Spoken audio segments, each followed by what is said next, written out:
Uh, Hello. Welcome to the stream. How's it going, everybody? We're back. Happy Monday. Hello. Those are some really hot jams. Holy smokes. I was just sitting in the chair for like the last 5 minutes just listening. Good gravy. The Amiga puts out some powerful music, doesn't it? Hello, everybody. Welcome to the stream. I'm very excited to be here today. Uh, we're going to play Astaroth, the Angel of Death. Welcome, everybody. It's time. It's finally time. Has anybody else played this?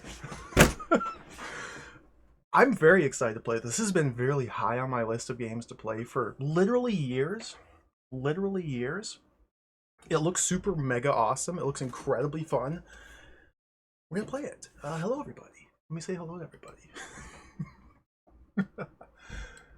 The music we were listening to for the intro, by the way, was from the Amiga version of this game. We will be playing it on the Atari ST today.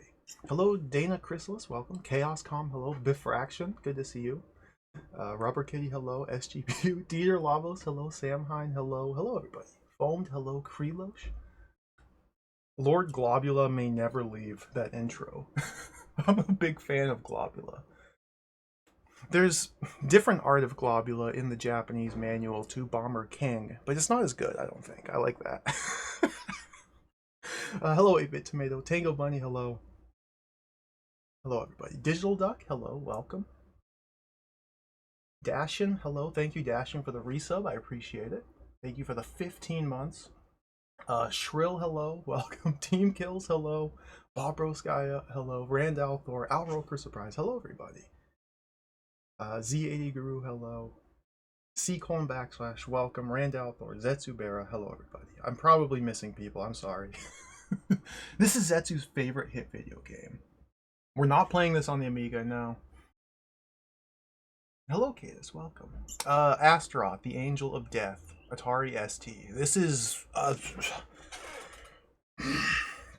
it looks really cool. The cover is very, very, very basic, and intentionally, deliberately so. Uh, if you look at the advertisement for this game, it kind of paints a different picture of what we're gonna be in for. This is like the magazine ads. Now you may be able to tell at a glance why they wouldn't put this artwork on the box for their game. I think it looks freaking awesome, but they instead went with a black, mysterious box. Astaroth, the Angel of Death. Geiger would approve for sure. Let's turn it over and read about it. I am really excited to play this game.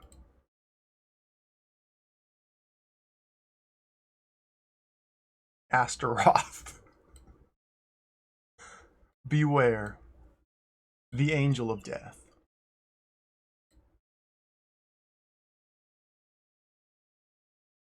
I'm sold. Look at the pixels. What's even happening in those pixels? What am I? What? I see the. I can't make out anything. I can't make out anything. Super hello. Giant beard entity, welcome. Let's read the manual, I guess. It's very mysterious.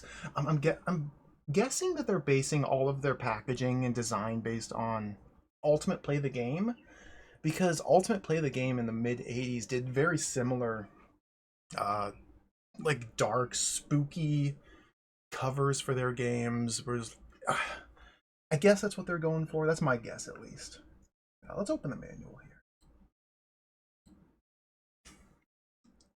Oh, Astaroth by Mark Dawson, The Angel of Death, Houston.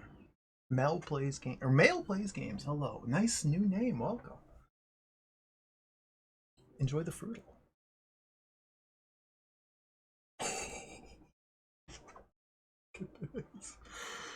We're going to read about Mark Dawson. 24-year-old Mark Dawson started work for the legendary Imagine in Liverpool when he was 18. Since then, he's written several games for now defunct software houses Odin and Thor. Odin?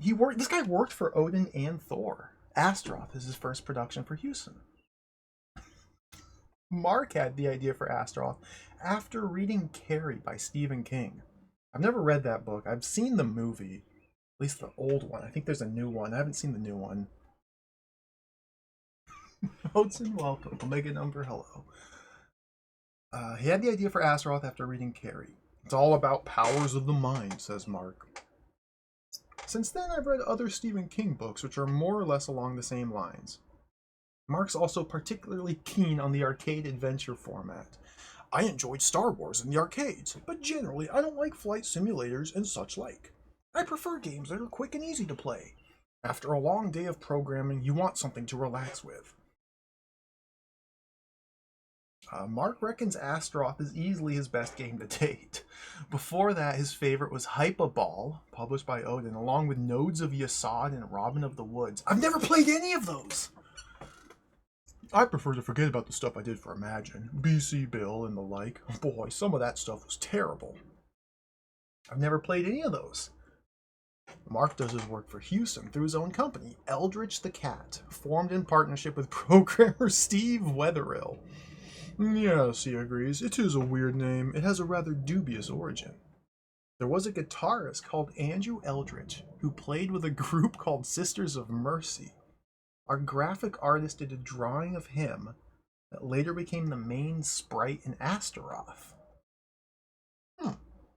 Mark has a few words for budding young games programmers, including some words of warning. Trouble is, the majority of programming is just boring. Starting off is simple because you're doing the exciting part, working out all the ideas. Finishing off is very difficult. You have to fight against boredom all the time. There are a lot of programmers who go around showing people ideas or demo scenes, but they only stick it out for a couple of months and never get anything finished. Man, you tell him, Mark. Mark's hobbies include squash, cricket, football, snooker, pool, photography. I wonder if he's played Cricket Crazy. He likes Pink Floyd, Tomita. Oh, Jean-Michel Jarre.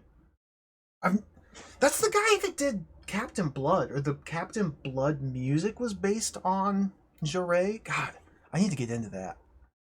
Alice Cooper, watching paint dry. Good beer. Watching paint dry. He dislikes reading computer manuals and hangovers. Favorite games: Star Raiders on the Atari and Mule. Hello, Professor KV. Welcome. I'm looking forward to this as well. I guess they haven't really explained or shown anything about the game, but I'll just spoil it ahead of time. This is a maze game. It's a maze game, but it might be the best maze game ever made. I'm a huge fan of maze games, especially on like the Amiga, the microcomputers, Atari ST.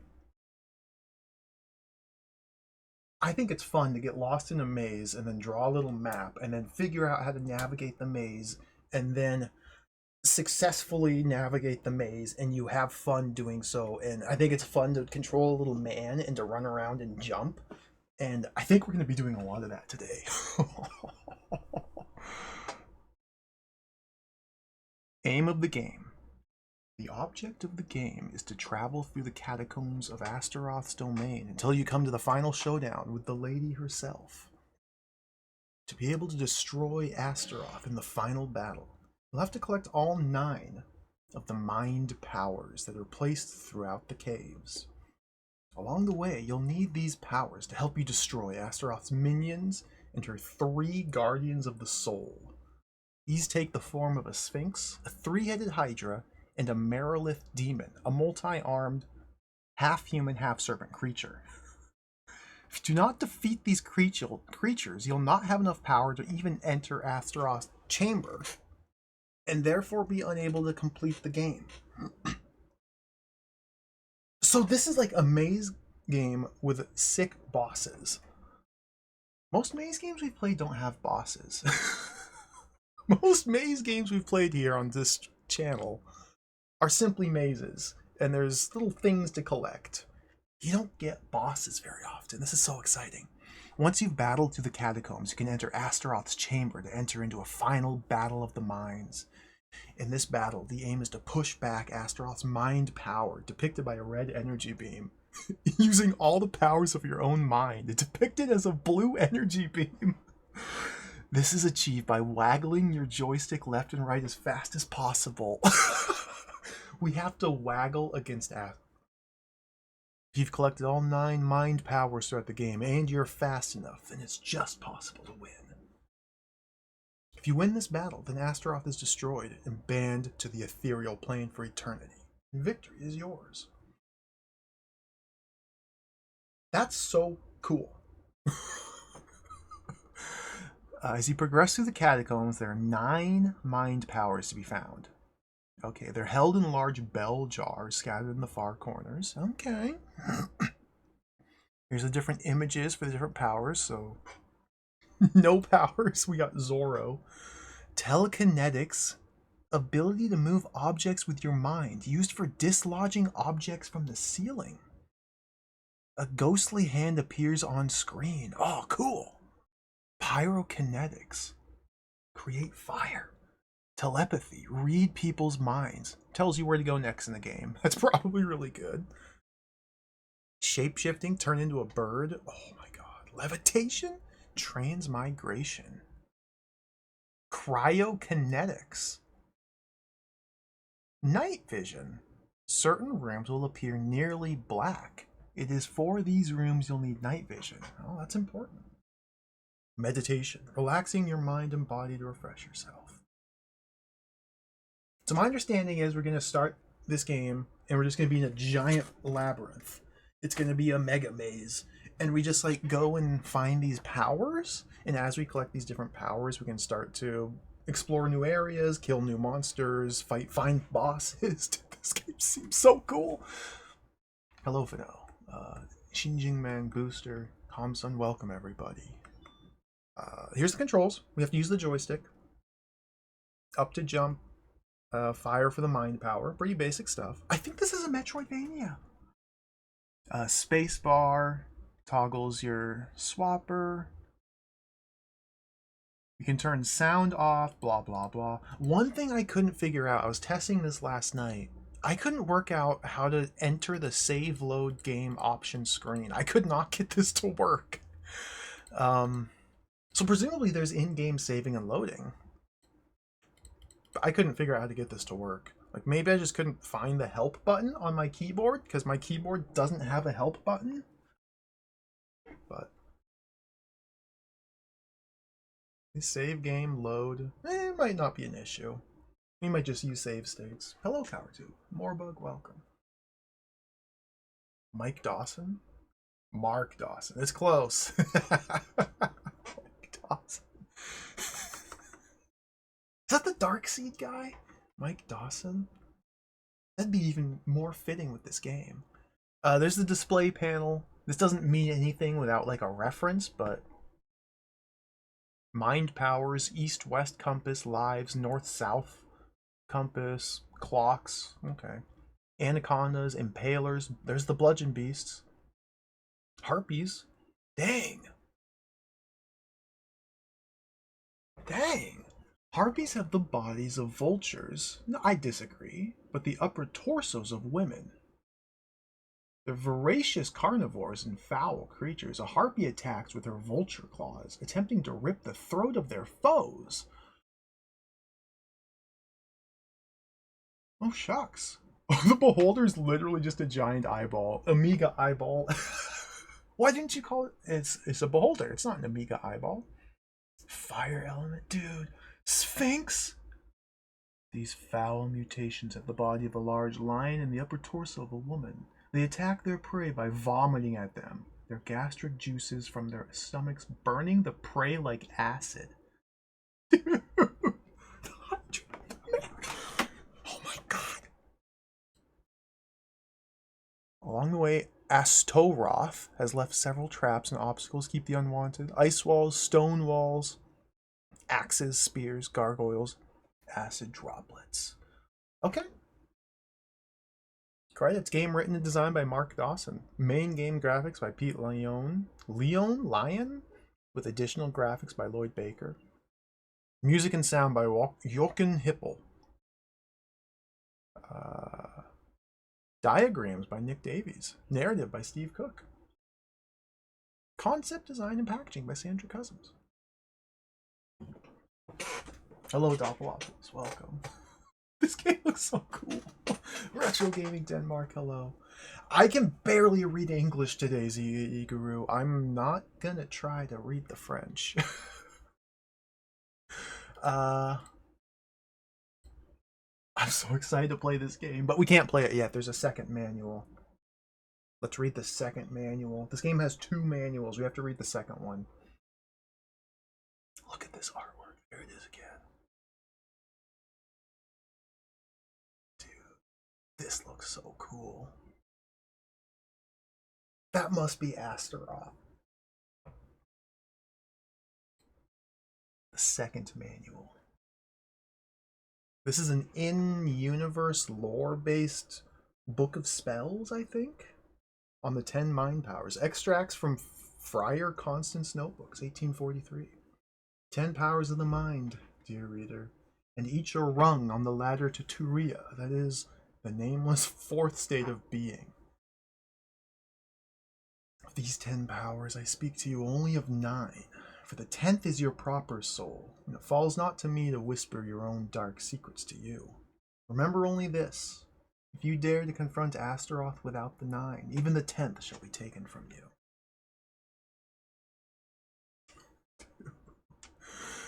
This is insane. This is so cool. Levitation. She is advanced above the clouds. What is freaking Shakespeare, dude? As high as heaven itself? How do you? That's 4 vowels in a row. I was brought up in the American education system. I was not taught how to pronounce words that have 4 vowels in a row. Seek ye first the power of levitation, without which none can rise from the depths of ignorance and folly. This attainment is but a symptom of a deeper, inner peace in which the soul's burden of grief is lifted through witness to the truth. Thus enlightened, the seeker rises upon a cloud of unknowing towards heaven. Be warned, however, that the innocent are always victims to the ungodly. The extreme purity of soul required to raise a man's body engenders in the seeker a feeling of divine bliss that he cannot help but witness with all his being. Thus, wrapped in self-concentration, the seeker remains oblivious to the grosser aspects of reality and may look neither to left or to right. An obvious risk to his well-being when all around him is ravenous, hostile, and of diabolical origin. The skies are truly your destination. Haste yourself there and do not tarry on the way. Note also that progress toward heaven is not always unimpeded. However clear and welcoming the path may seem, in certain caverns, of which even the initiated speak with terror, no man may rise above his troubles without paying with his life. Blame not the way of the world for this, but seek within yourself. This is awesome. We're reading every word of this. This is so cool. Hello, Meow, welcome. Num Num Num, hello. Bojango, welcome. Looks kind of bad. Welcome to the stream. So these are all, like, this is all applicable to the game. Like, this is relevant information. It's just abstracted in prose here. So they're telling us that when we find and use the levitation power, once we're actually using it in the game, we can't, like, move and dodge stuff. It's a power that brings us straight up. So we have to be very careful and considerate when we use it. There's obvious risk to well-being. All around them are ravenous, hostile, diabolical origin. Okay, transmigration. Imagining, as did Pythagoras, the transmigration of men's souls into other creatures. This divine gift of learning. Confuse not this subtle art with the lowly art of teleportation, in which the initiate merely moves his corporeal essence from one location to another. Such parlor tricks impress the young, but only until the foolish practitioner teleports himself into some immovable, or possibly hungry, obstruction. Then all is lost. Transmigration involves not movement, but death and rebirth. It's therefore a perfect reflection of the truth, as are all the virtuous mind powers of the central path. The seeker must first locate a crystal lotus, and then, having cultivated this great skill, by a great act of will, he sublimates his physical body and scatters its component atoms to the winds. For a brief moment, his aura flickers in the surrounding air before it's grasped by the hungry lotus. Then, unseen to the naked eye, the seeker conducts a life and death struggle of will with the plant's predatory soul. This conflict forces the violent vegetable to materialize upon another plane, whereupon the seeker promptly escapes and reconstructs his physical frame by reference to the Akashic records? What? In this manner, the initiate moves from plane to plane within the multiverse by offering himself as a sacrifice and then rising anew from the ordeal. What? That's awesome, dude. I can't wait to do that. I don't know what this means about the game. Surely this is relevant to the game mechanics of how we use this ability? Maybe it like costs one of our lives when we use it or something? I don't know. Yeah, that's what I was thinking too, Morbug. Yeah, like Star Trek. Ashen's hello. Thank you for the resub. This game is the devil's butthole. I look forward to it. Pyrokinetics. So I've only read this far, right up to the pyrokinetics. This passage is this is quite something. His left hand did flame like 20 torches. Julius Caesar, of course. There comes a time when the seeker, burning with enthusiasm for the inner search, can no longer contain his joy at the prospect of union with the beloved. His hands tremble with vibrant energy and scatter ethereal flame in all directions. Such energy can be put to use in grilling the ungodly. See, when you really, really, really, really, really, really, really, really, really, really, really look forward to the prospect of union with the beloved, at that time, your hands are trembling with energy, and you can burn stuff.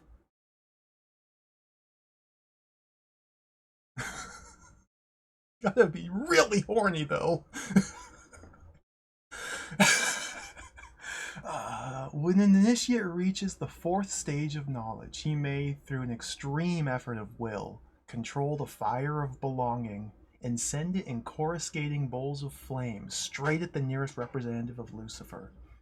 Be warned that such measures severely drain the spirit of the seeker, and he may not fashion such firebolts in hasty repetition. It's called the refract.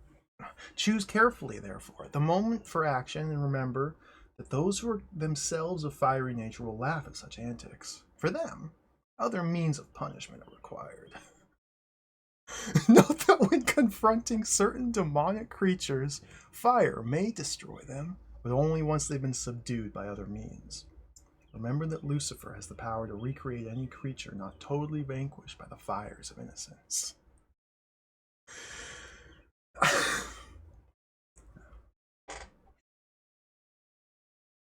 This is insane. Telepathy. Our superiors are guided by intuition, and our inferiors by instinct. That comes from Addison. If you watch a flock of birds against the horizon, you'll see them twist and turn in their thousands as if bent by a single will. The intuitive telepathic power that enables animals and birds to sense the movements and directions of others is the basis of this mind power, referred to cryptically by followers of the central path as the eye of the beast. In darkness or in light, whether on the left hand, the right hand, or the central path, the eye of the beast will always turn to the light. Be it the light of transformation through mind power or the glimmer of a crystal lotus. Be sure to make good use of the eye at all times to avoid unnecessary risk. The eye may also give you an indication of which mind power is closest to your grasp, as well as its direction. Use this power well, for though it cost you much to attain, it will save you far more in practice. This is kind of like a compass, I guess.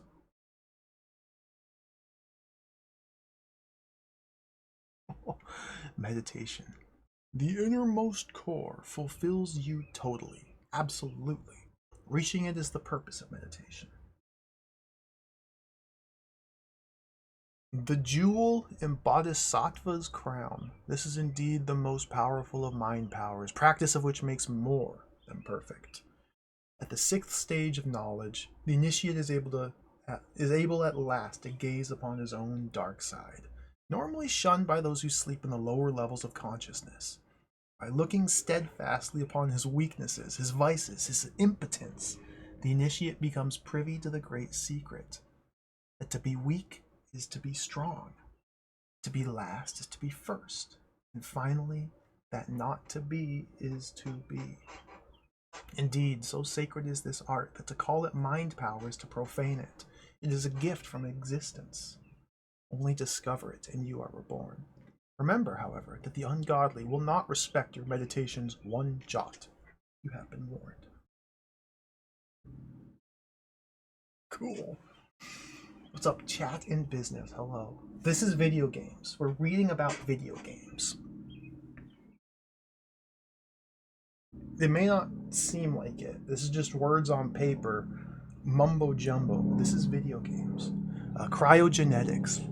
A tale whose lightest word would freeze thy young blood. That sounds like a helicopter. By this stage, the initiate is entering the area of experience which mystics call the long, dark night of the soul. In this period of learning, the seeker is confronted by horrors that would freeze the blood of a phoenix rising from the fire. The sun of the spirit is quenched, the air grows chill and dank, and within the initiate a terrible battle between light and darkness grows ever nearer. What, in this terrible confusion, can be done? The true follower of the central path knows that even confusion and chaos are illusions. Seizing the energy of his own doubts and fears, he channels it into natural forms of ice and shadow, and then hurls the materialized negative energies against the adversary. Thus, out of weakness is born the strength to proceed with the quest. Although ice soon returns to its watery state, it can nevertheless deal a fearsome blow against those who place their faith in fire alone. Do not, however, allow this newfound mind power to go to your head. You will still require the cleansing power of flame at frequent intervals during your quest. This is so cool. Well, there's still a couple more. We got a couple more to go here. Yeah. Hello, don't touch the door. Sunfall, welcome. I don't think this is a 40k game, not to disappoint, but it looks really cool nonetheless. Nikita Lobo, welcome. We're reading the manual here for Astaroth, the Angel of Death. We're almost through. We're almost ready to start playing the game. Telekinesis. Cryogenetics. No, it says right there. Cryogenetics. O perlered woman, thou dost stone my soul. Shakespeare.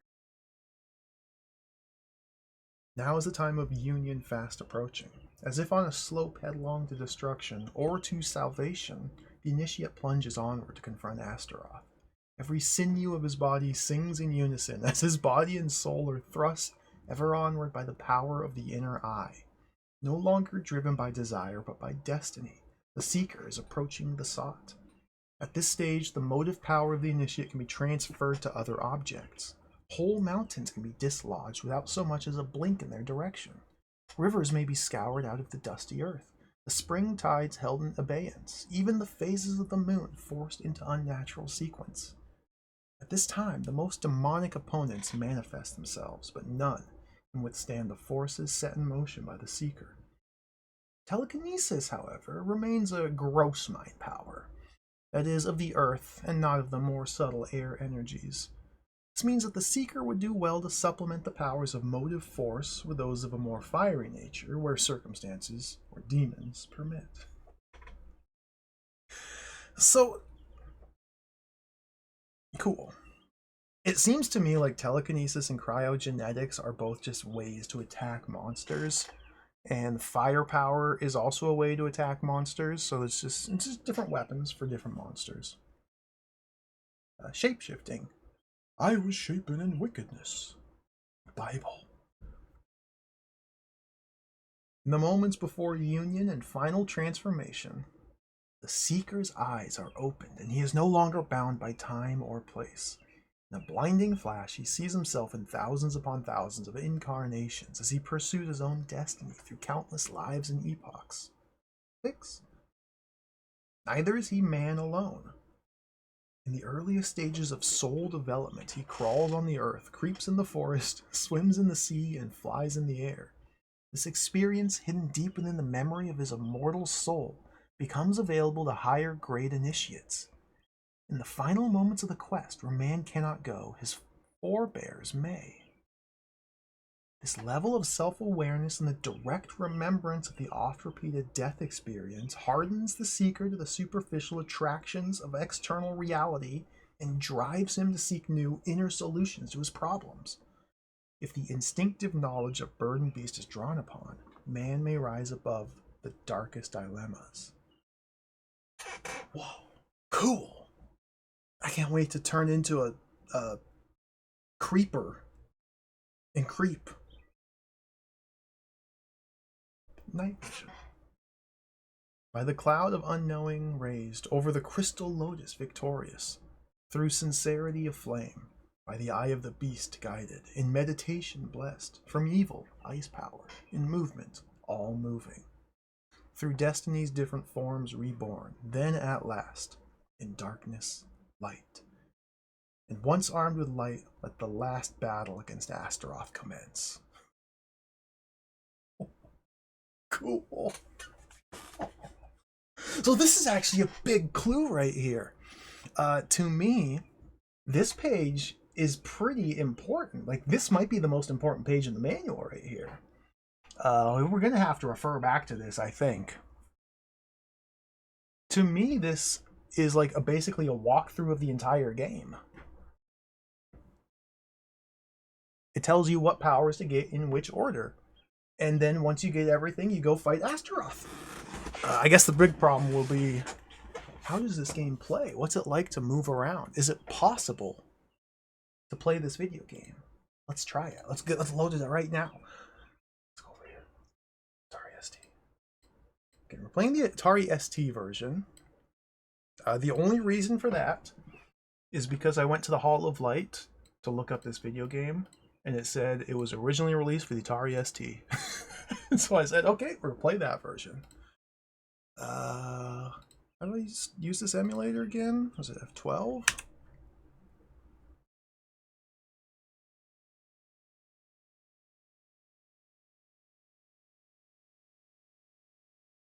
Please wait.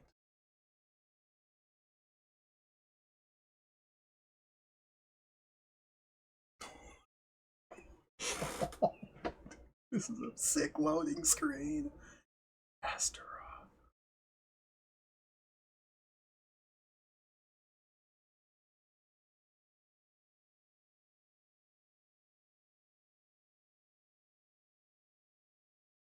Floor is lava. Hello. Welcome. We're playing Astaroth. After it's done loading, of course. Oh, is there disk B? Okay, let's swap this over, put that in. And I think we need to press fire. Yeah.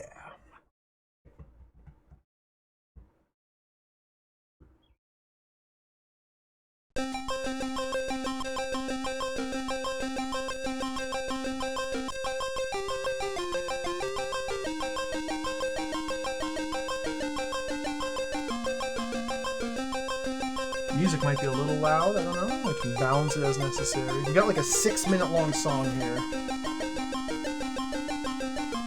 Should we listen to the 6-minute long song?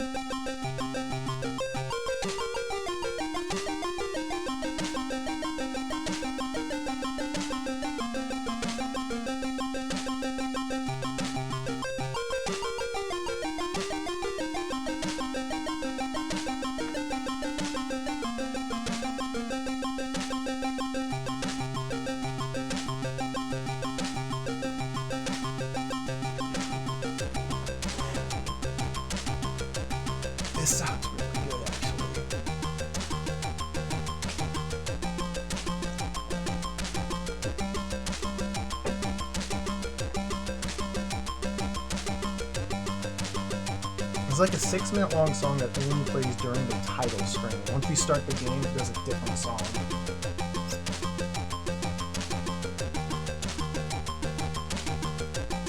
Killing Joke, welcome.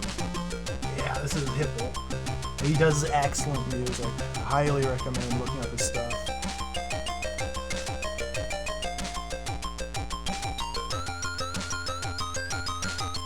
He did the Rings of Medusa soundtrack. He played that fairly recently. Return to Medusa.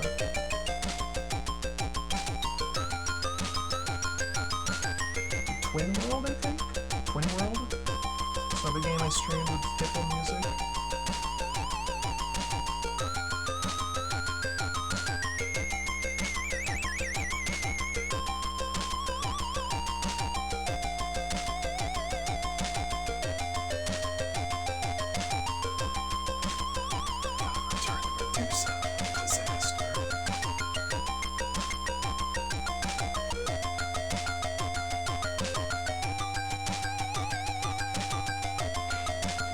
Rings of Medusa was, yeah. I tried playing the sequel last year. That was a disaster.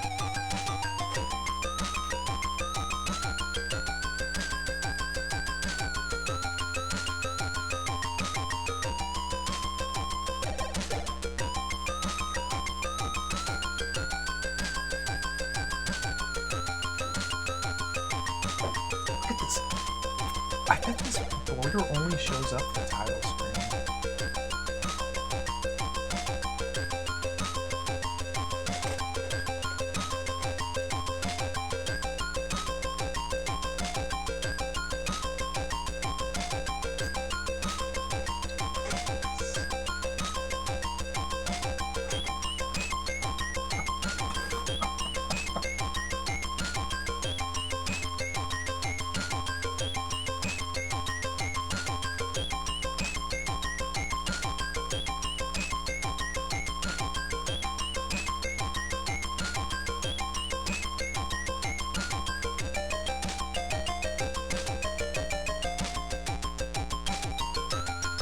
Sounds like it might have been a loop point there.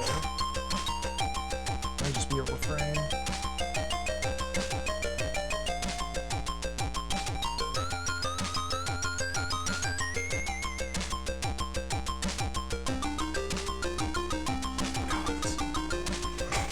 I've listened to this before.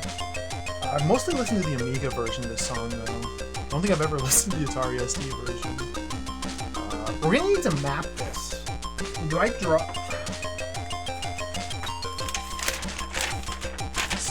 All my materials ready. Put that over here. Pen ready. Can I play the game, or is it still?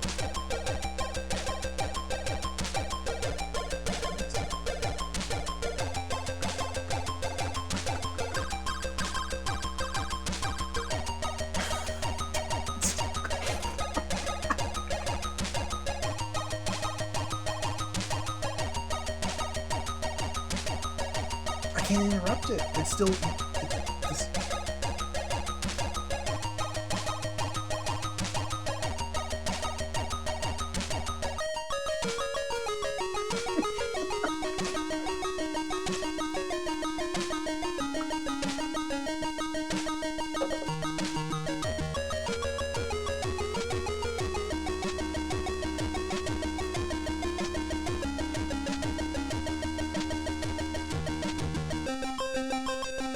That was the end right there.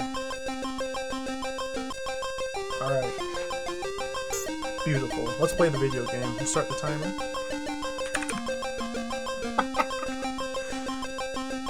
Press fire. We had to sit there and listen to it because as soon as the game begins, the music's over. Or that song at least is over. Okay, here we go.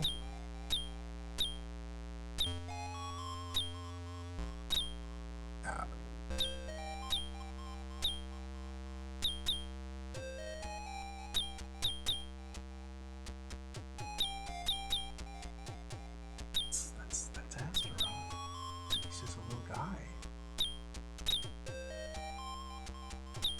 Okay.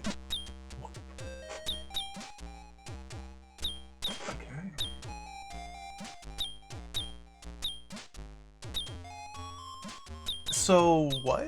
I guess let's move through the Amiga droplets. Okay, good.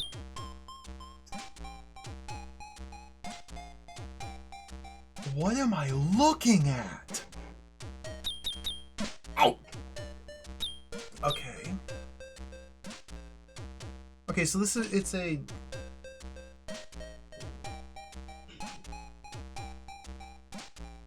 I guess a Manic Miner style flick screen maze game?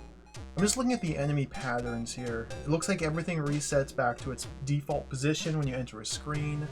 So okay. So every room should theoretically have a specific solution to it. Oh dear lord, but I didn't even see those bats. This is awesome. Look at the back!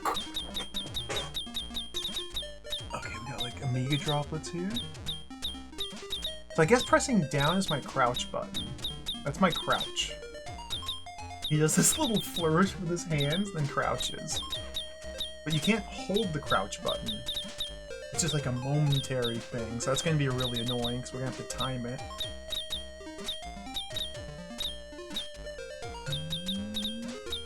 These scenes aren't too bad. So tapping up does a forward jump. You can't just jump. Oh, he's dead. Dear lord. Okay. The brain is our health. I know that much. This is our powers. We have all the powers laid out here in the UI. Pressing fire does my power. But this is no power. Select. We'll swap it. We have no power to swap to. Yeah, we have our X and Y coordinates for like locating ourselves in the labyrinth. These are our lives. And then this is the clock. So until we get the levitation power, it seems to me like this pit is just a game over. Like we cannot go down because it can't go back up. Let's just go over. I don't know if the clock is relevant. The whole game might be on a giant timer. Dude, look at this artwork! Every screen looks insane! Okay, so I guess we actually have to just guess which way to go down. Because we can't go to the right through this. The inverted star is here, pointing us downward. The demon T-posing. I'm going down. Oh my god!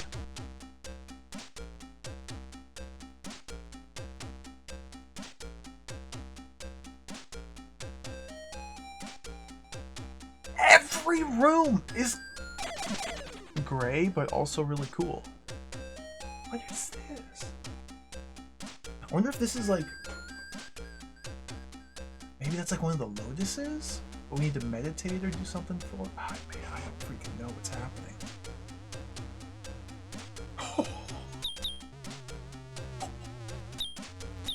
What is this? What? Was that part of the music? How do I get through? Okay, there we go.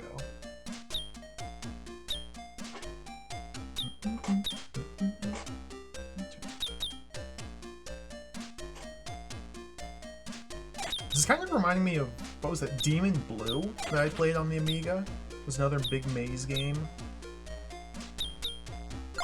Oh! Okay. Spacebar. Got levitation.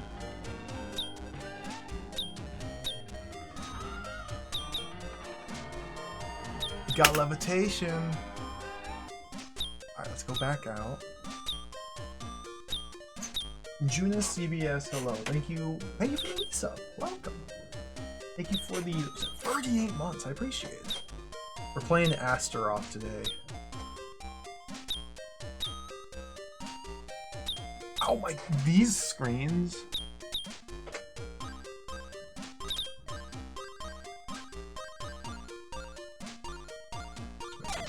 So like, what do I do about that bat? I guess I have to jump over it, maybe?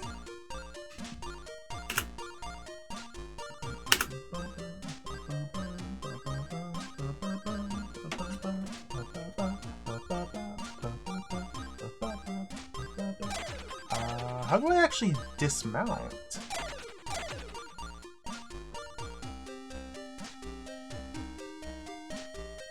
I guess I have to go up here and then like cancel and hold left while falling? Yeah! Okay, cool.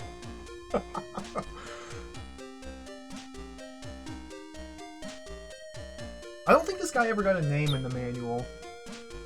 I don't know what his name is. I guess it's us. It's our stand-in.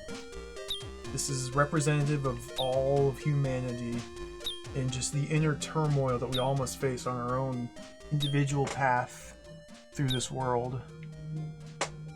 Everything is demons and skulls and Amiga droplets. Okay. Through dedication to the way. Get through. These are guys. Oh my goodness. Aliens. Squid demons. Ozymandias. You're right, Dana. Thank you. I completely forgot. You are correct. We are playing as Ozymandias. I guess these may be our works to look upon? No. That's not how the poem goes.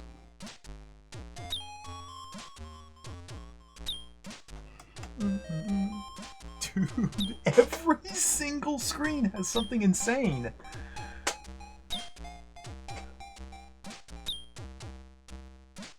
Alright, I guess we gotta go like this way. Jump. Jump. Ah, dude.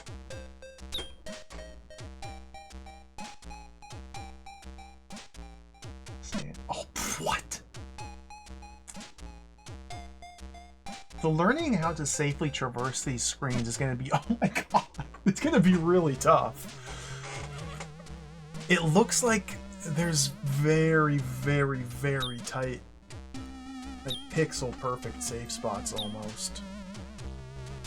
We have to go down here. Come on. Wait, what's this?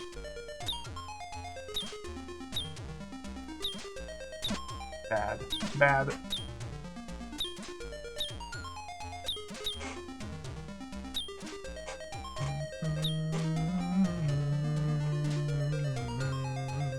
Oh. So this, I guess these are like the powers that we're picking up here? I guess that's like a little statue of a little power? No. It's nothing. I can't do anything here.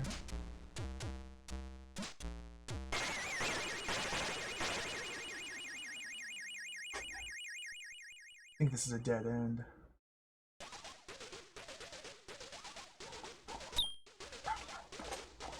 What are these patterns? The Amiga droplet!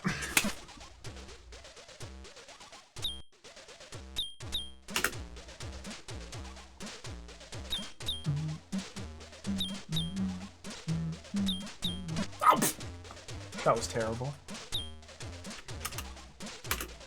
Oops. Swap.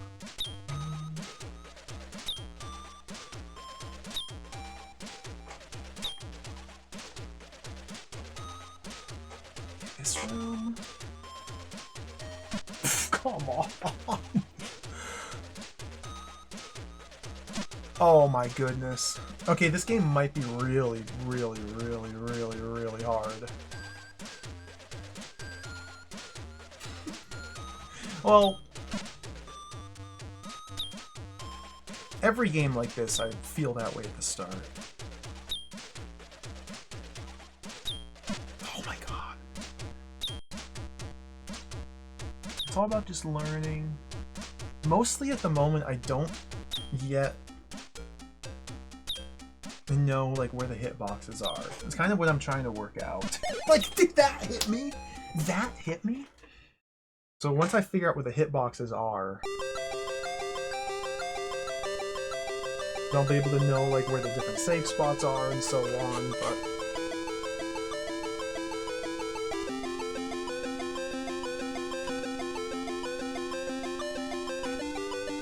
I think this is, I don't know how long the game over song is. This might be another 6-minute long song.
The man had no chill.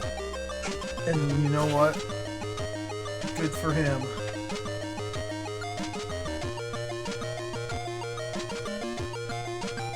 Or maybe all the chill, you're right.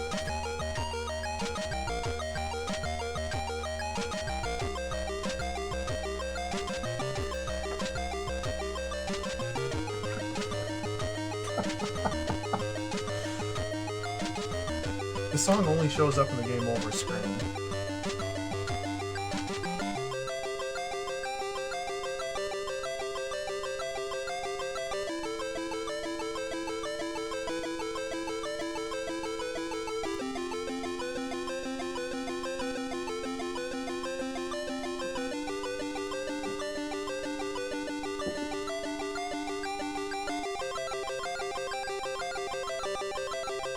This game's gonna be really hard.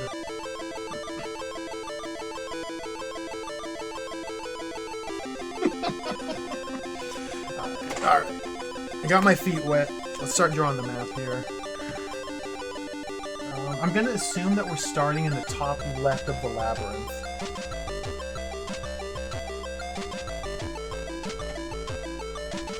$6%? Okay.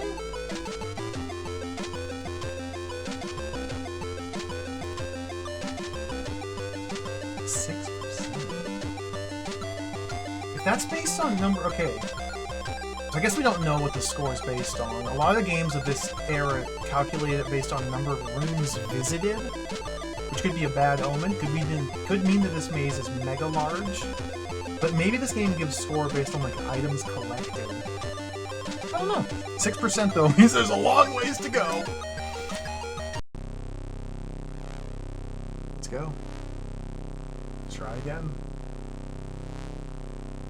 Yeah, I don't really know or understand how to read the X and Y meters. Oh, dude, like, what the...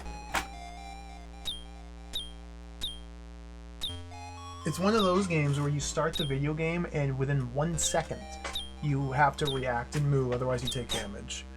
Okay, so, yeah, if the Y is here, in fact, we're actually minus. So we're actually not in the middle. No, we're like, vertically, we're about in the... We're not at the top. Vertically, like, we're situated just below the middle. And then we're extremely to the right. So we're actually, like, if the sheet of paper is the maze, I guess, based on this, we're kind of, like, here? Sure. Start there. I should have gone more to the right.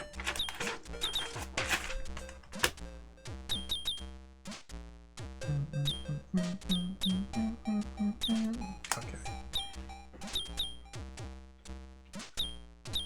I need to, like, I don't know what his hitbox is. Like, you have to do some science here and, like, figure out exactly where I can stand before I take damage. Like, does my toe? Does not. That kills me, yeah. Up! That the Amiga droplet is not even coming into contact with me, but it's dealing damage. Do you see that? A hitbox is a giant square encapsulating the entirety of the character. That's jacked. Okay, but now I know. So you can't just... Oh, that's mean! It's like, we'll take damage from anything that, like, touches the mouse cursor. Okay. I'm understanding. This is gonna be really hard.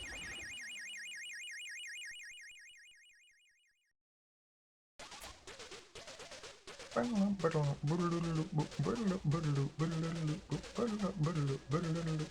can't jump over these bats. They're gonna hit me. Nope, we're good. Okay. Got through there, no damage.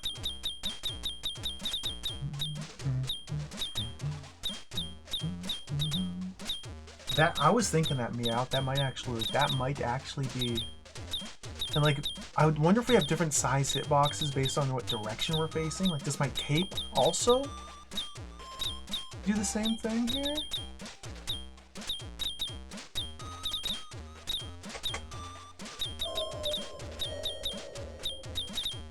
Look at that, it goes right through the cape. So what mystery is this? That's gonna hit me, right? Yeah, okay. What's the mystery here? This is mandatory research here. Boom. So yeah, it looks like a couple pixels, the rightmost couple pixels of the cape are safe. It's more like our body. Dude, it's the body. But still, the body extends up here. So like this blank space here, that's still danger. Okay, okay, okay. Good science. Now how does this pad... What the crap? The Omega droplets! Okay, not bad.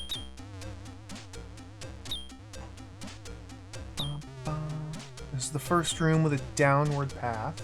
So we want to go past this one to get the levitation.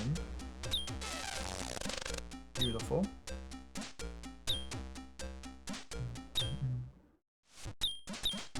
Got hit by the cape.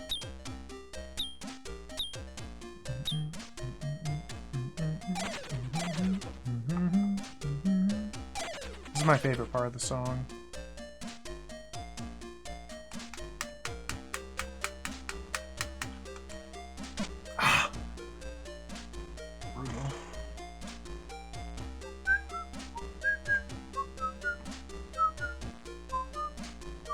Bat is gonna get me. What do you...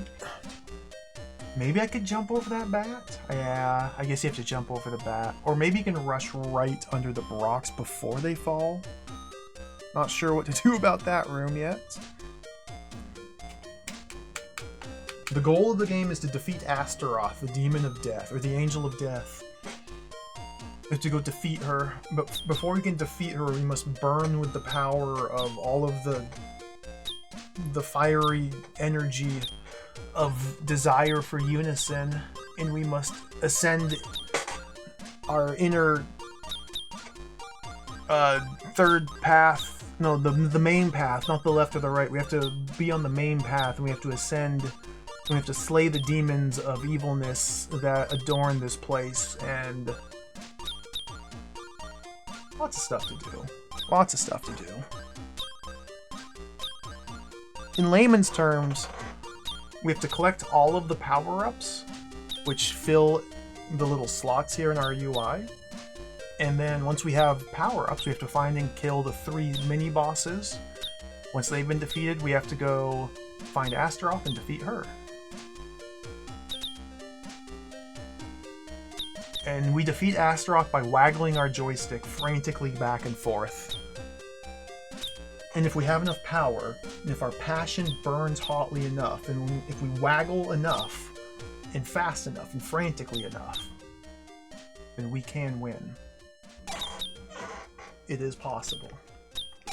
I noticed that the X has flipped.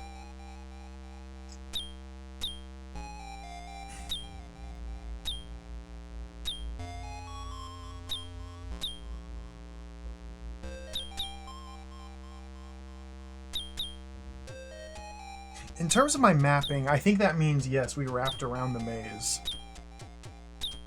I think that means, in terms of like our physical location in the world of the maze, we have literally gone around like that. Okay. So I should probably depict that on the piece of paper here. I don't... This might be really jacked. I'm excited. I love maze games. They're so fun.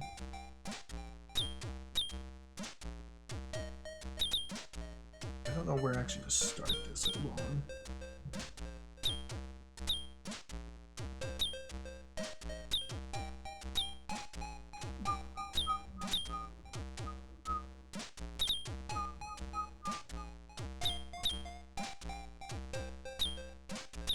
I see the So how do I put that on this piece of paper here? So if we're wrapping around to the other side of the paper here, I don't know how far over here the wraparound is.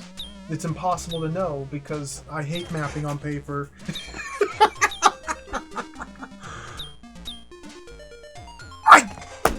We're going digital. Bear with me one moment here. I'm going digital mapping.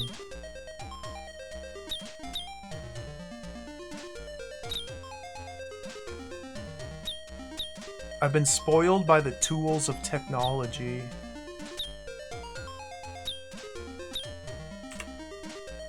I just can't. Mapping on paper is fun and satisfying and cool until you have to redraw your map for the third time because you started it in the wrong spot. You had no way of knowing that you started it and then you ran out of paper, then you made a mistake and you have to erase it. No, we're just gonna go like this.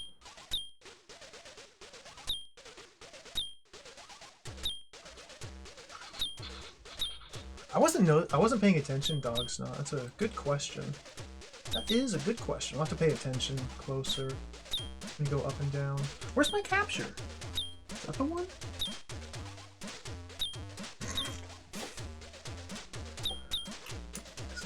Alright, I'm going map mode.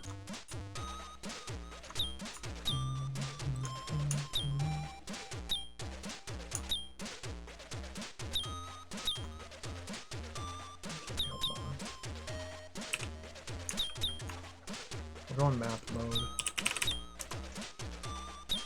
So you start there, you connect them, you can do individual rooms just like this. They're all gonna say cave until I have like actually better. Can I just delete those? No. Look at space there? No. Whatever, we can just call them caves. Okay, so we start at the start and go 1, 2, 3, 4. 1, 2, 3, 4.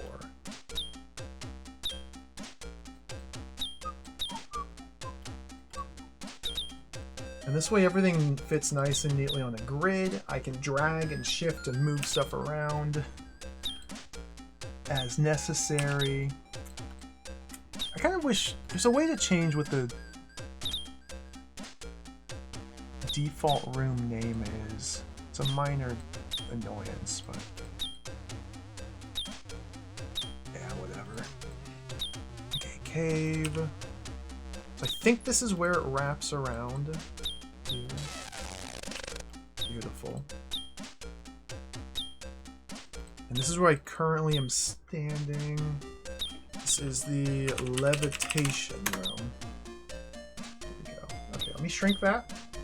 Goodbye.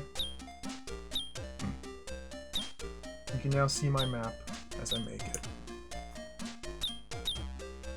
Over here.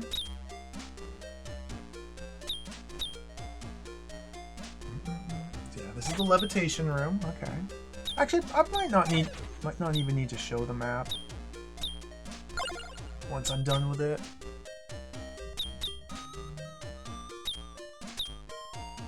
Over here. All right, this has now become one of those games where I have to have like 4 different programs open. Okay. Is tricky. Yeah, there's the swap room right there. This room right here, the X coordinate swaps from extreme right to extreme left.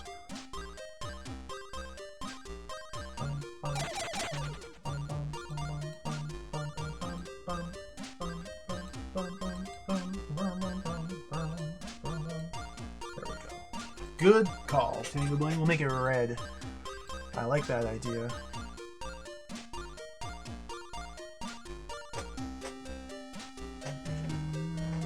Okay, jump! How? Yeah, I'm never. Oh my god, that bat jump. Get out of here. Get out of here.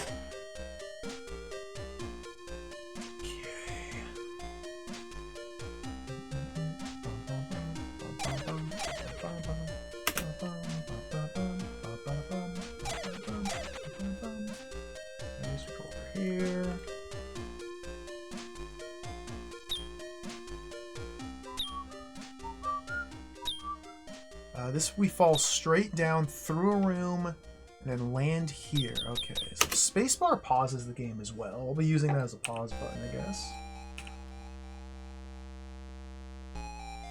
I know that going left from here led to nowhere. That's where we went last time, and then I died on my way back here. There's probably a reason to go left, but I don't know what it is yet. Let's continue down from here. These pictures, I think, are different for every single room, which is absolutely crazy. And, like, the pillars on the side walls are different. Like, this is a snake coiled around a column. Sometimes it's like a booby demon woman. This game is the coolest. Left empty, hello, welcome. This game's really cool. Oh, what is that?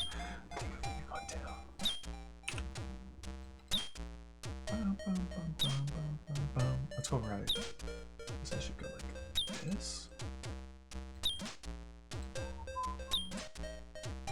Oof! That's a messed up little section. Okay. Oh my god!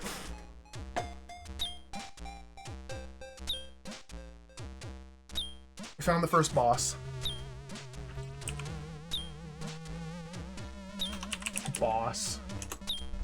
That's the Hydra. And let's change the color of the Hydra room. I think the Hydra should be red. Boss makes more sense for red. And let's change the colors to gray. There we go. Oh, that was really cool. Alright, cool. Oh, he's cool. Oh, he's cool.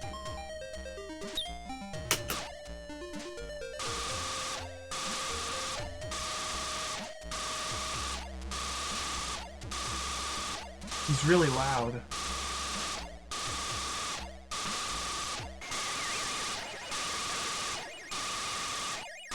Awesome. The game's glitched! The game's broken! It crashed.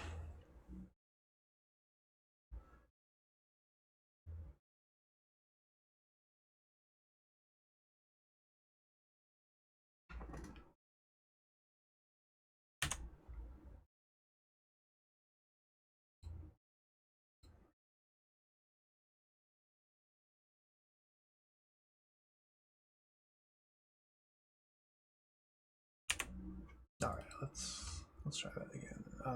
Oops.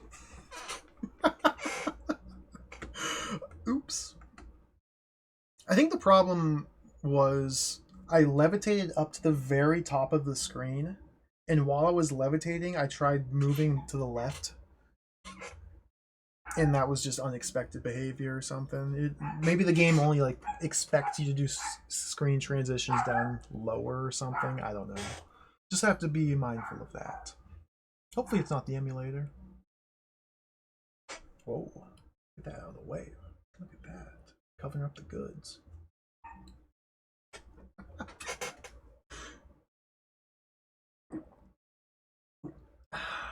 Disc B.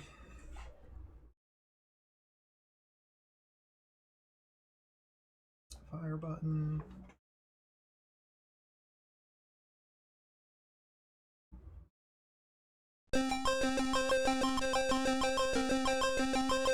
Alright, and we get the 6-minute intro song. We've already listened to this once, so I'm skipping it now.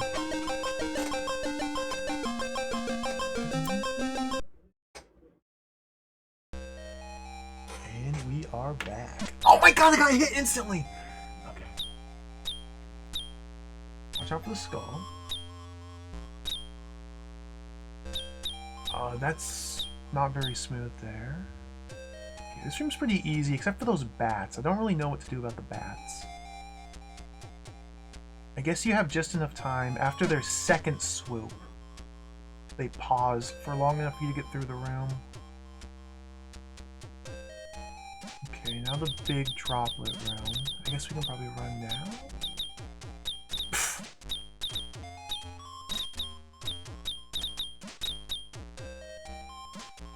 Oh, I forward.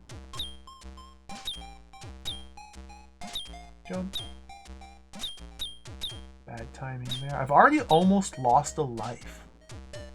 This is gonna be a big problem. The rubble on the ground hurts you if you walk over it before it disappears. Okay, understood. Wait. Yeah, you can probably just hold right there. Go under them before they fall. Okay.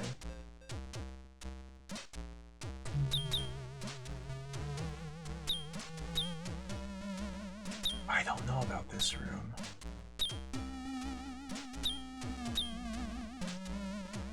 That might have been my window. This will be my window.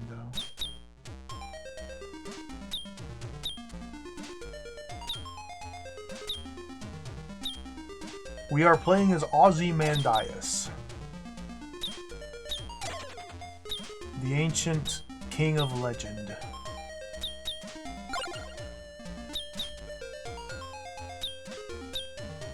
Okay, we got the levitation power. No death yet, so this is the best run so far. Can I get out of here without dying, though? What? What? Oh, the toe hitbox! I forgot about the toe! The toe extension up! What? Did you see that? Okay, that hits me. That is hitting me. That is hitting me. This game's broken. This game is broken. Look at that. Alright. This is a big problem. Okay,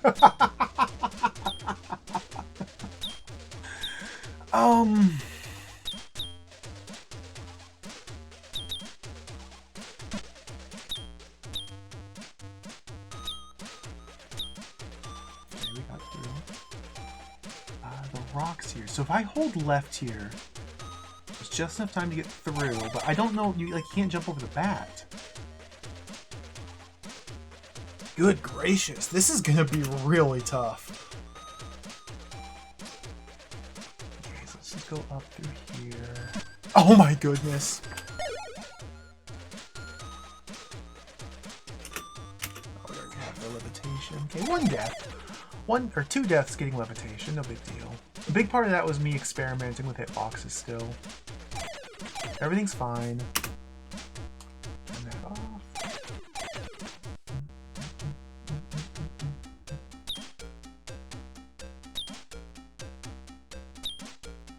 Fall down. 1, 2, 3.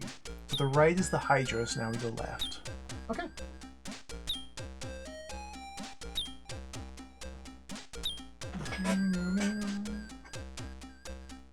Is this skull gonna hit me? No.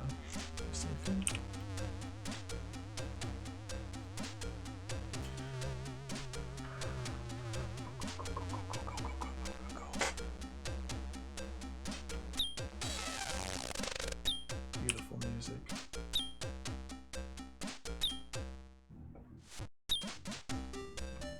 Wonder what that's supposed to be. I wonder if that's supposed to be anything.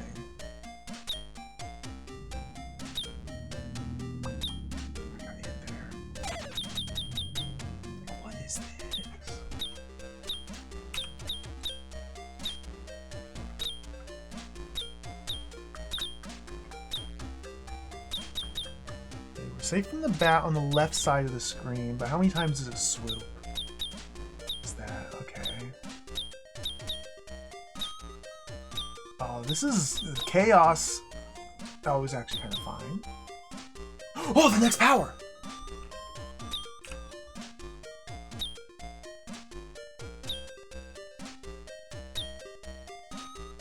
I don't remember what that one is.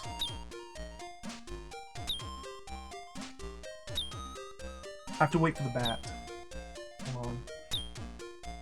So it goes up, and then it goes back, and then it pauses when it goes back. Okay, we got the power. Which one was this? Hold on.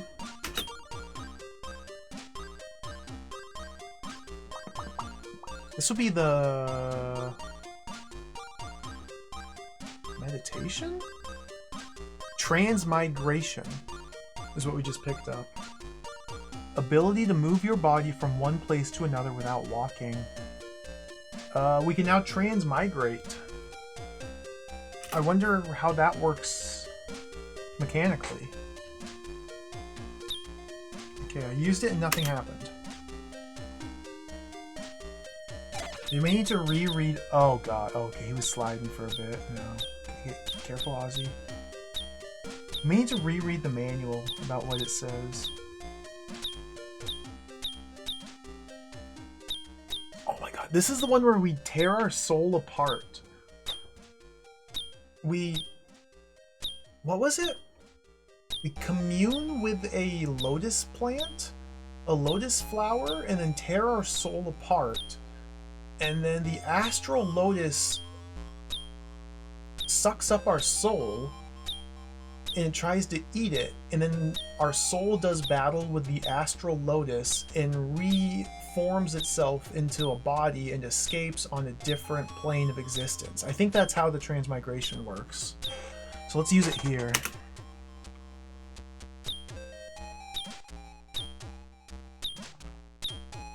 That doesn't do anything. Okay.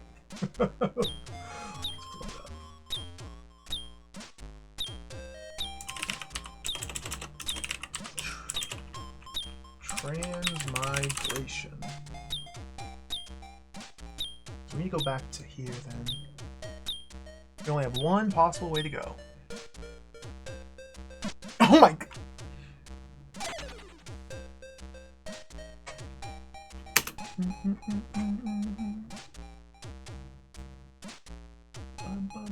Okay, this is this room. I mistimed that. So I think we have to go up and left now.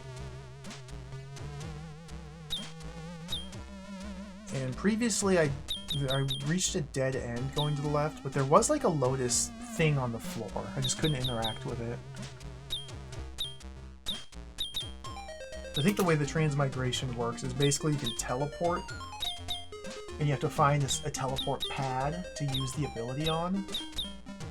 I think.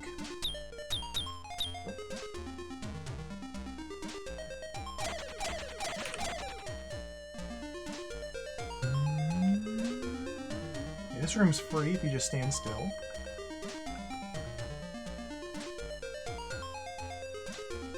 Like this. This could be a lotus. I don't think it is, but it could be.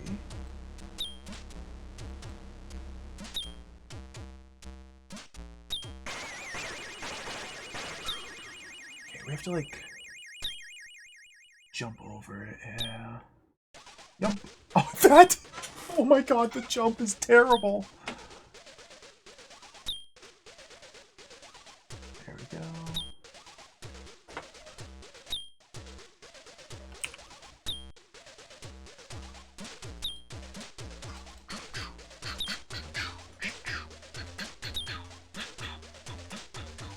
This room's a big problem.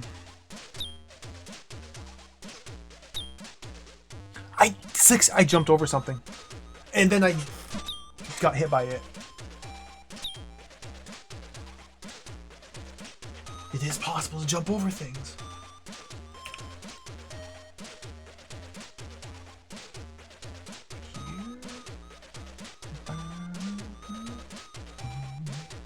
What is this, like, Pez dispenser? Is that a donger? That's a donger. I see that's a peepee. It's like a 6-pixel peepee. Get that through.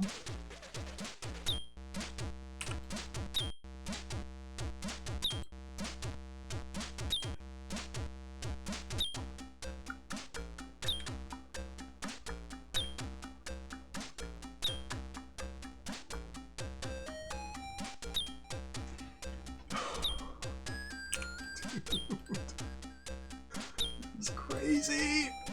Okay, is this where we... Is that a lotus? Like, do I commune here? What happens?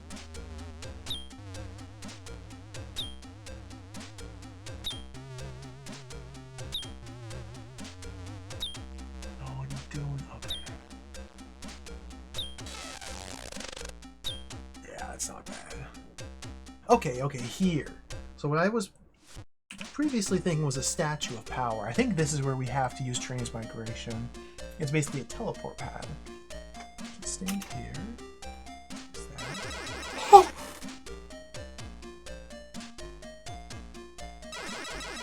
Oh my god!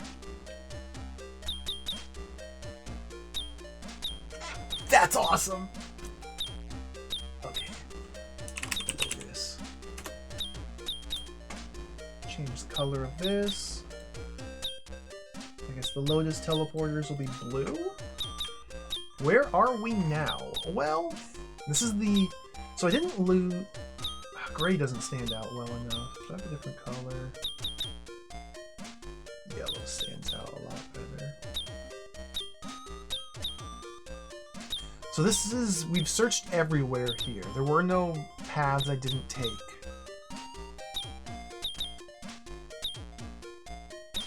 So we're gonna have to return back here eventually to kill the Hydra, but we're done with here for now. Okay, where are we now? I'd have to like pay attention to the coordinates a bit closer. So let's actually go back and forth a couple times. I'm assuming these are just back and forth. Yeah, okay. So we went left a little.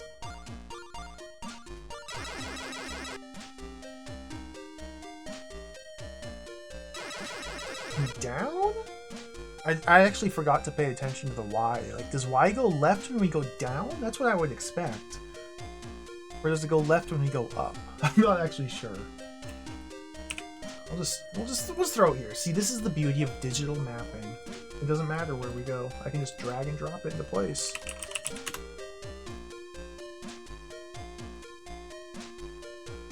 Make it blue because it's a teleporter. Alright.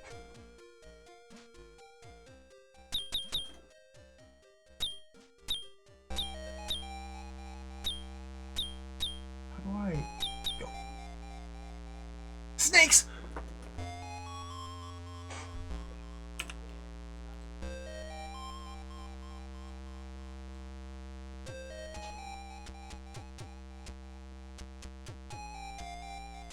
Why'd it have to be snakes?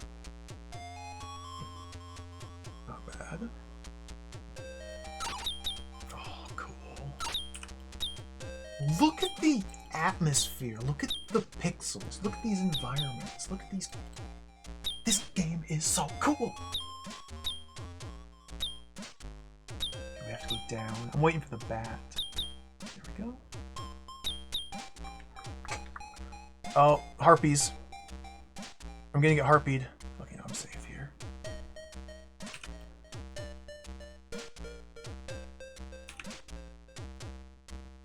Oops, don't do that.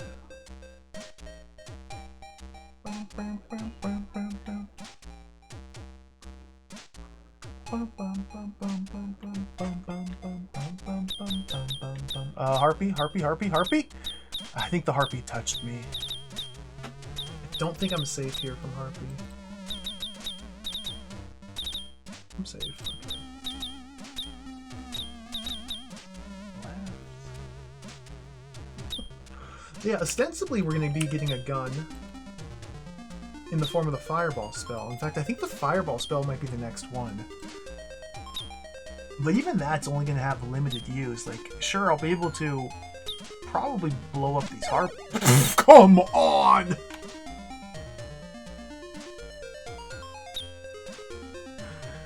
That... no.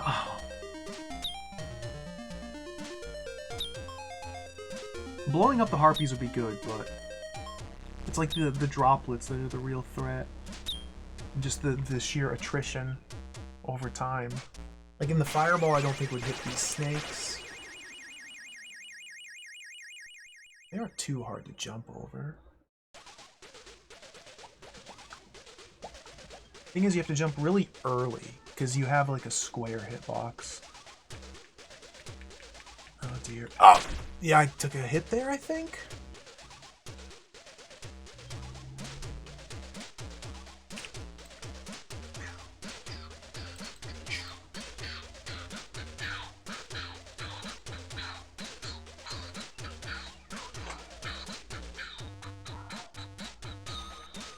I think it's legitimately a glitch. Like, there's no possible way that Harpy hit me. Like, how? What? It was... I think it's... There's something broken. I think the game might legit be broken. Like, there's something wrong that says, okay, yeah, put a single pixel hitbox right out here.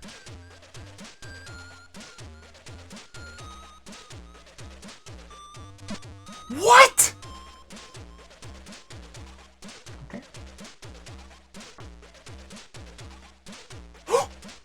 It's the next boss.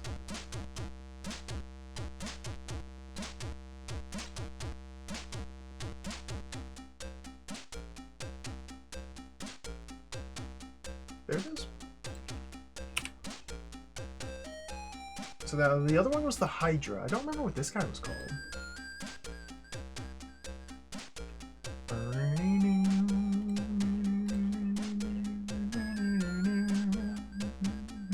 This might not actually be a boss.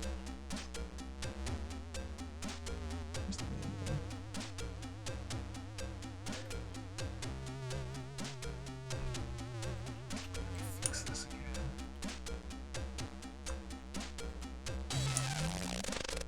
This part of the song's the best. Oh, these are the giant worms. These are the giant worms, okay.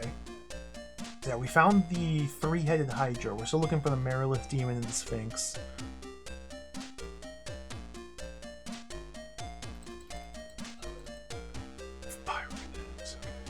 It's not a boss.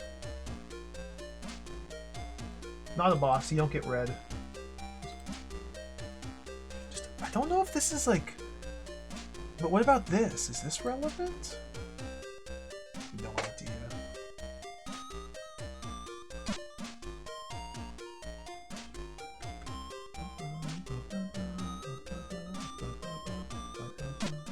What? That's a big problem. Oh, okay, these hitboxes are a big problem.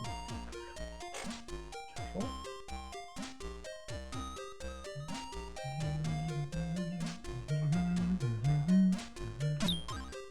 That was my fault. Can't complain about that one. So we have to go down to the bird land, it looks like. There's another down I could have gone to the right, but we'll go down here. Oh, that's snake land! It's not bird land! Okay, I'm dead.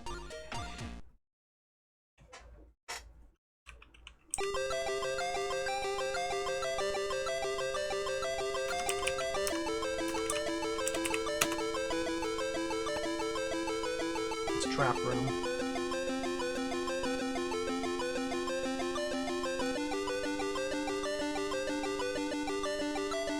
Alright, let's do it again.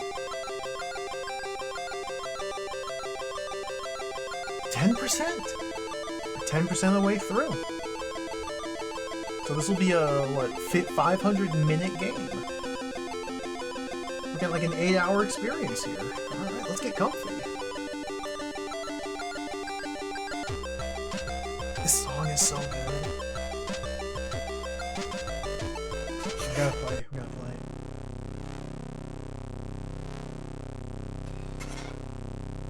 Take all this, drag it up here. So this is basically, we can basically say, okay. Oh, I forgot you can hit instantly.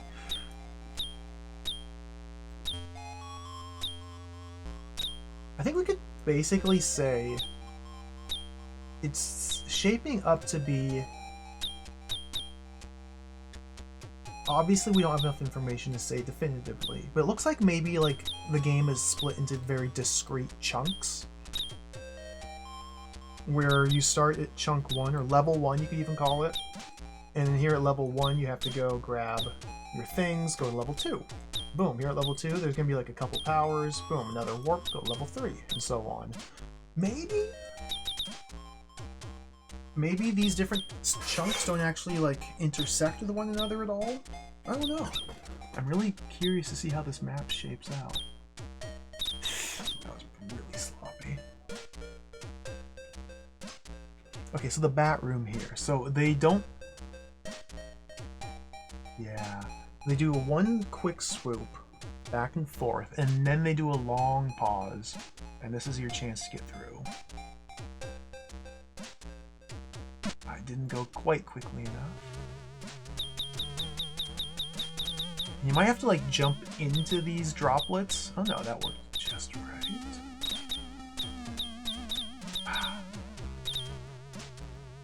We skip the first pit. So we need levitation.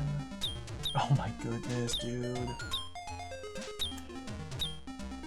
I suspect once we're able to get the meditation power, that using the meditation power will heal us. And so the game will become like infinitely more playable at that point.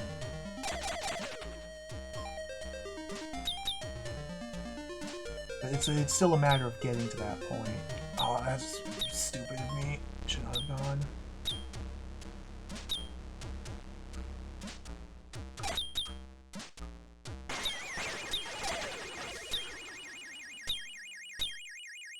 Levitation.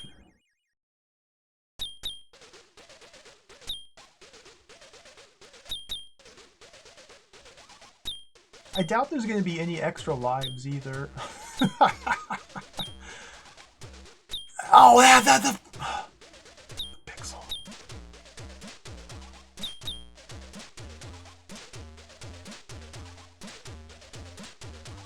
This one we have to wait. Because it goes back.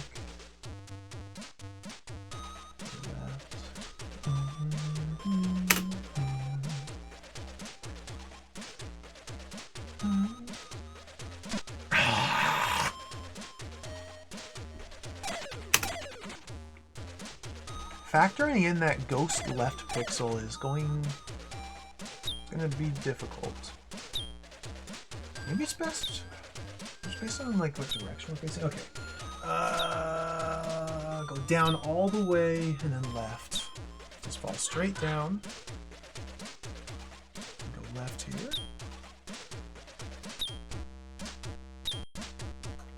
Jumping into it if that didn't work.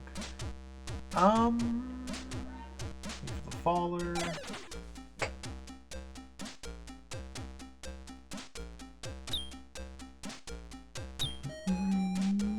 Oh, my cape! And you do the weird figure eight, so let's just wait right here. Oh, there's the first death. Okay. Wait for the bat again. Oh my god. Getting real sloppy here.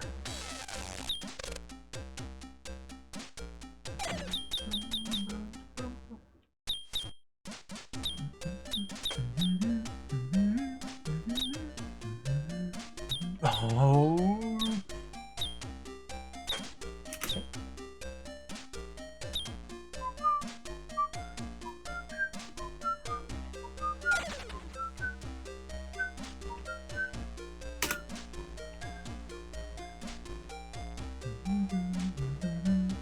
Go up here.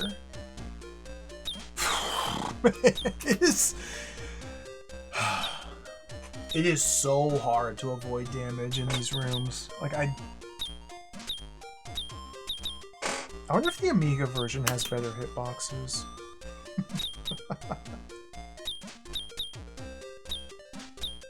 Oh, nice.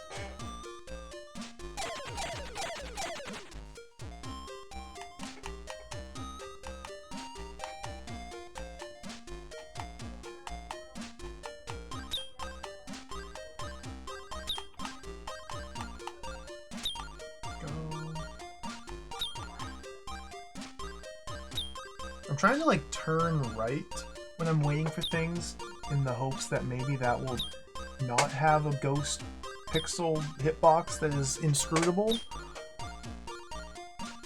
When I'm facing that direction, nice, I got through that room without getting hit. Turn, yeah.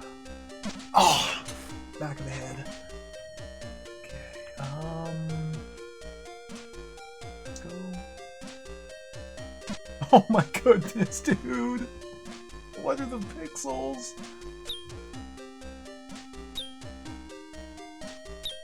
What if it's like a specific cycle or specific frame of his walking cycle that has like a glitchy hitbox. Like depending on what frame of animation you're in, you might have a different... It's probably not what's happening. Okay, we made it through. So there's level 1.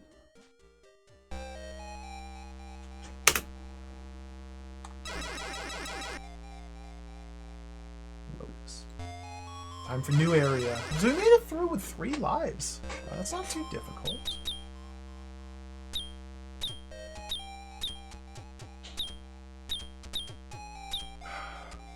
Snake hopping.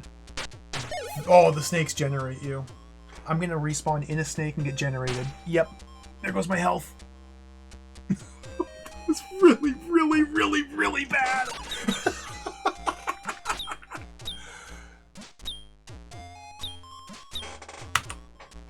I just pressed page up, Dana. I just pressed page up. I should have probably tried to figure this out earlier, yeah. The manual says there's a saving and loading function. You've pressed the help button on the Atari ST to bring up the save game menu. My keyboard does not have a help button.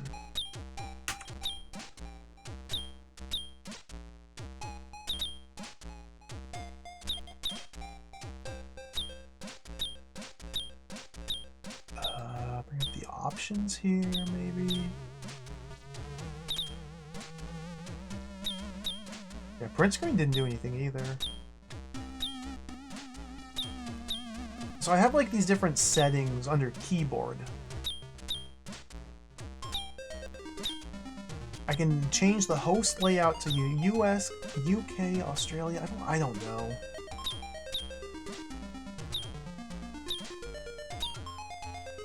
No, none of these say.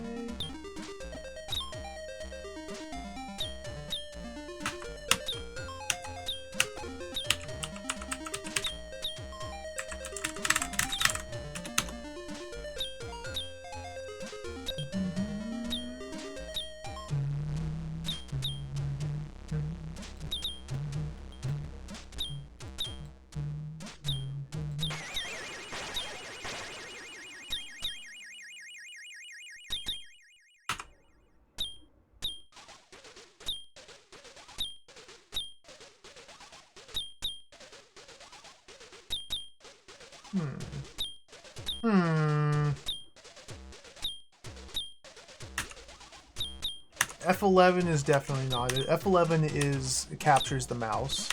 F12 is run stop. I don't know if we can save. It is unclear if we are capable of saving or not. To me, it seems like I am not.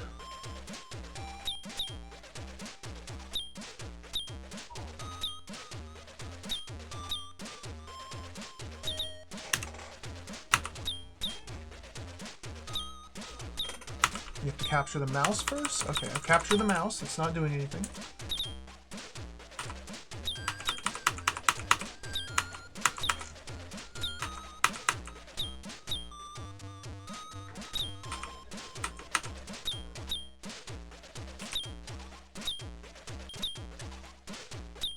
If you go to the shortcuts page of Steam here, everything's empty. I can add a new shortcut. Page up equals help. Okay. Save 11, page up. Numlock? Caps lock? I think either it was not implemented,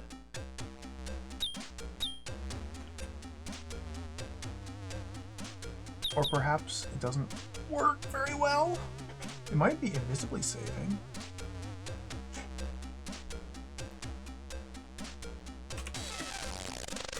That's...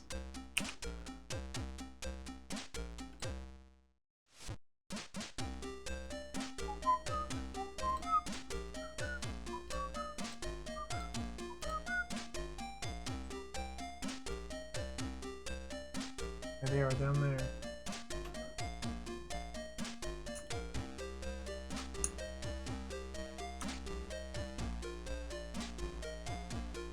In game, to quit the current game, press escape. F1, sound off.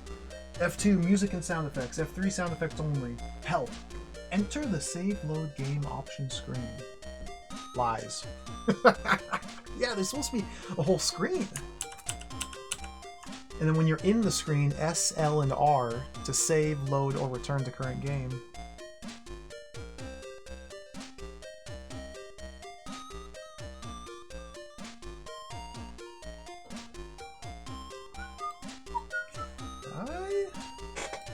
I have not seen evidence of this option screen yet. Let's just keep exploring.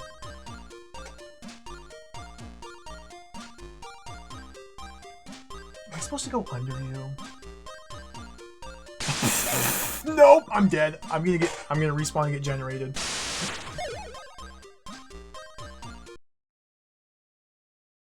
Okay.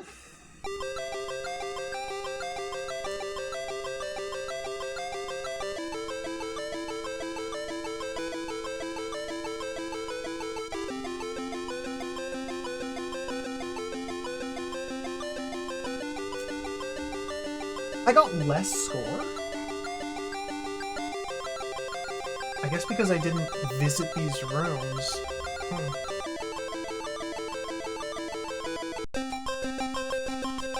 Let's try again.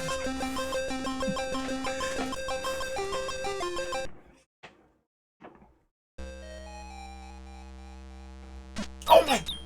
Okay, I got hit.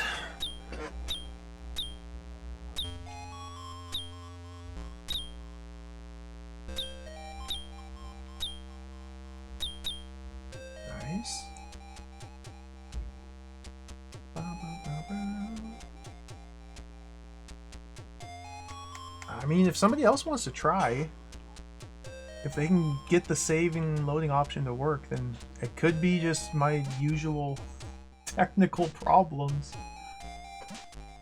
To me, it seems like it just simply doesn't even work.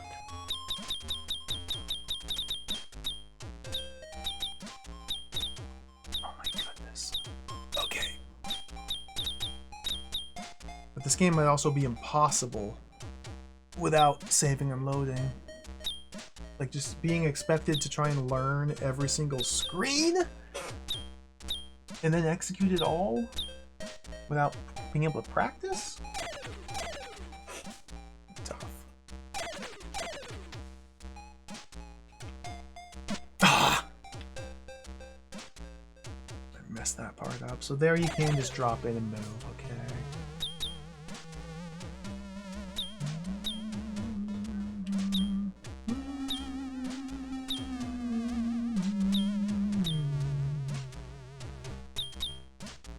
Ouch.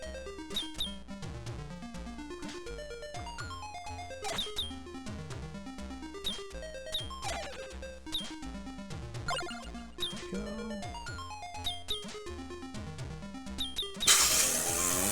Freaking pixels, man. I got hit by the pixel.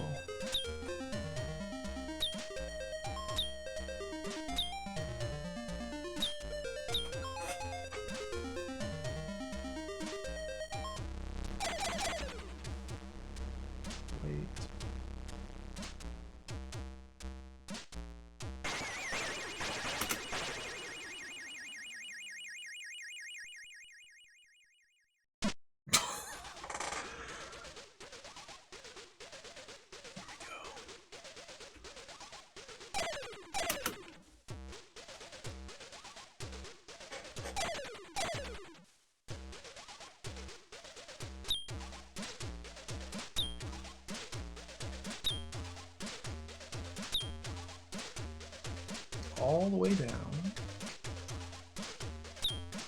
Still haven't died yet. Oh my goodness, the jump! I'm trying to like jump into it, but the nebulous hitbox is a big problem.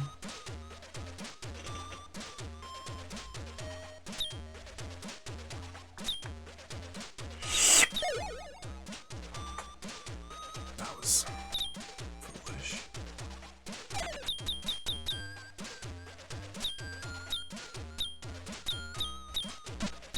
Why did I bad?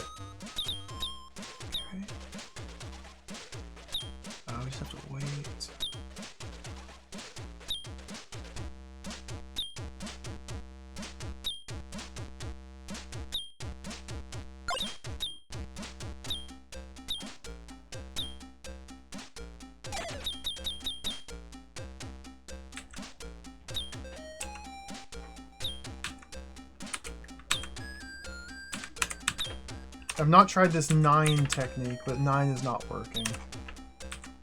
Everything else that's been recommended I've tried. It is not, none of them have worked yet. The 9 was a new one. Yeah, I never noticed that 9 on the numpad does have page up there. But it didn't do anything.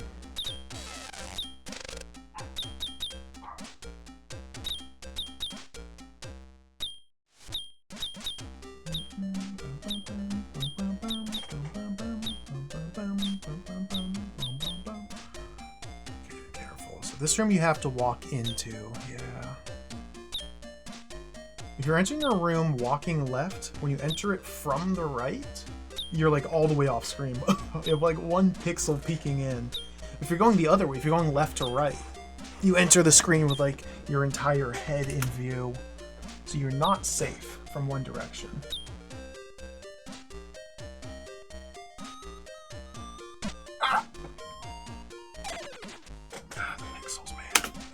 Struggling with the pixels.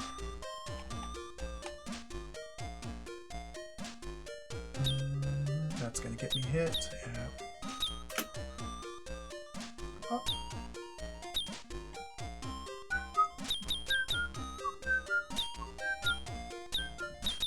Oh my god! Okay. What even is a hitbox? What even is a hitbox? Nobody knows.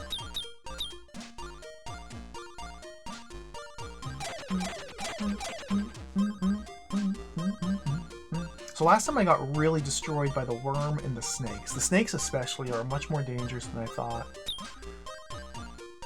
Because most enemies get deleted if you touch them. The snakes do not. Instead they generate you. It's very dangerous. Okay, what is this pattern? That. Okay.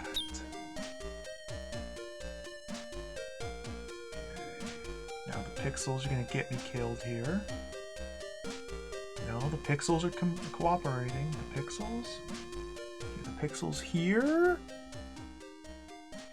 Oh my goodness. I did not think I'd be safe there. Into the snake land. Like, I wonder if these devices here are relevant for anything. Maybe later we'll use them.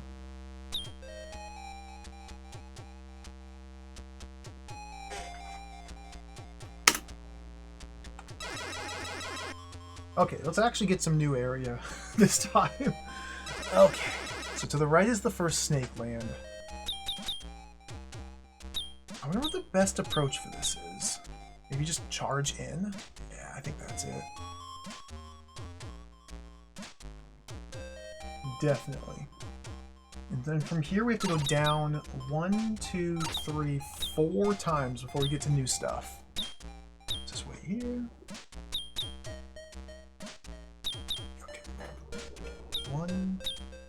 1, 2, 3.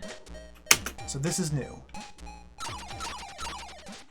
Da ba ba ba ba!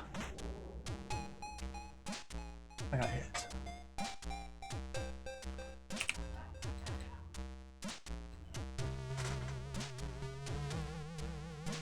Oh, more snakes.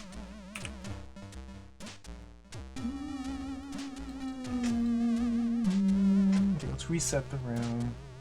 So what's the play here? So the double bat formation here should be the same, where they swoop, wait, swoop back, and then it's the swooping back where they have a big long cooldown. But I'm stuck behind the snake! Oh, this is really bad. Dead. Okay. Oh no, the worm! This looks unsafe. Okay.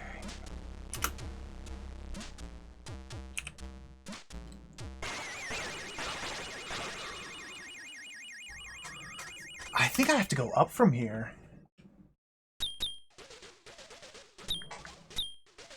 So I think what I want to do is wait for it to go that way. Go now. Go. Yes! Oh, it's a troll. It's a troll. You go up and there's a stalactite that crushes you, and I don't think there's anything else up there. Very good.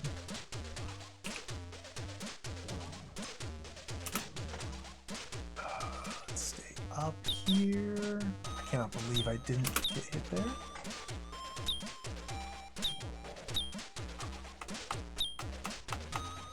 Another worm. So these worms are a big problem. Without a fireball, they're effectively acting as gates I can't get through. I don't think I can go left. I think I have to go down.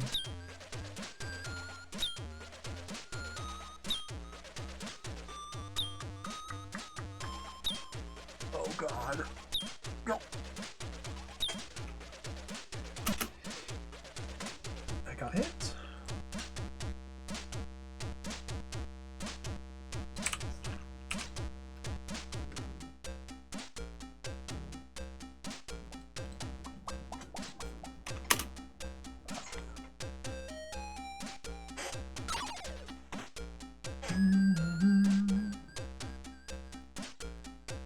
Snakes. Go.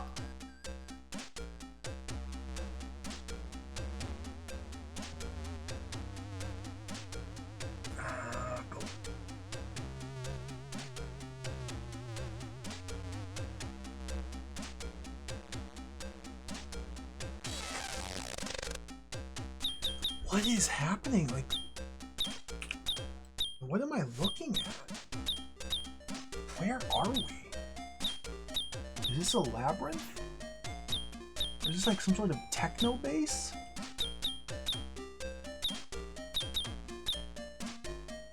Is this an alien command center? What is this?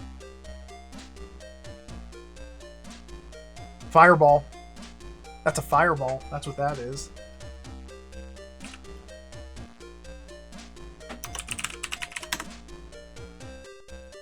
Is that yellow for the powers? Yellow. Yes. Okay, I have to get in there. We have to weave through the mystical worm here. Okay, I see a very obvious little triangle. What is this nonsense? You have to observe the pixels here for a bit. Okay, so it's triangles, and then it generally safe like right here. We can move out into here and now go straight for that. And after grabbing the fireball, we want to stand here. I think I see the pattern. We could just go like this. No, not quite. I can kind of cheat by leaving my mouse cursor on screen like this. To like mark certain safe spots. I guess it's not really cheating. We can do that with real hardware very easily. Okay, we got the fireball. Awesome.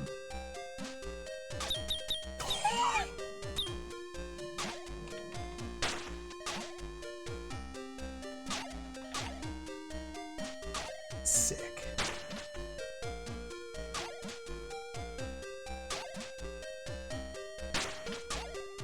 Oh, I want to kill this thing, but you can only hurt it when its mouth is open. Okay, let's go. So this is a new key. I'm pretty sure it's infinite. It just has a short little refractory period. You can only have one fireball on screen at a time.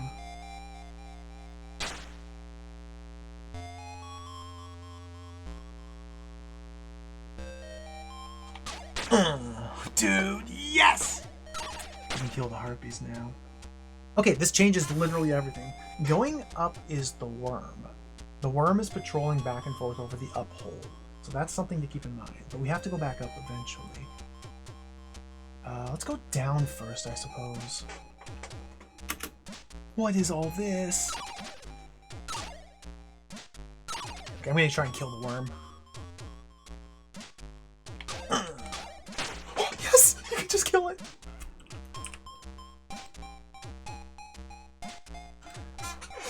this?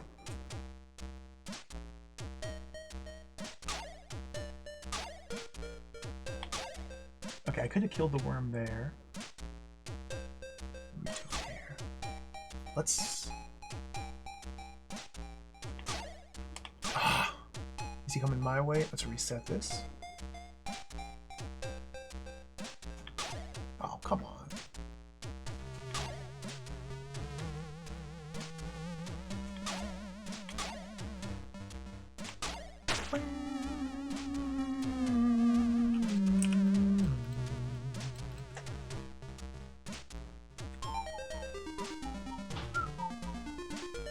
But killing them, they just come back the instant you leave the room. It's like there's no score that we're accumulating. We cannot permanently clear out these rooms to make them safe forever. But still, having the fireball helps out tremendously.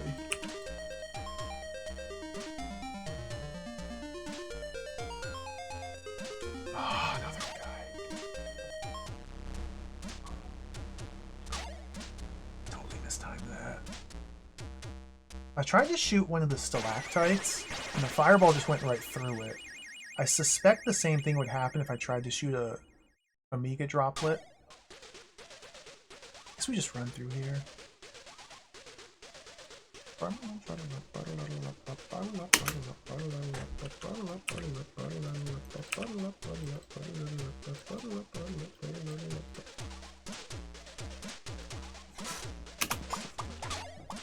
This guy we have to kill. Get him! Oh my god! Try again.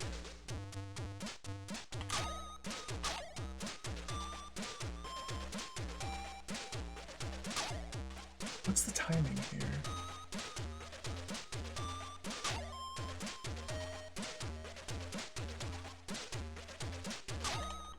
Huh. Okay. Maybe they actually take 2 hits? Am I really mistiming it? Is that...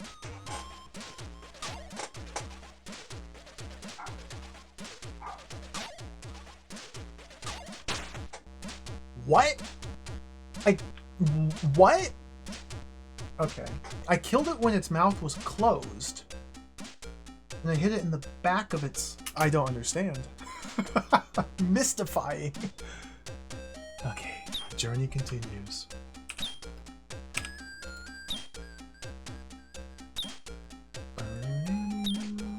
This section of the maze is enormous. Level 2. We're gonna have to go back to level 1 to kill the boss. I wonder if I can kill the boss now. Go up a little more? Okay, there's a worm guarding the up. That's scary.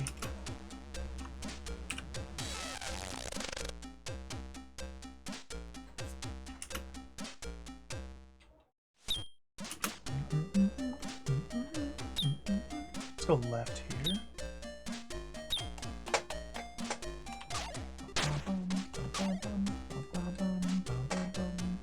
This one's gonna hit me.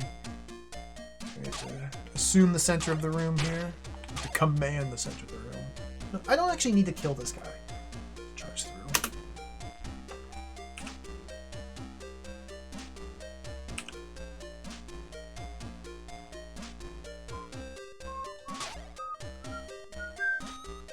Another lotus pad. Oh, interesting.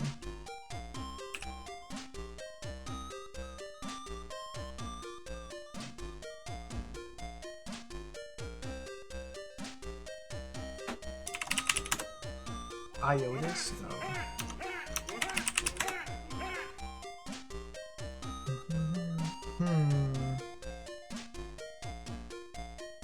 Like, I kind of want to jump in here and just see where it takes me, but we also need to keep exploring. We just have to keep exploring.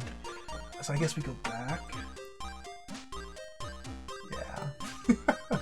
Are we on the right? Oh, goodness. Auroral Visage, hello. Thank you for the raid. Welcome. Thank you for raiding. Oh my goodness. Hello, welcome raiders. Oh, I'm being covered up by my map. Welcome to the stream. Hello. We play more Forever Kingdom. That game was so cool. Ah! Oh my god. We're playing Astaroth, the Angel of Death. Hello, welcome everybody. This is a Atari ST and Commodore Amiga game from 1986. It's real dank. It's kind of a giant maze that we're just lost in, exploring. Hello, welcome everybody. You finished it, nice, congratulations. Final boss was a lot. Oh, I'm looking forward to playing Forever Kingdom. I really liked Evergrace. It just was so strange. It was just such a weird game. I guess I wasn't prepared for how bizarre it would be. But now that it's been a couple days, definitely very positive about it. Yeah, this is a giant maze game. We're going around this maze looking for powers to destroy demons. It's kind of confusing. I'm drawing the map as we go. This game might be impossible. It's got some really good music. Where are we? I need to go up here. This is... Okay, I just got a game over.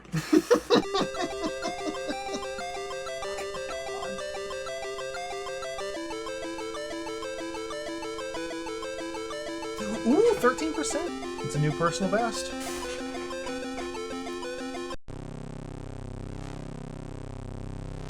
Let's try this again.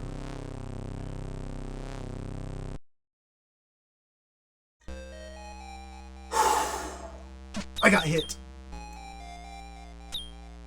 This much map is only 13%, I know. How many rooms is this? Like, surely the score is not based on the number of rooms visited. This is already 54 rooms on this map. There's no way there's like 500 rooms.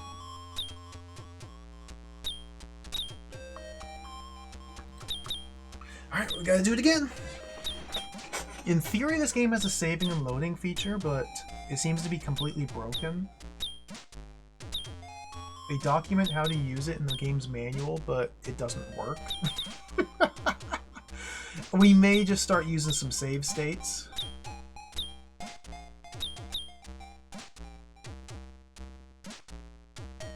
But I don't know yet.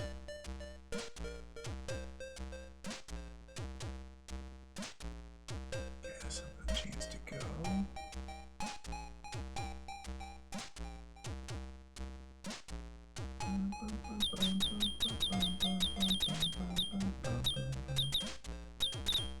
This room is really strict on the timing. Careful, we have to step into here. Essentially, this game boils down to cartography and memorization. Are you capable of drawing a map to remember where things are? If so, can you navigate to where things are without getting owned? It's that second part that's really tough, though, because the game's really tough. Okay, go straight down. I screwed up in this room. I was supposed to hold a right when I dropped in through the ceiling.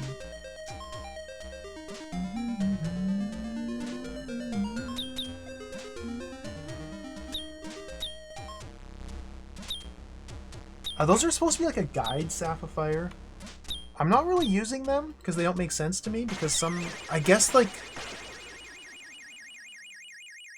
they're supposed to be pointing you to the center of the labyrinth, is what the manual says, but there's certain points here where, like, the arrow swaps. So we're also wrapping around left, right, top to bottom. So rather than try and use these to help me navigate, I'm just drawing a map. Oh my god.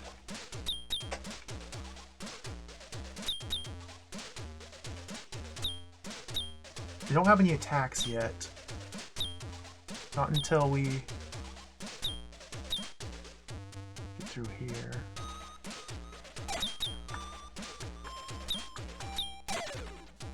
I took damage there. So here's our first power.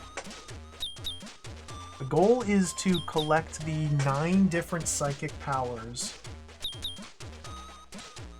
And then once you have all the powers, you can use them to slay the demons of Astaroth. And then find Astaroth and kill her. That's our goal. We can just run through here. I don't know how to get... I can't get through there. I need to rethink that realm. Levitation.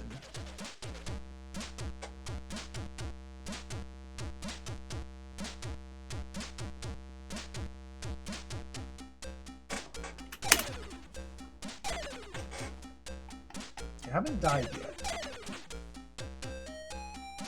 Jump down this pit. Go all the way down.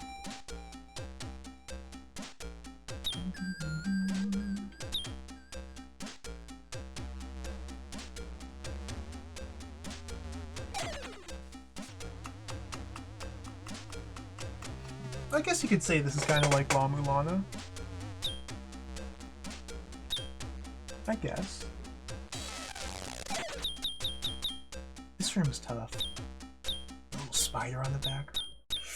That jump is not realistic because you're not supposed to jump it. You're supposed to wait.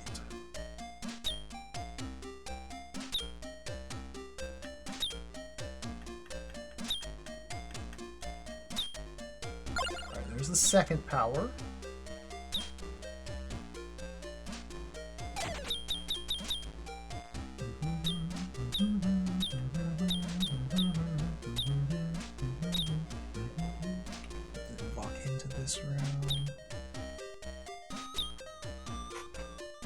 So the second power is the power of transmigration.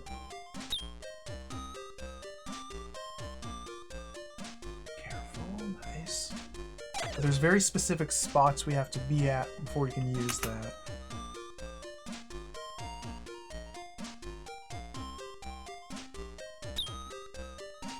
Okay. The first boss is over here on the right, by the way.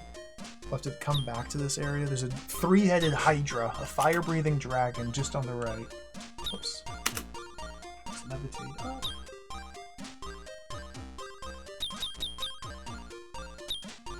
The re-release manual has no mention of saving or loading at all. Really? Yeah, I agree. I think they just didn't implement it.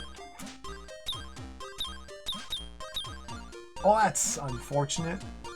Well, that makes me feel like I can't save state then. That's cheating. Just have to do it. We have to do it legit.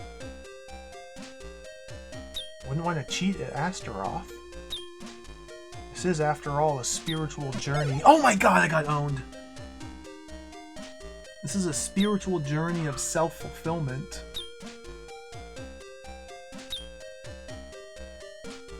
Can't cheat.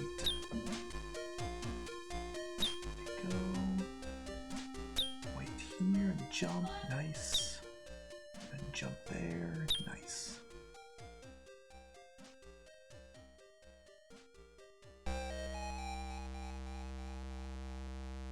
Okay.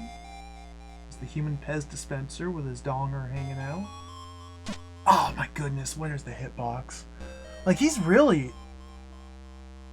Yeah, that's great. That's really good stuff. You don't get to see that very often.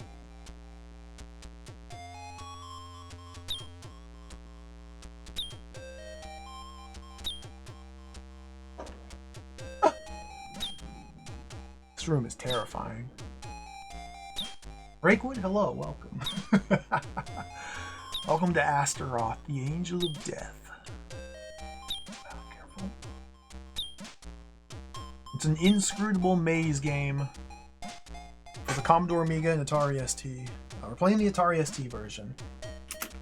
It's pretty dang impossible so far. As expected. I guess I should probably, just for clarity's sake, how does this work? Like those. If there's multiple different teleport pads, I should probably, yeah, just leave that there.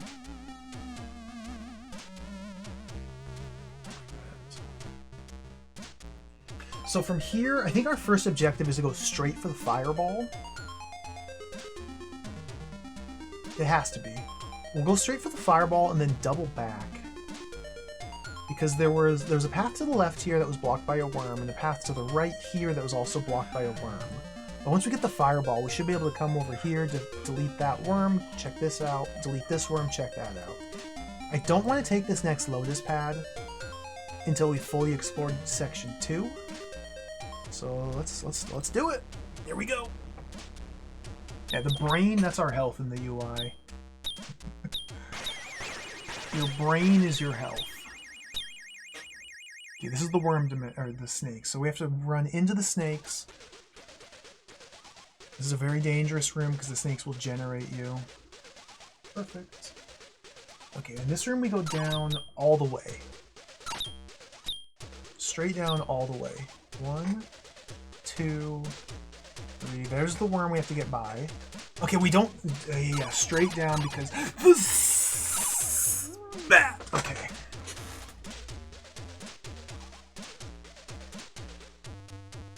Go left 3 screens, then down. Okay, more worms. Oh, these are the freaking bats, dude. The bats really mess up, like, the timing of these worm jumps. I wonder if it's best just to eat the bat damage here. I think it is. 1 bat damage, or 1 bat cake. Okay. We'll eat 1 bat cake. So rush over here to get under the worm. Where's the back and forth? Okay, okay. Oh.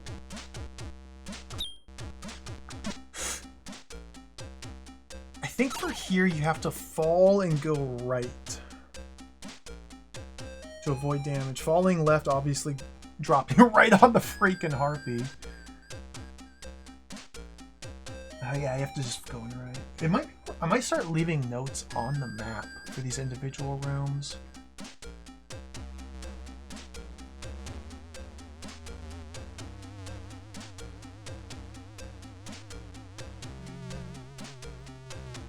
One more screen, then we're at the fireball.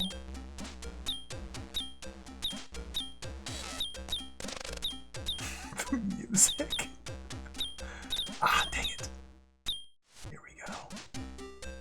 Okay, so let's reset the room and just hold left to get to the first safe spot. Okay, right about here.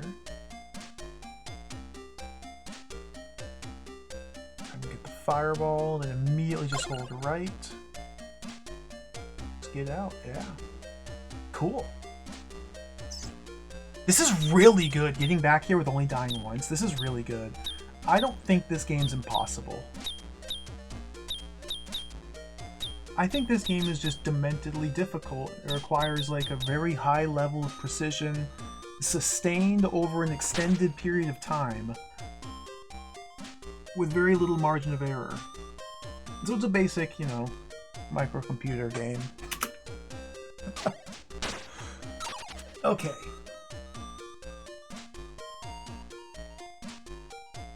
I have to drop down before I can go up, because of the way the levitation works.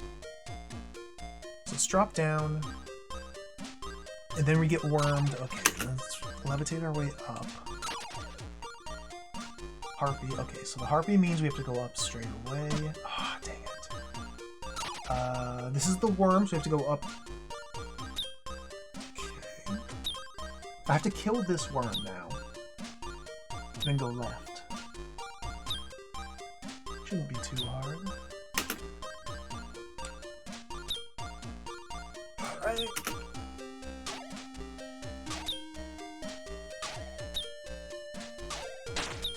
Blasted it. Oh, yes. Okay, this is new progress. What's over here? Harpies! Blow them up!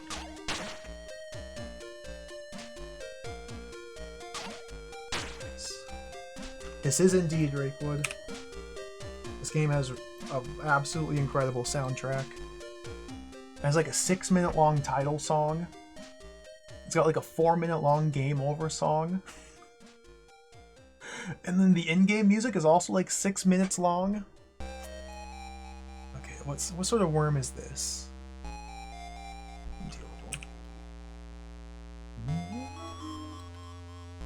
There's buttons. We can play in silence. The button that we can do music and sound effects, or we can do only sound effects. Believe it or not, there's no way to play with only music. Very rare. You have to play with music and sound effects if you want the music.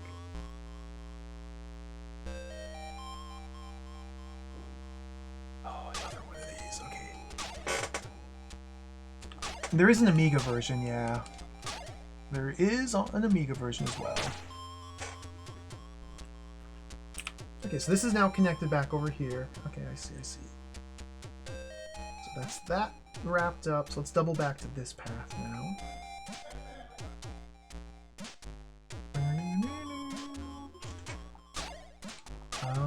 I don't actually know about this. Okay, no, it's fine. I'm safe here.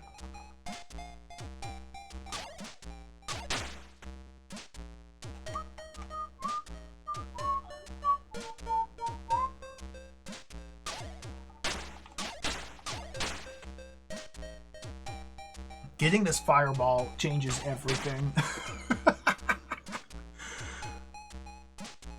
This is really a huge game changer. Okay, I don't think the opening and closing of the worms makes any difference. I think you just hit them in the head the appropriate number of times. Okay, so we go full right, up once, and then right. This is a dangerous worm. I need to run into this room. Oh. I don't know about this, actually. This could be a big problem. Am I safe here? No.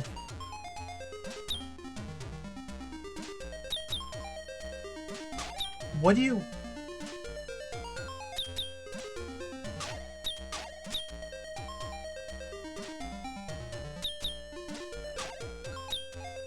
This seems really bad here.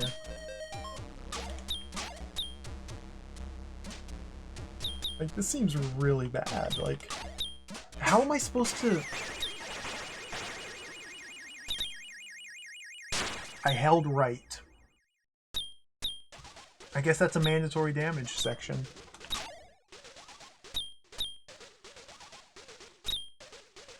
I don't see any other way. Oh, this room now. Okay.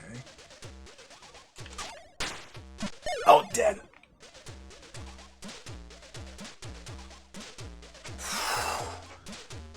Tough game.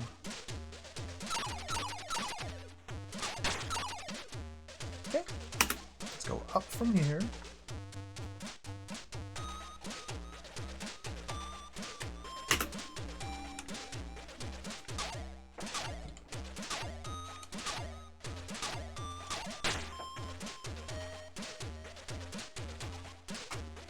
Is all unexplored.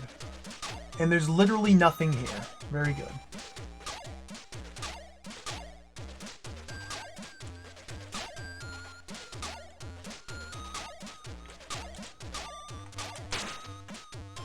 Literally nothing here.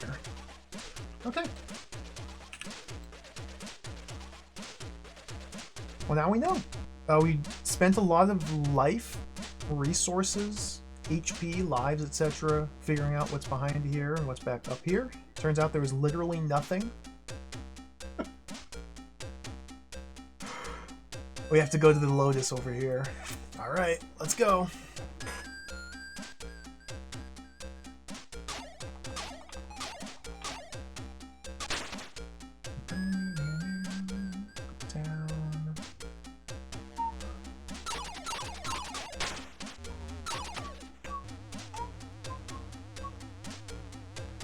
Is not good having to redo these screens so many times. I guess it's good practice.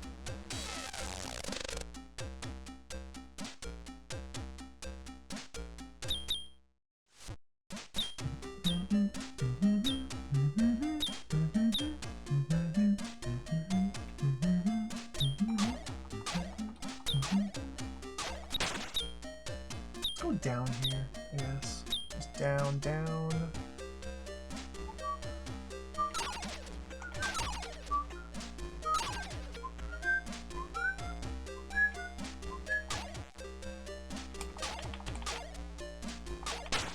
Yeah, it's literally just hit the head.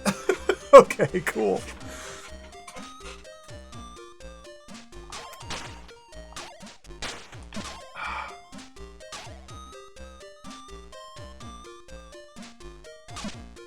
Wow, it's actually kind of hard to hit those bats.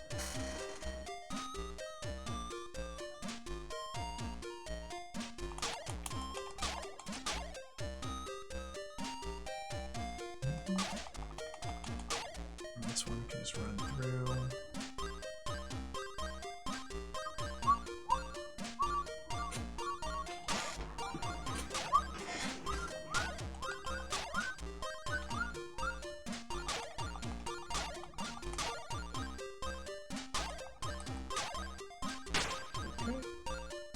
Up and then left, and we're into the new territory.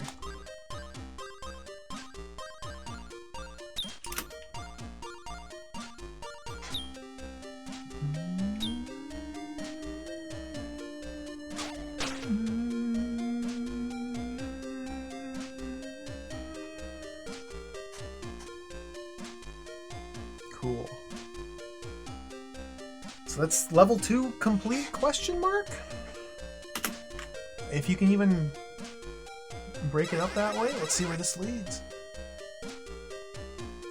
A new mode. Oh, dude! It's awesome! What is this?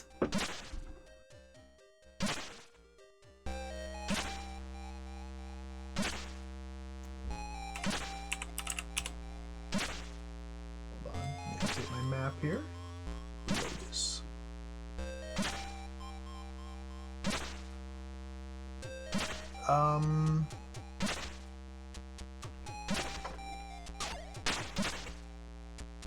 Okay. That's a really good eye roll animation.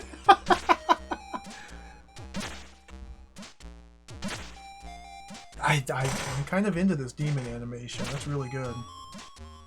Yeah, you could, in theory, make it to this area without the fireball. Yeah, so that's there to ensure that you have the fireball. That makes sense, I guess?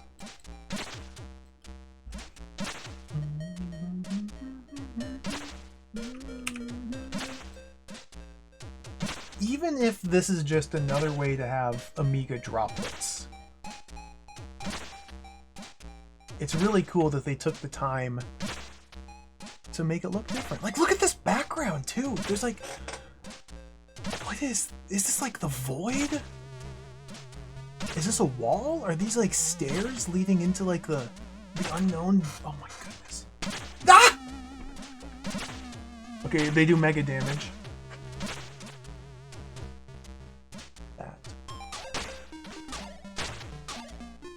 Every single screen has like a unique something in it. Every single screen. This game is out of control. Like, what are these, like, buckets of brain? Is this like is this like a... Are those oranges?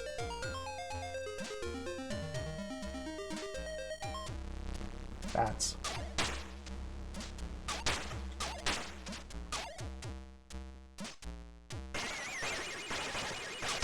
Congratulations, Orange.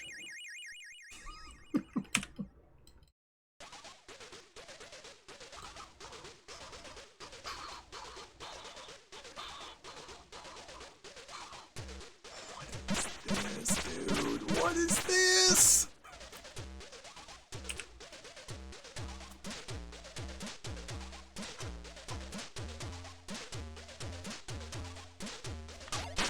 Oh, you just shoot the little spiritual fireball with your own fireball. Okay.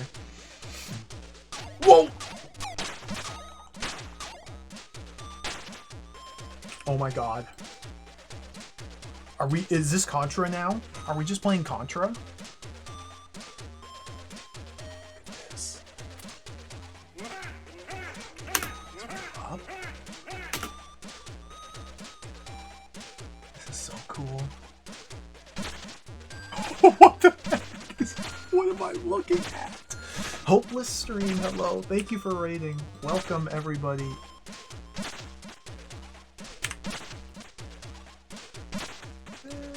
Hello, thank you for the raid. Welcome.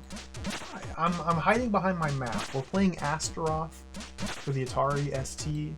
This is a giant mega maze game with really hot jams and insane graphics. Enjoy. Welcome, everybody. What is this? I don't think I can interact with this or that. I guess we just peek what's up here. Okay, careful. Okay, so we have like flesh guts walls. And this seems to just be a trap room. I don't think I can do anything up there.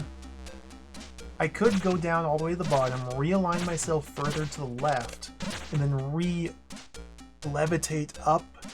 And I'd be able to land up here, but I don't think there's a reason to. So that's a dead end.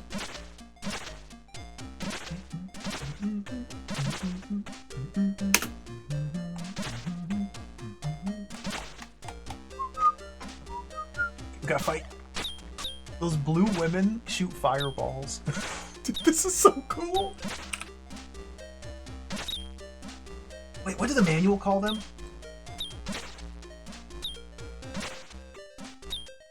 Those are water elementals. Oh, of course. These creatures consist of a considerable volume of water, or water liquid. They attack by firing ice balls at their enemies, or alternatively they attempt to drown them by crashing into them. We haven't seen any beholders yet.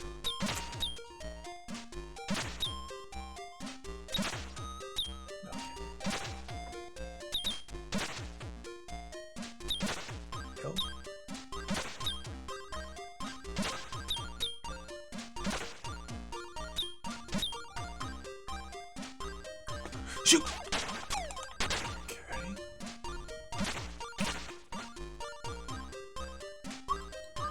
Oh, dude, the giant bones! Look at the size of these bones! Those are big men! Oh, this is so cool! Okay, let's levitate up. I did not kill the dragon, no. I don't know if Fireball alone is enough to do it.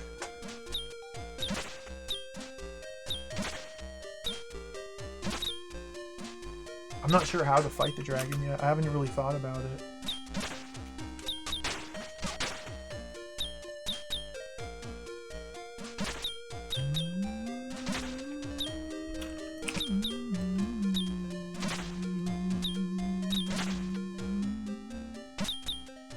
Shoot.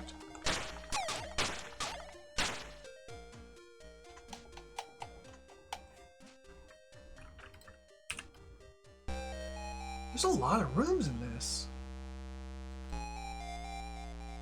Up this way. I know, the mega backtracking. It's kind of not something I'm looking forward to. But I'm really hoping that some of the later powers might make things a bit easier. And it's also very possible that if we do get a meditation ability, that it ends up being like a healing spell. And if we can get that far, everything will be good. I'm dead. Getting that far! It's gonna be a problem. That was a problem there. Go up here.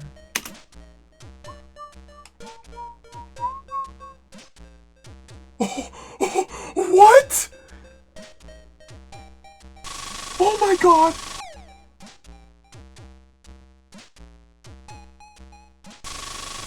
Am I supposed to fight the eyeball demon? This was not in the manual.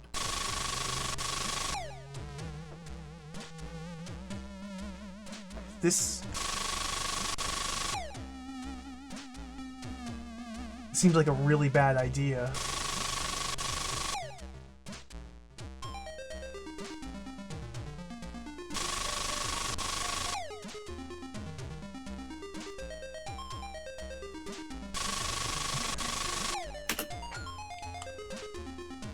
Go like this, go like that. Okay, stabilized. Ah, yeah, baba. Unstabilized. I didn't think the bat would hit me there.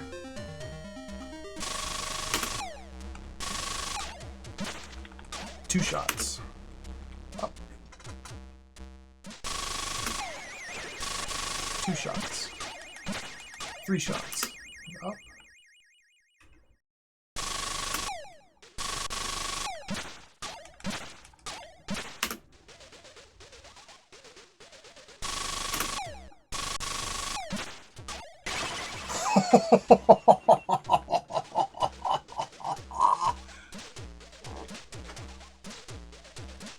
I wonder if that did anything. You reckon it respawns? You know what's really fun? When I go down here, there's 3 water elementals down there pacing back and forth, getting ready to pounce. How did I shoot my fireball backwards? Okay, and now...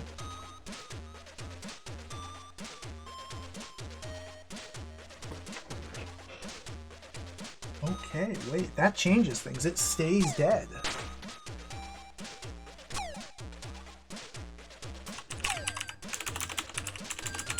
Eyeball.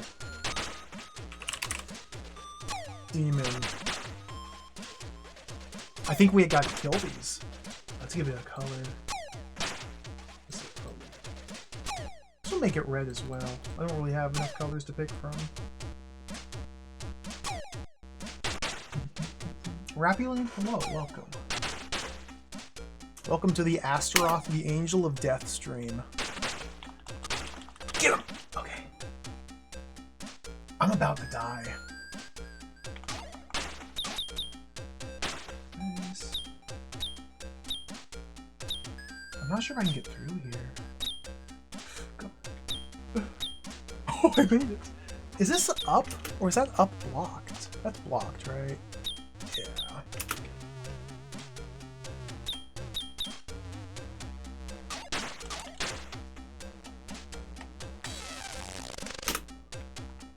I haven't been up here.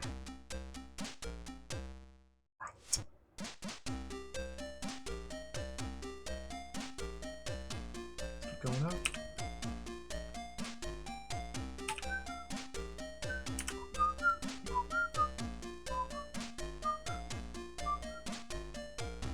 Watch for those bats, dude! The bats are a big problem. Okay, should we save here?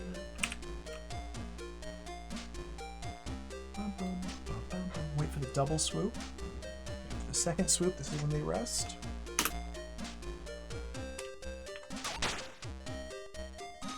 I took damage for walking into the melting water. Or the melting ice wall. And that dealt damage for touching. Okay, understood. Don't touch those. It's a bad touch.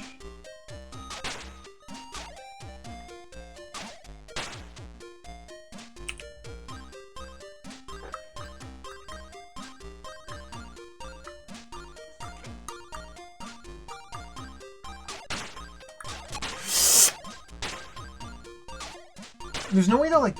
Oh, maybe you can... There's no way I can time my crouch to duck under those shots. I don't think this would actually get me low enough. You have to, like, block the water elemental's attacks with your own attacks. That's really hard. I guess we're going up.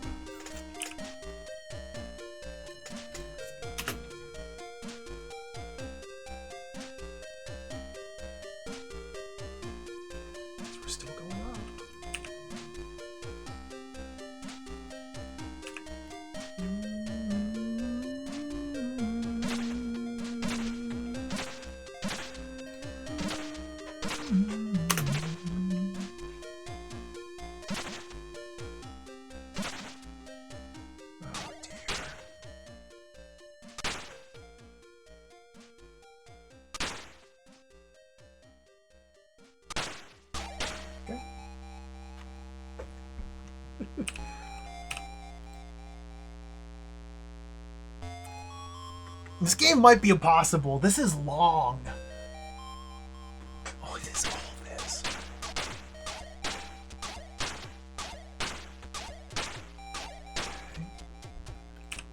Every single attempt, we're gonna have to go through all this. I missed a turn back there a ways as well. Water elemental. Like, these rooms haven't really been that tough though, which I guess is a good thing. It's just the attrition, like the constant whittling down, the slow whittling of all resources.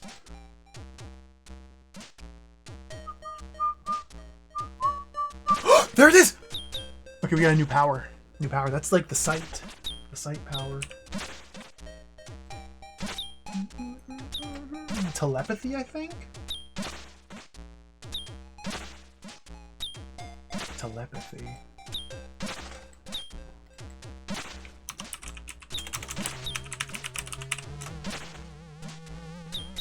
Yellow.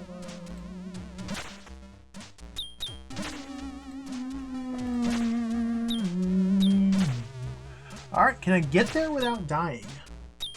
It's unclear.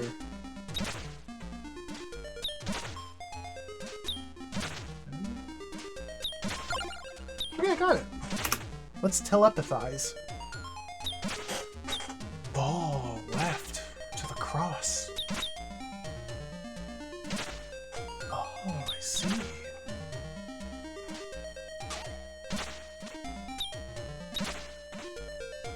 Ow! The ghost hitbox, the ghost pixel. I got ghosted there.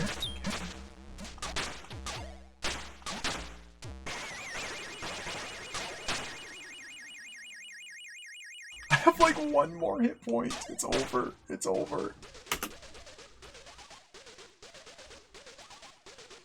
Left across.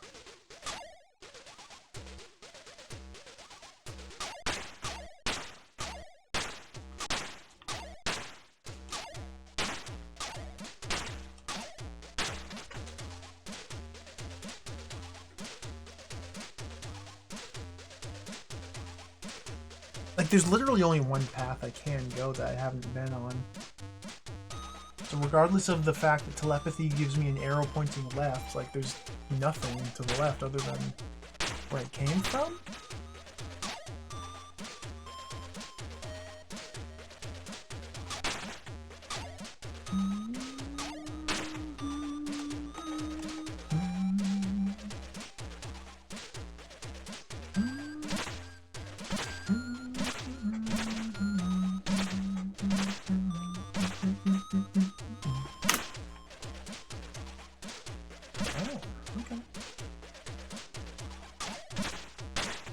Am I dead here? No, okay. Am I dead here? Yep, I'm dead. Game over. Oh, I think that thing on the left... That thing on the left might have reacted to telepathy. That was a really good attempt.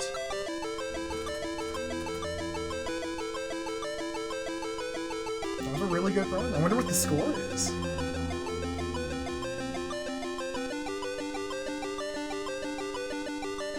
25%, 24%.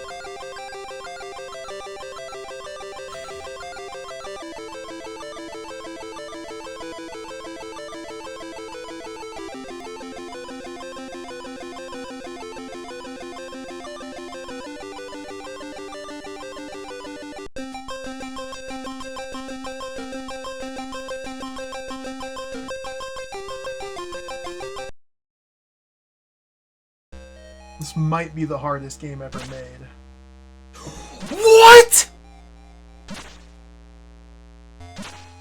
Never mind. There's checkpoints. There's checkpoints. I take it all back. We've checkpointed. I saved the game.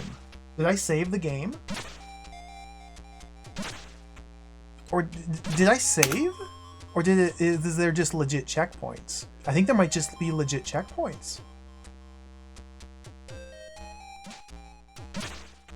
Page up. 9. numlock, page up, 9, numlock, F11, page up, 9, numlock, page up, 9, F11. Okay. Just press a bunch of potential saves to... Okay, everything's fine. Let's... This changes everything. This changes literally everything. Alright, let's go kill the eyeball demon, and then go pick up telepathy and double back. We are exactly the same powers-wise as I was when I entered this level, so we still need to grab telepathy. Ow. But I got all my lives back.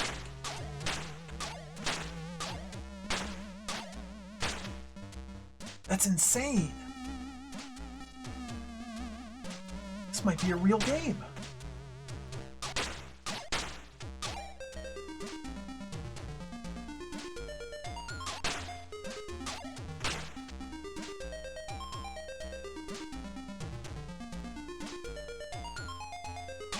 I wonder if that, like, continue or whatever it is documented anywhere if no one's ever played this without a trainer that far. Or maybe this is a cracked version, I don't know. I don't think this is. No. Doesn't say it's cracked. Okay, we go up one.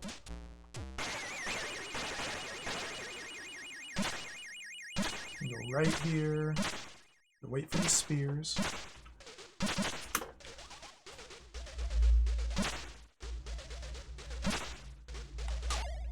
Rid of the water elemental. Yeah, I would have said the cracked row, yeah. A game of many mysteries. Giant skeletons. Continue the ascent. This is such a huge, like, weight off my shoulders, though. Like, this is so good to know that the game might be playable.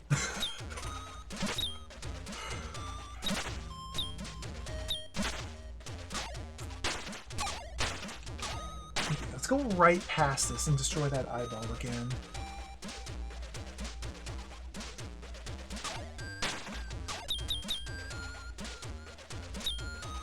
Like, that, oh my god, that's so nice. Not having to replay those first two levels every single attempt. Might be the best game ever made. Okay, screw that up. Might be the best maze game they've ever made. Except for those hitboxes. I don't know what's going on there. So we want to be, I think, left a bit. Last time I took a hit from a bat here.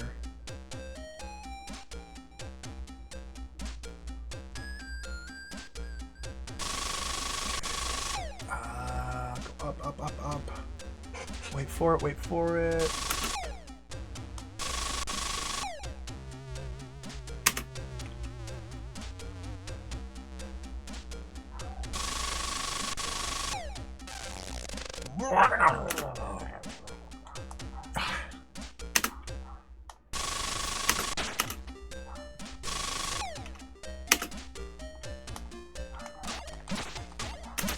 Guess I could just leave the bats alive here. Bark, bark, bark, bark. I don't really like leaving the bats alive.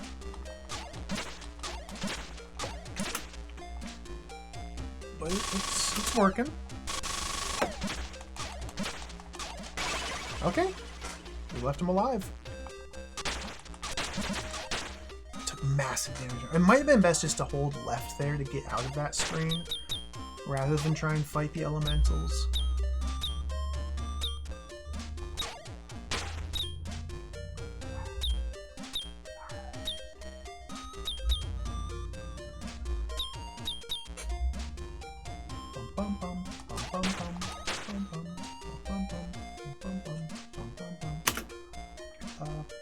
Now the long journey to the telepathy. Go left here.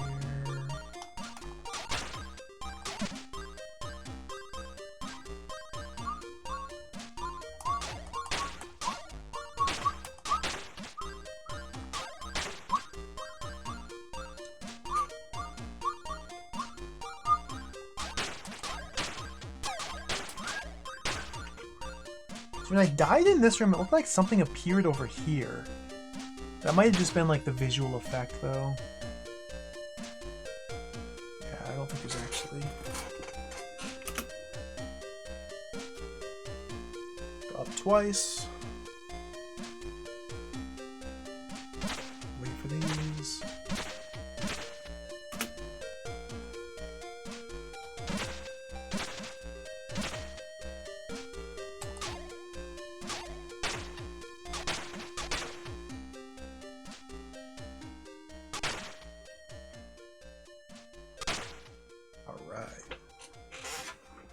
Checkpoints.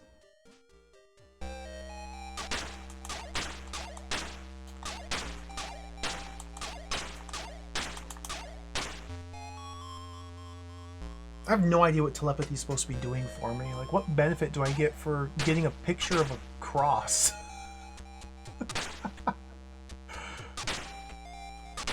I have no idea. Okay, this should be it right here. Yeah. What are these machines in the background?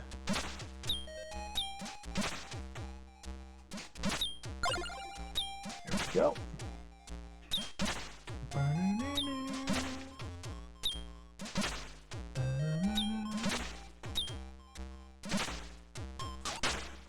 Always gotta take out those elementals straight away. Maybe there are extra lives. That'd be really nice.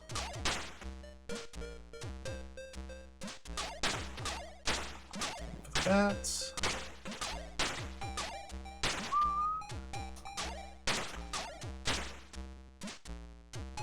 It's very unusual to find a checkpoint in a game like this. It's very unusual. I'm very happy for it. This is very unusual.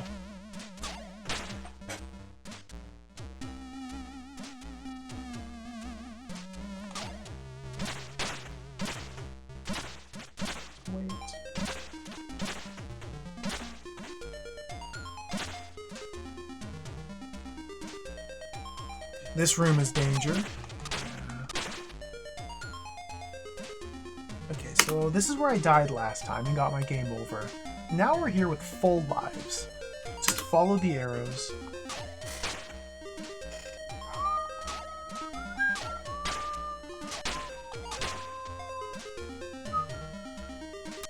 I've noticed the arrows don't seem to, like, be pointing you towards an object. It's more just pointing you towards an exit out of the current room you're in, if that makes any sense. Yeah. So I'm just gonna follow these arrows wherever they tell me to go. This place looks so cool, Doppelopus. This is World 3. This game has checkpoints. You get a checkpoint once you make it to World 3 of Astaroth. Now we're in like the dimensional vortex eldritch guts world, maybe? It's very unclear.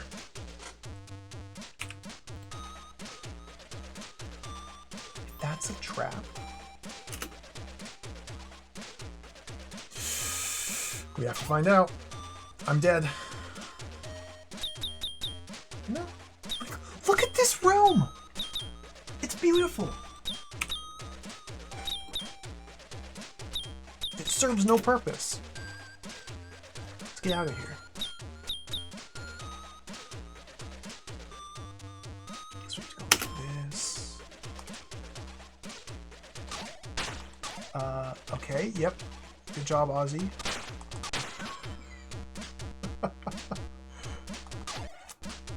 Another Lotus.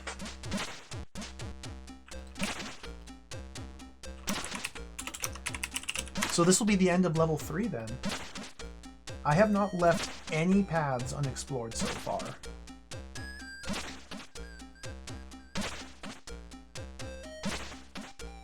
Cool. Make sure this is blue. Let's get out of here. Let's meditate. Let's ponder. What is this here? Down. Oh, that doesn't work.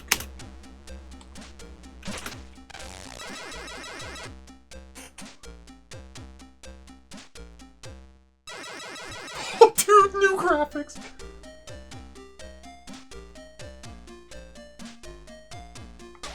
Okay, we're in the caves now.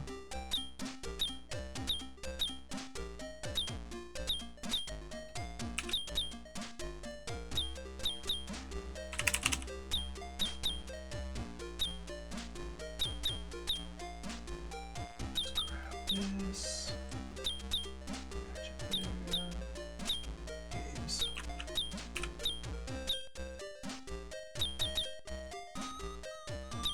Level 4.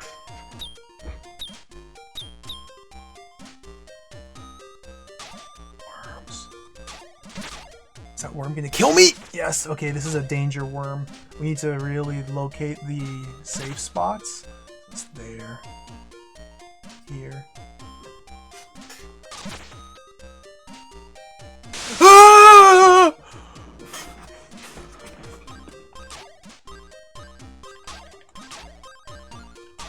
That really hurt.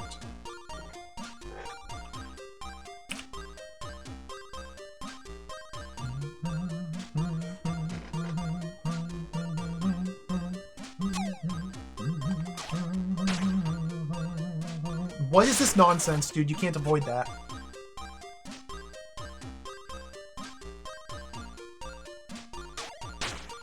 I guess we... Up. Okay.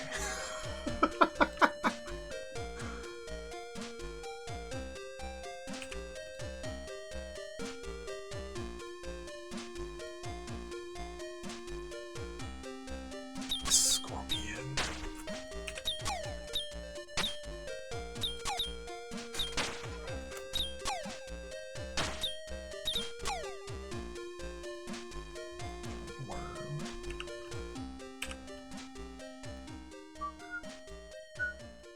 Okay, our psychokinesis might help here. Get rid of the worm. Let's see where it tells me to go. Down?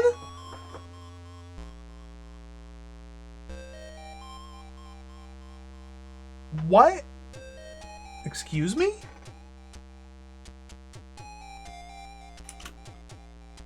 What if I ignore it? Okay, let's ignore it for now.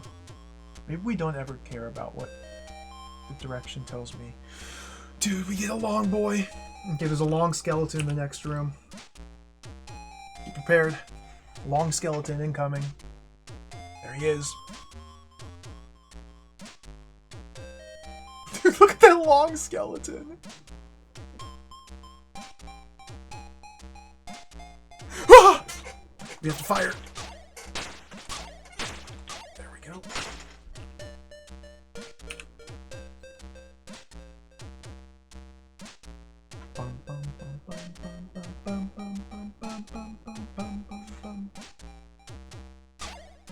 Skulls. What manner of witchcraft is this? Astaroth? Okay. Just play it safe here.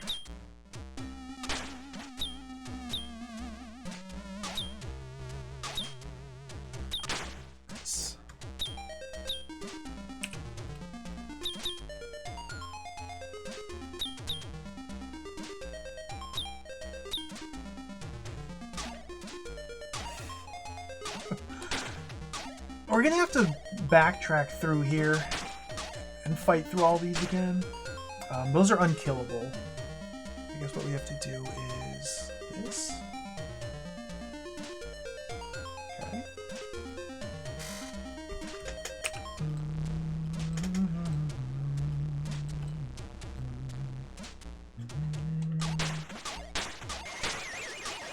Good one.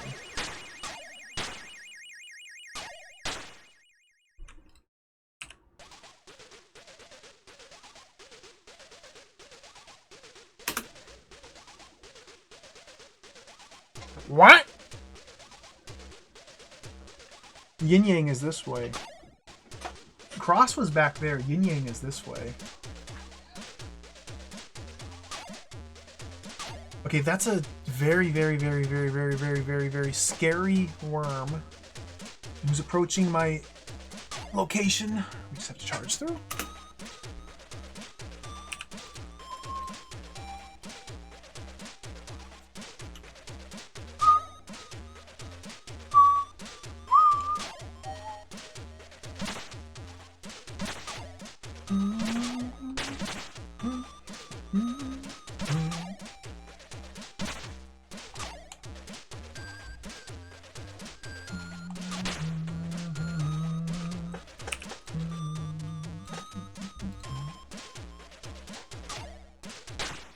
What is this nonsense? How long is this gonna go?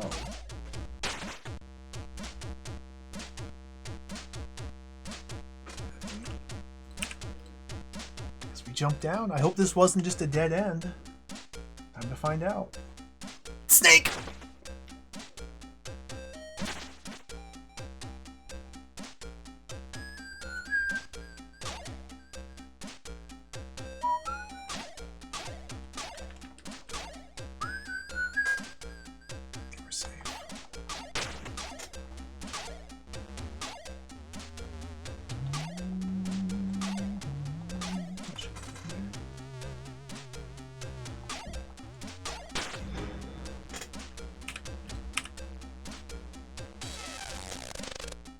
I love that part of the song.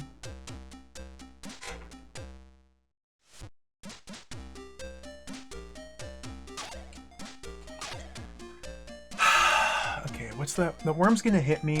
So okay, we have to advance in here rapidly. This is terrifying. Let's just go. Rapid advancement. I got owned. Okay, that was really sloppy.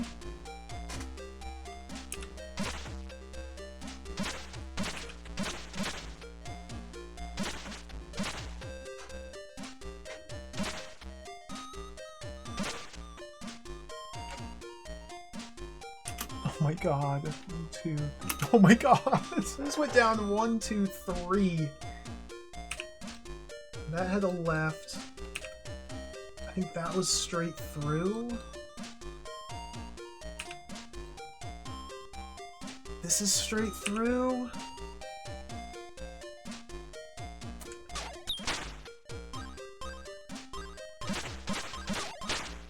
Okay.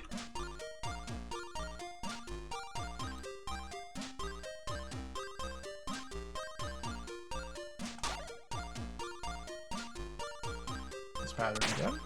Deal with this.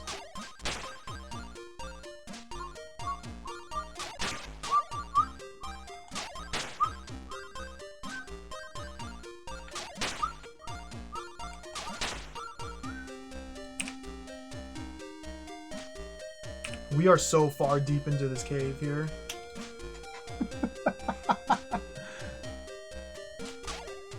I am beyond lost. Oh, that's not true. I have the map, obviously.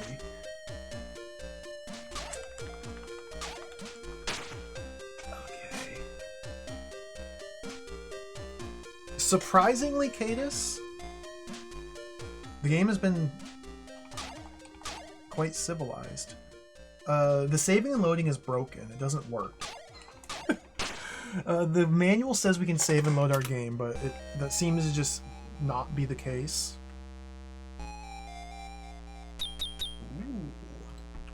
But there are secret checkpoints along the way.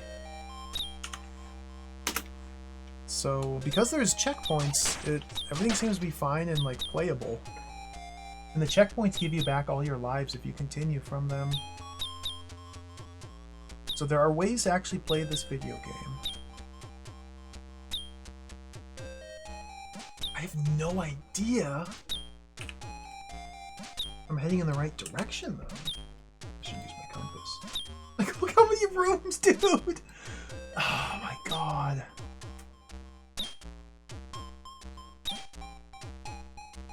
Let's keep going.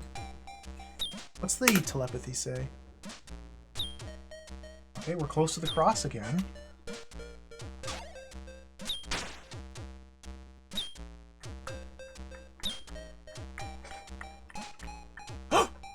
Scorpion! It's a lotus. Lotus.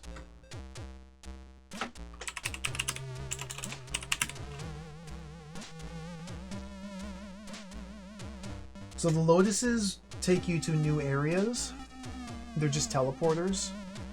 They're back and forth teleporter paths. If I found the Lotus here, and if we follow the previous shape of the other areas, then I would bet that either this left turn, this right turn, or this left turn led to a power-up that I missed. So we have to backtrack. We have to go back for it. I have to go back.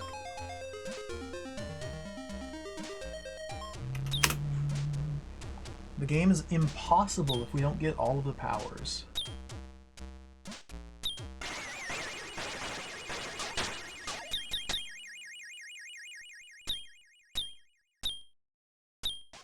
In terms of just like maze games go, though, this one is really cool. The gameplay's been quite fun.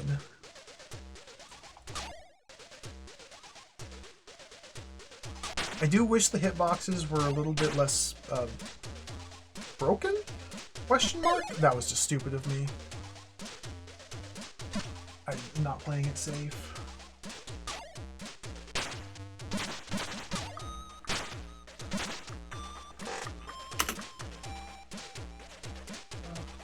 Okay, so we have to go up 1, 2, 3, and then left.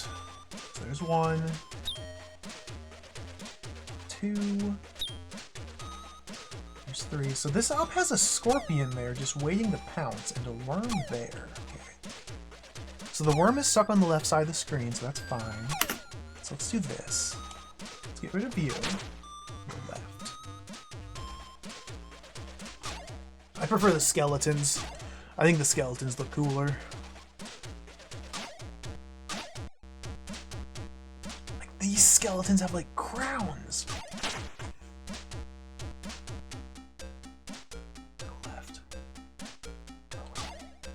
Yin Yang was right here!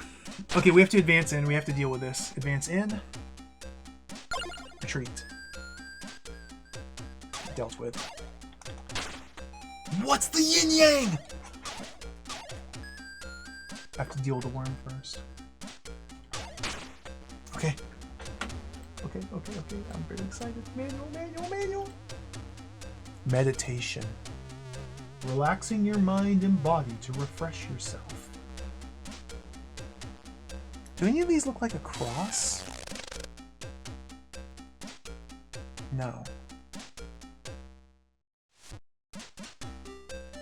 This might be the healing spell. So...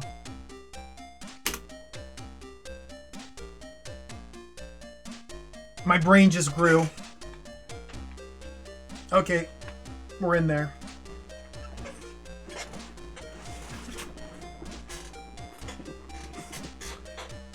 I'm pretty sure the meditation is just a full heal. As long as you have a safe spot to stand still and assume the position, then I think we can fully heal wherever. That's Mega Ultimate. Mega Ultimate. The big problem, though, is that I only have 1 life currently. Meditation. Make this yellow. I only have the 1 life. You reckon maybe the cross is the checkpoint? That could be. It may be worth going back to that Lotus and taking it in hopes of checkpointing and then going back through it?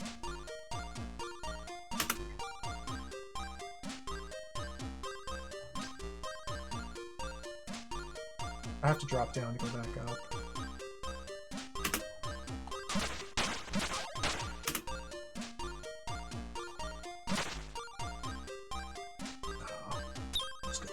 See, the thing is, like, look at this left turn way back here I missed. That's so many rooms away. That's so many rooms away. That could be something cool, though.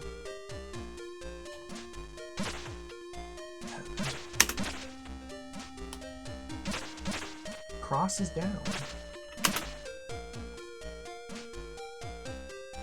What is right?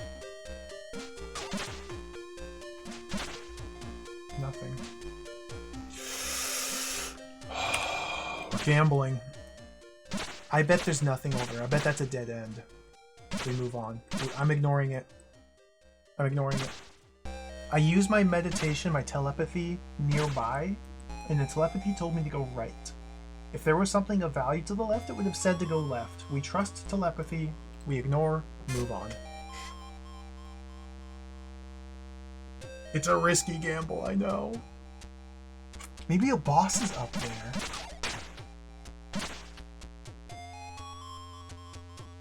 The problem is...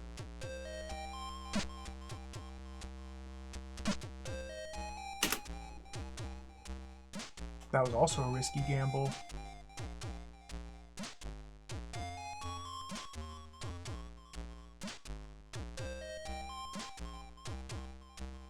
You ever just sit there and think about your brain until it becomes big and ultimate? That's what we just did in the game.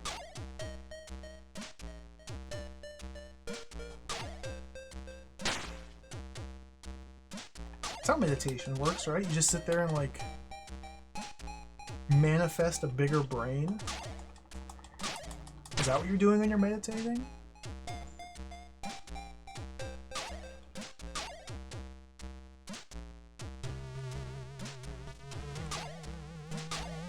There we go.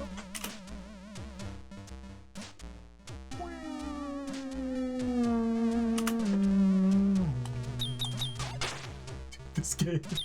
So I think we're gonna have to literally backtrack through the entire game to kill the bosses, and maybe go through it one more time to get back to the dark area once the bosses are defeated. Like, I'm still not sure as to how everything's gonna play out here.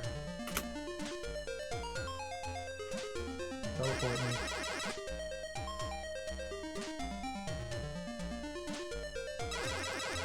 Omega eyeball.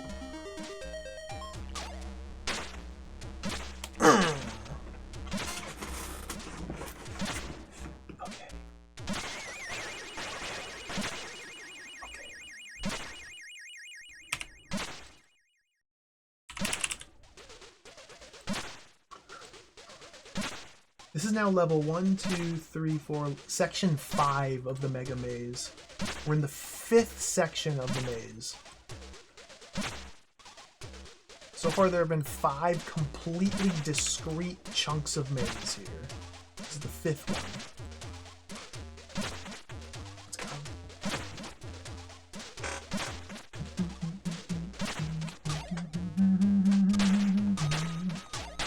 Oh, there's skulls here. Dude, look at this! The skull belching out the rocks! Awesome. One elemental.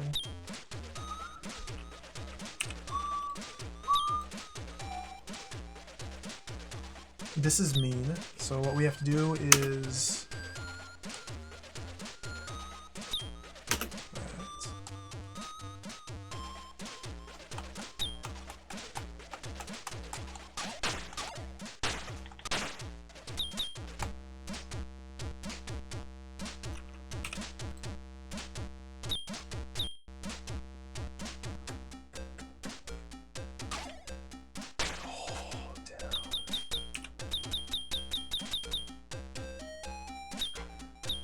Let's reset this.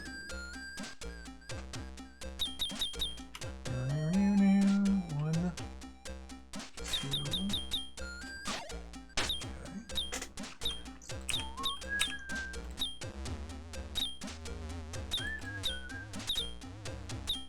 Okay. What's the meditation say here? The telepathy. Oh, what? Ice! Ice! Okay, ice, ice. We have to go grab that power. So up. So what's the pattern here?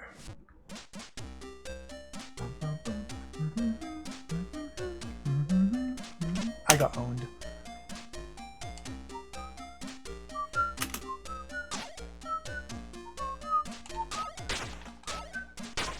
Okay, danger, danger. That's okay. We have to advance in here. generated here, but now as long as I can kill the worm without getting hit, we can meditate afterwards. So the entire gameplay dynamic has changed considerably with the meditation. At this point, the only concern is in individual rooms.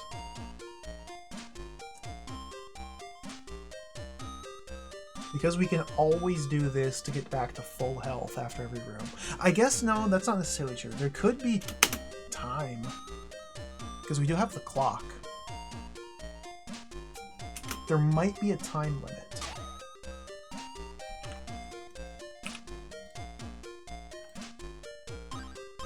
I hope there's not, but there might be a time limit. Okay, there it is! We got Amiga Eyeball and the power. Let's charge in and get ready to fight the eyeball. Okay, let's grab the power.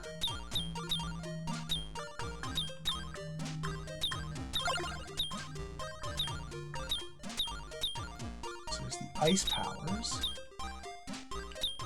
Perfect. What's this? Cryogenetics, they called it in the manual. Cryogenetics. Yellow. Cryogenetic. Doesn't fit. That's good enough.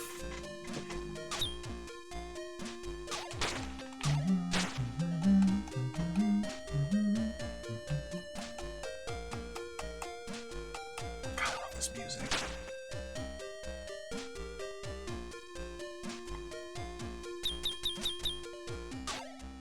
I haven't seen any enemies where the ice would seemingly be necessary yet.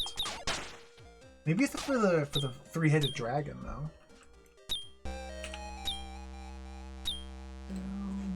Oops. Need to do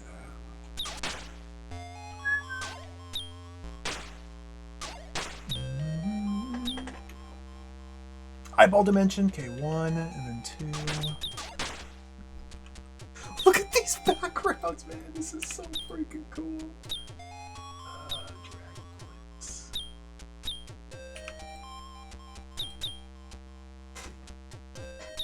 The very first section of the game, the very first map area, had a three-headed dragon, yes. That was so long ago. We haven't seen any of the other bosses either. Oh, fire elemental. Fire elemental.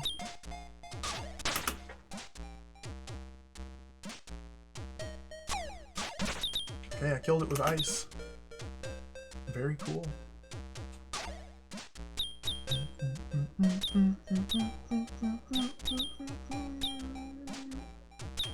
Yeah, we didn't have a gun when we saw the dragon.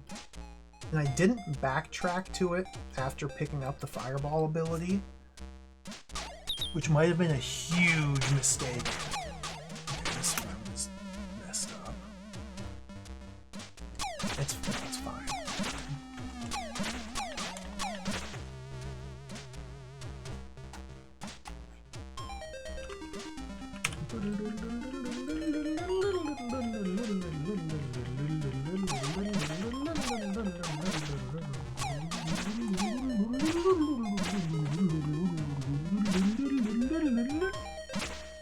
Oh, music.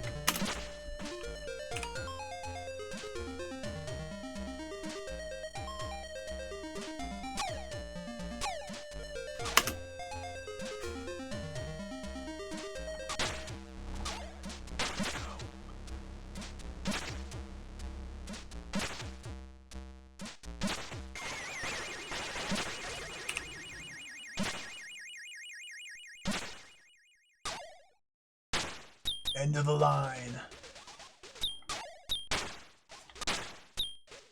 Oh, look at this. We got little short skeletons here. To complement the tall skeletons, we got little short guys.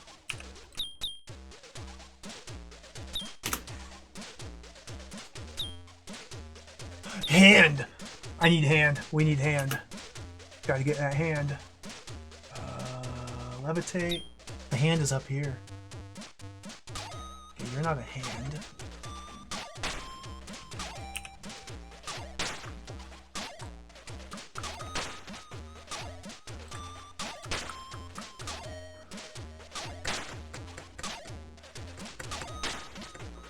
This is a really dangerous room here, so let's take care of it now, I guess. This is a really dangerous room. Okay, go like that. Ice. There we go. Bring out fire. It's actually not that bad.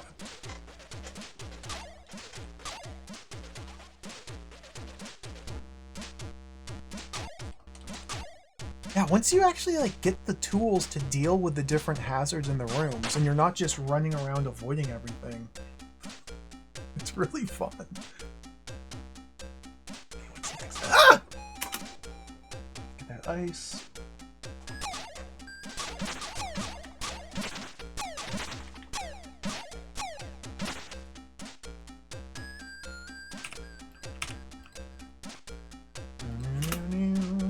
Am I going the right way?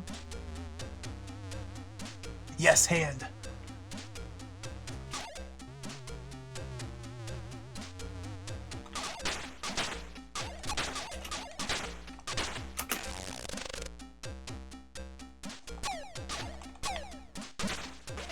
I love holding a controller in my hand, and then while holding the controller in my hand, also press buttons on the joystick, on the keyboard. No modern game makes you do that. That's the kind of experience you only get with 1980s gaming. Or 1990s. Literally holding the controller like this, and like using my fingers while I'm holding the controller to press keyboard buttons. It's great. One of the fun things about old video games is the jacked control schemes. I get quite a kick out of them. Okay, this is... one.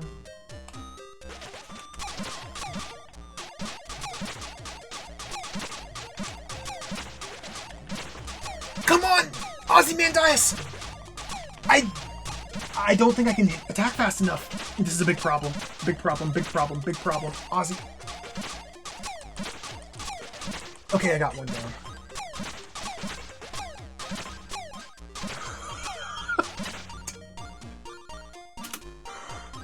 Cool room. Let's meditate on that.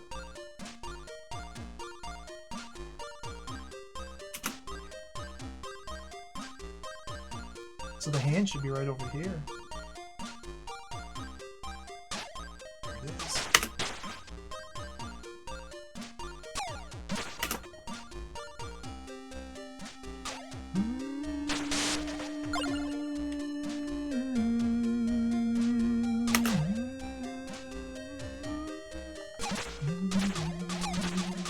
Go again. Come on, come on, come on, come on, come on. Okay.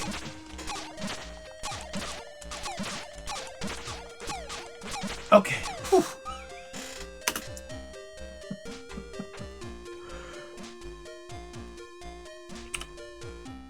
What was the hand? Telekinetics. Ability to move objects with your mind, used for dislodging objects from the ceiling.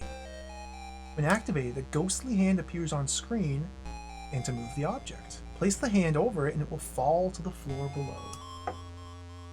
Okay, so there's going to be like an item hidden in the ceiling that we have to use telekinetics on. I've never seen anything obvious. What do we have? One missing there. One missing there. 2 powers missing. That's it. One of those is night vision, and the other is transformation.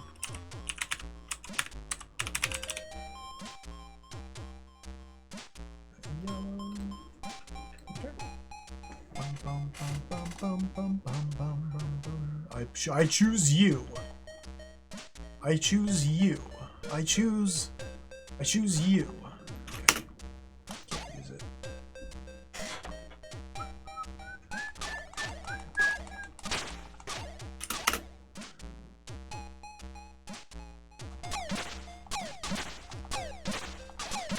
Ceiling objects. I don't know what those could be.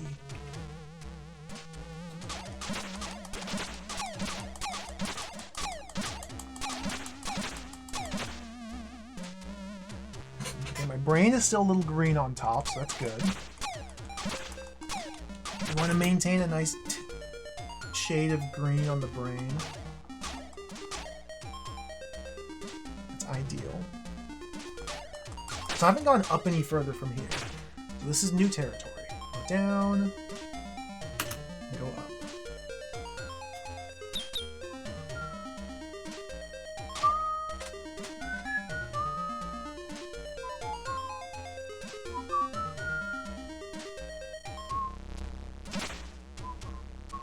Cool room.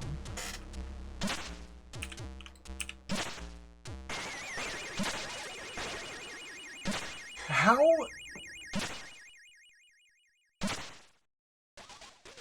Oh, you reckon that might be? You know, that's worth testing. Let's dislodge. A little bit higher. Deal with you.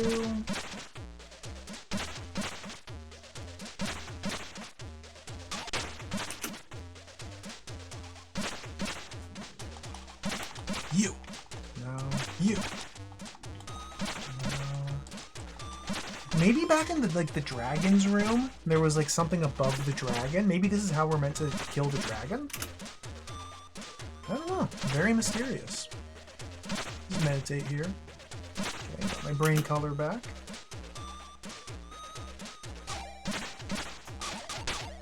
Oh, fire.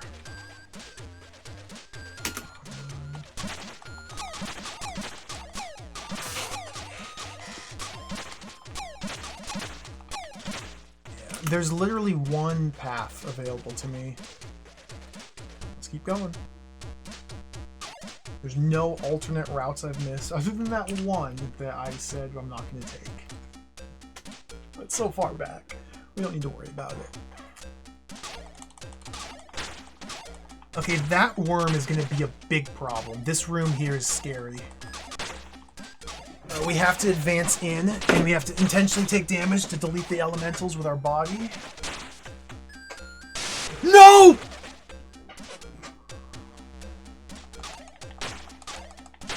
Okay. We're back. I almost got a game over there, but we're back.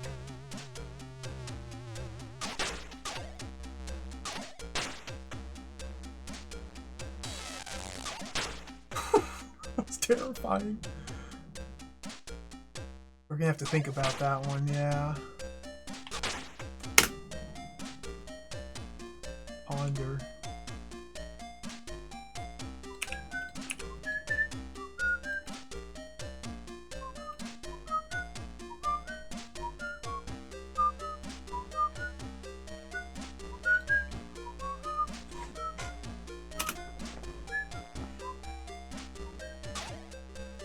God, this music is so good.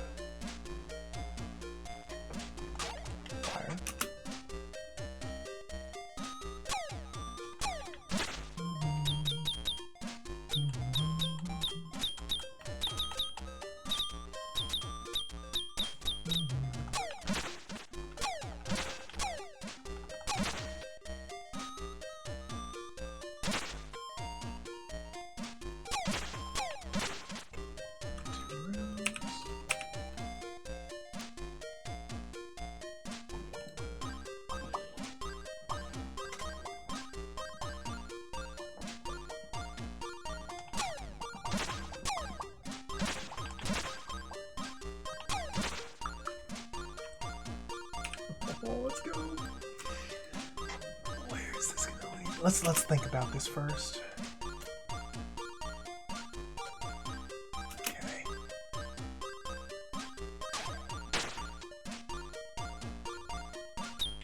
Worm! The Amiga droplets! This is no bad. The Amiga droplets are chasing me.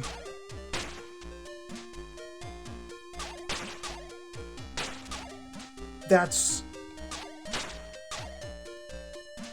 extremely scary.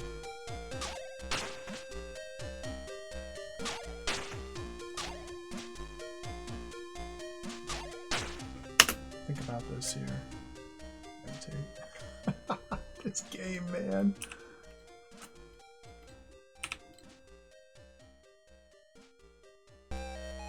Okay.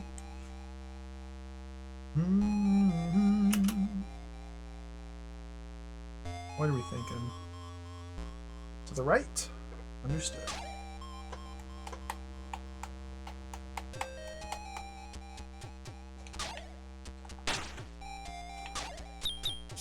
There is a strong breeze in here. Okay, let's go. We just have to tank it. Owned, owned, owned.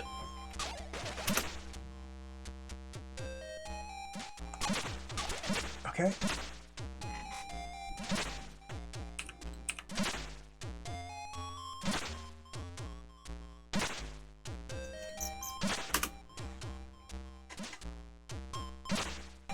I agree. Without the healing, it would be impossible by now. Definitely. With the healing, I have not lost a single life. So, I feel like they could have balanced it, perhaps. Maybe so it wasn't quite,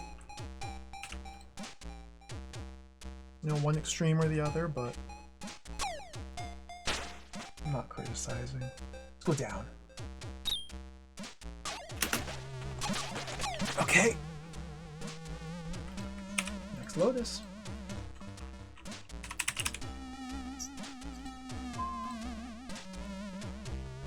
It's level 5 complete. There's the map so far. I guess we'll meditate here first. Let's top off the health.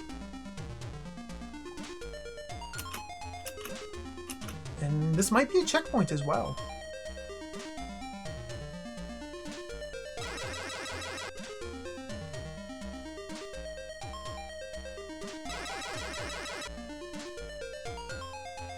Two mirrors. Okay. Further and further we continue. Lotus.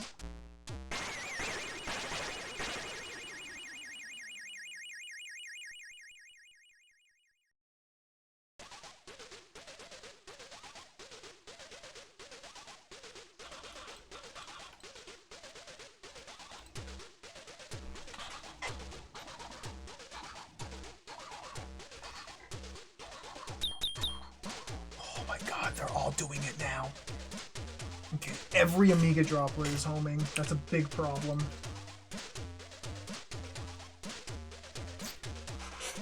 I mean, it's not really a problem. It's just going to be annoying.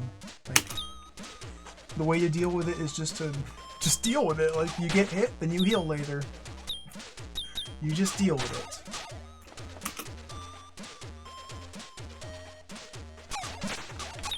it. Big problem. Big problem. Undeal-withable.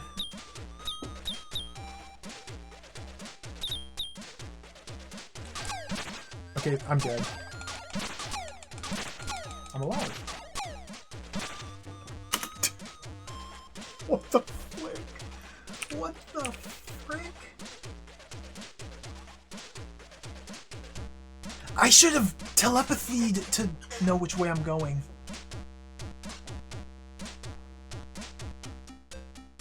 So the cross is to the right.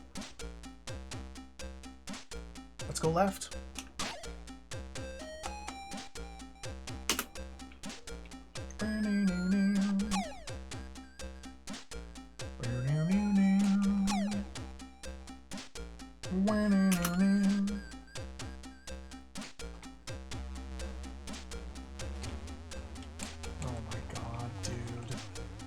We have to point and click at them. We gotta point and click at those stalactites. We might be able to point and click the Amiga droplets, it's true. We can point and click the stalactites. What a game. Nice. Dude, it's another... Okay. It's fine.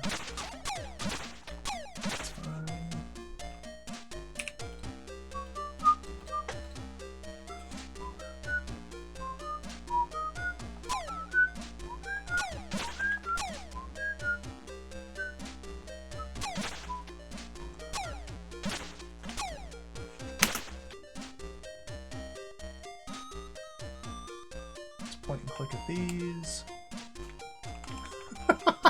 This freaking game, dude.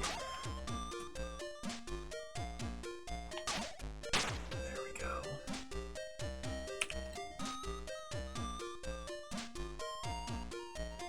Okay, what's the telepathy say?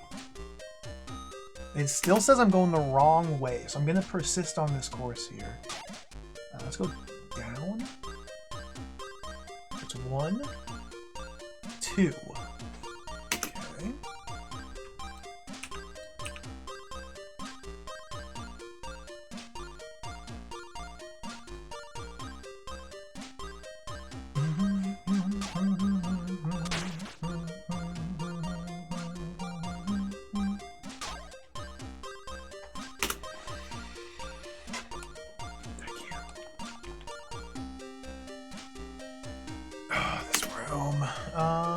I guess we have to just equip ice and just deal with it. This is so...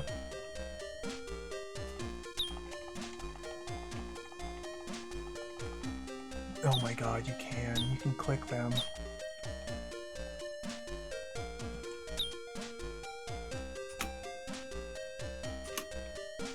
Oh my god, this is... You can't. I need to meditate. Dead end.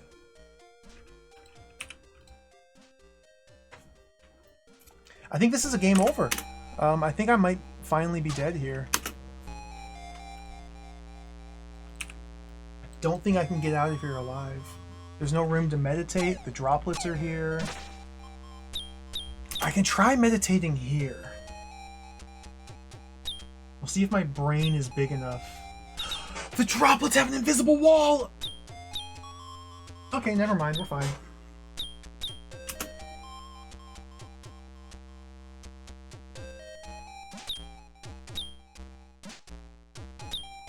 It's unexpected. Very unexpected. I'm still gonna take a lot of damage here. Like, what the f... He took 1 hit. That's not bad.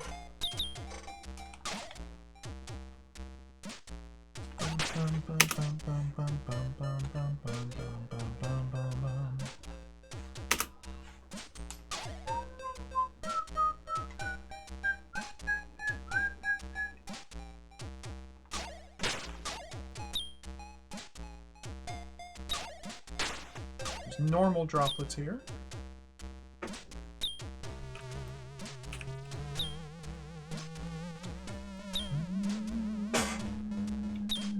I do have 2 monitors, yeah, quite baffled. The game's on one, then my map is on the other. Oh, jeez.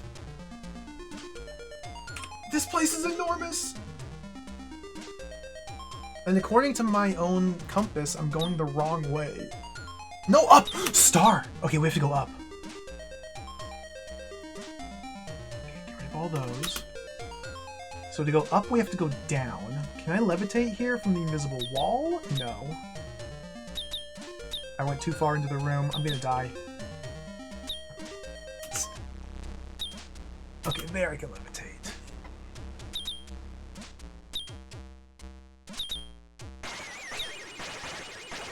So the star was up. So I think we have to go down and then up. You have to go down to go up. I don't select that. Go. Ouch, ouch, ouch. 1, 2. Dude, what the frick, man? Yeah, let's go up. Meditate first.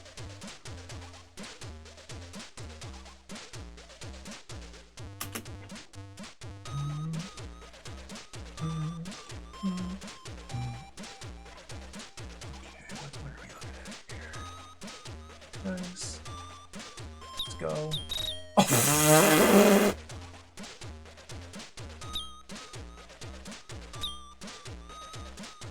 Ouch. Okay, meditation is necessary.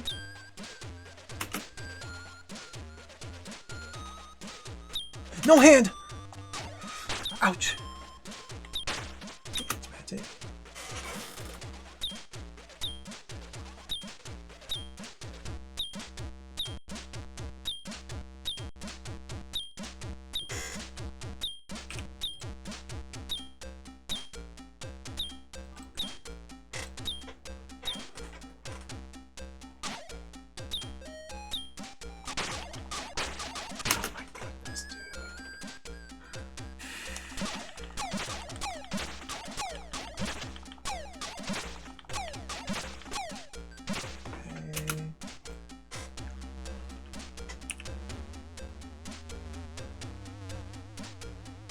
Where are we going here?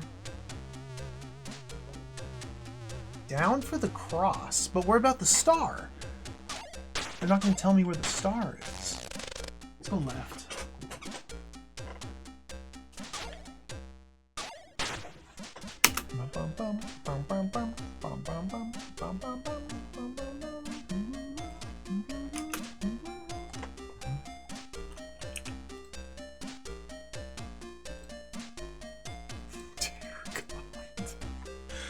There's so many ways.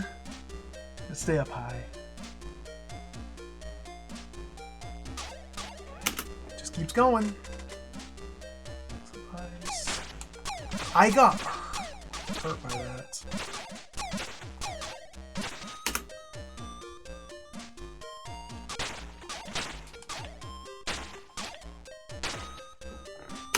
Meditate right under the eyeballs.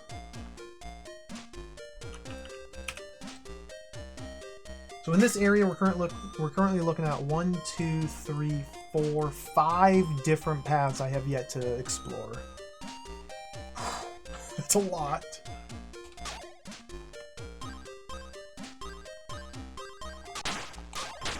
Up from here? Okay.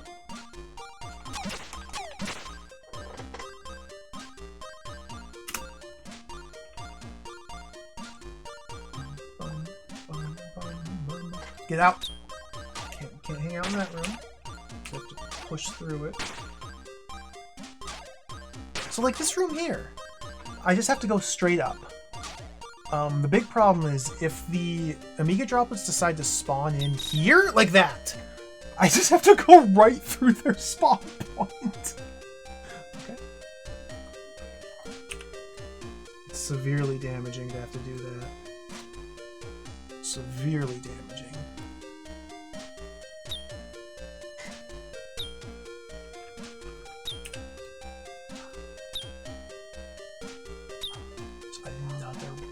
In the path. How many branches are there in this world? How many branches was one man take? Do that. Yeah, I just have to take it. Just have to take a couple hits there to open up the space for meditation.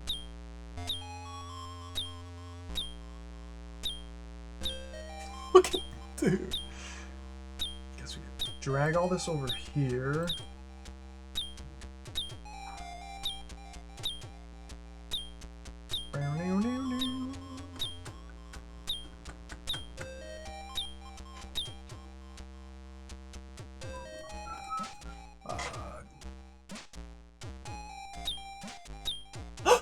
Left for that. Okay, let's go get that. It's that way.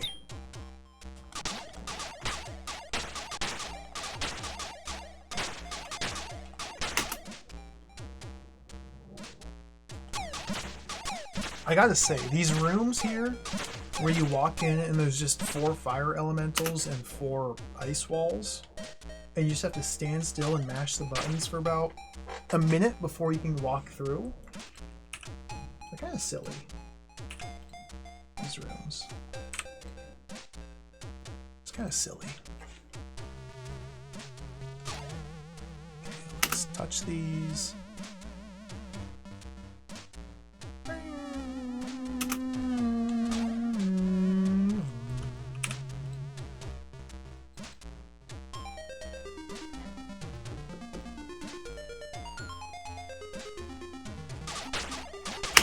Oh, generation day. Okay. So here we have to hang out in the safe spot here.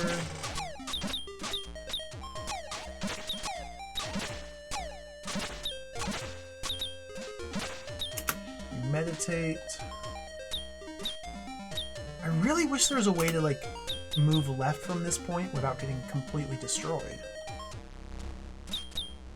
I guess you're supposed to maybe try doing this, but I can't walk. Like, I can't move my character while I'm using this ability. Like, I have to release it and swap and then move. Selecting a fireball causes him to shoot it. I guess this worked. There it is!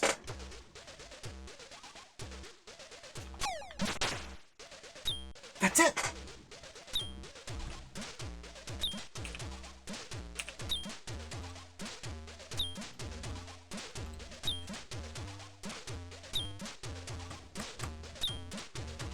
What is this? I'm not actually sure.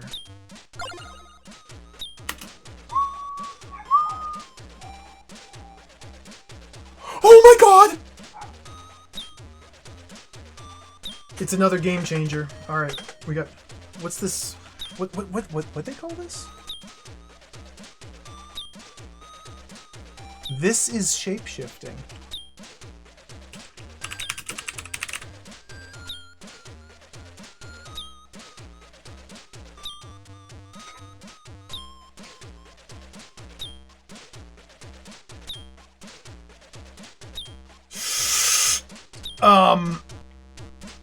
So remember when I first played this game on like my first set of lives and I levitated up to the top of the screen and then disabled levitation, and while falling I tried to move to the left off the screen and instead the game kind of glitched out and crashed? Does anybody remember when that happened? Because that happened. I think we need to bear in mind that that the game may be a little broken here, so let's not use the bird to fly from room to room. Maybe we just don't use the bird. See, look at, like, he just goes, it doesn't trigger. No, we don't use the bird to transition. This is not a bird of transition.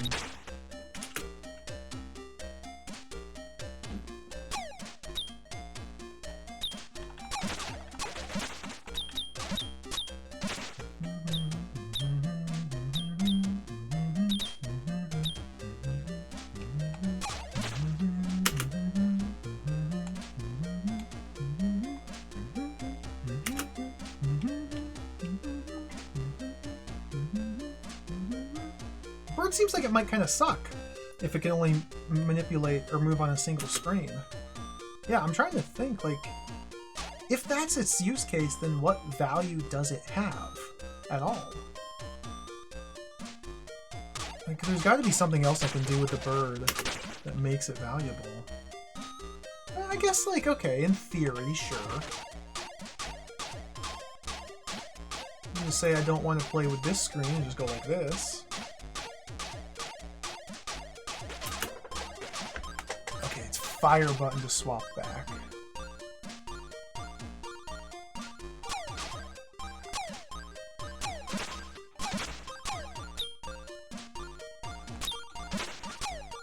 Or maybe... yeah, like a room full of snakes. Okay, so I guess it kind of has purpose. Very limited.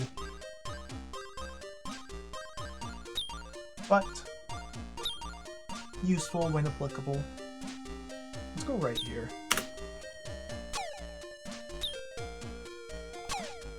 Instant dead end, good to know. Alright, the great backtracking now. So it looks like I at least... oh god, there's a right. This right turn, so from the start of this area, I used psychokinesis or whatever, and it pointed me to the right. So that's why I went left.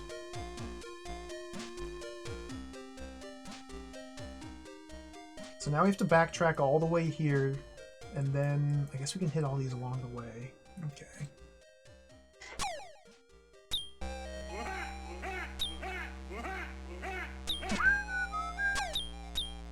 We may need to do a little bit of meditation here. Oh, Duke Donuts, hello. Thank you for raiding. Welcome. Hello. I'm a map. Hi. Welcome to the stream. Put that back away. You want to see the cover art? Yeah, I guess. 1 second here. Hello, Duke Donuts. Hello, Raiders. Welcome to Astaroth, the Angel of Death. This is a really cool maze game here for the Amiga, Atari ST. We're playing it on the Atari ST. It's kind of just a giant, enormous mega maze with incredible aesthetics. This is the map so far. There's lots of screens here.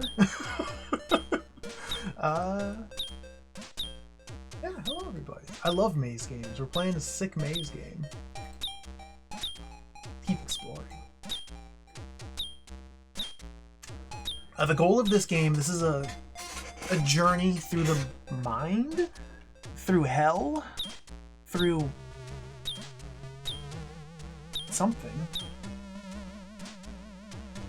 Is the map blocking? Yeah, the map's there. That's fine. Basically, we have to explore this giant mega maze, collecting these powers along the way. There's all these little slots here in the UI. They're different powers, different spells we can cast. Let's meditate here.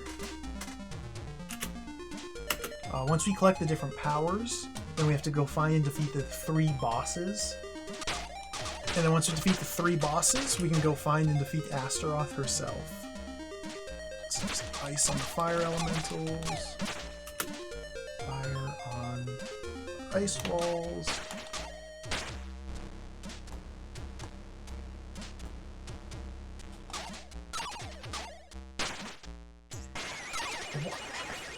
There's not even any reason to poke those. Okay, I've never gone down here. Let's see what's down here. Guess I should see where this tells me to go. No, down! Okay, this might be it right here. Down 2. Okay, danger, danger, danger, danger. Okay. Let's point and click at these.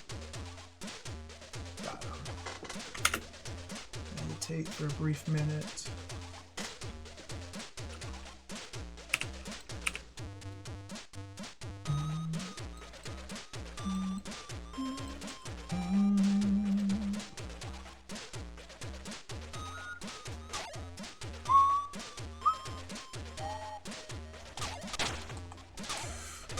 This is the Sphinx!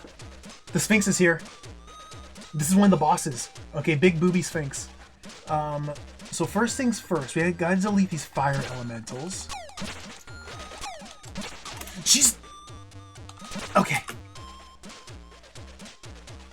I think we have to point and click those stones to crush her.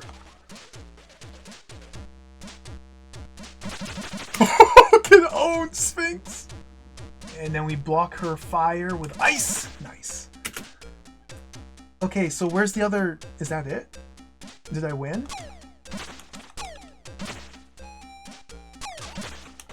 Is that it?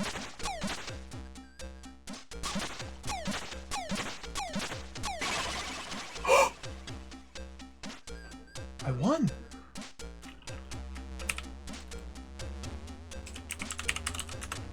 Sphinx.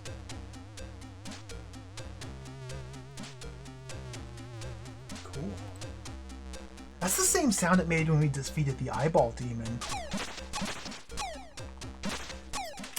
I wonder if the eyeball demon was a boss. What about the dragon though? Dude.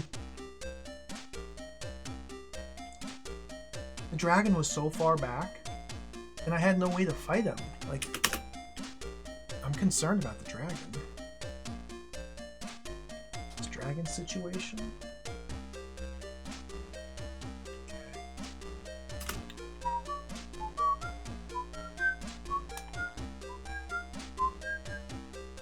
Oh, those Amiga droplets, we just have to go up. Ouch! Ouch! Okay. Meditate.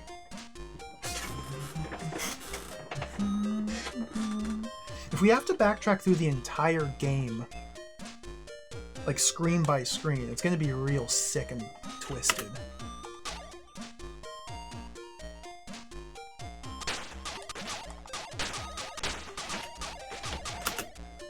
It's gonna be real sick and twisted if we have to do that. Okay, let's go down. I'm tempted to bird down here, because this is almost certainly just a trap. Let's see what our compass says. Down? Is it possible to bird and go down? No. I actually can't go any lower as the bird. Okay. So we just have to jump in. It is the Lotus. Lotus is here.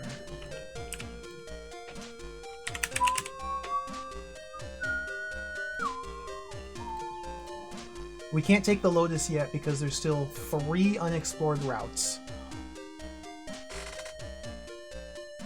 One of which likely leads to the last power I don't have yet.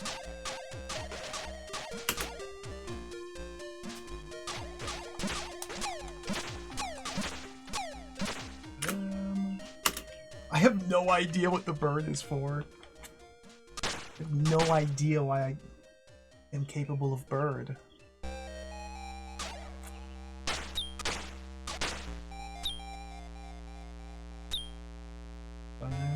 So we go all the way down here, then I never went right from down here.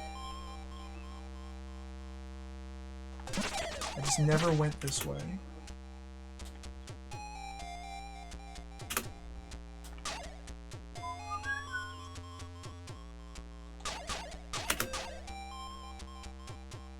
Stupid Amiga droplets again. I don't know if I'm safe here from the Amiga. I am, okay. So we have to meditate. I'm not, that's not a meditation line.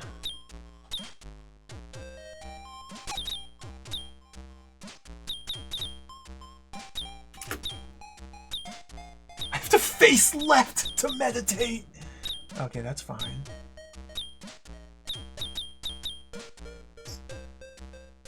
And then literally all I can do is charge through here.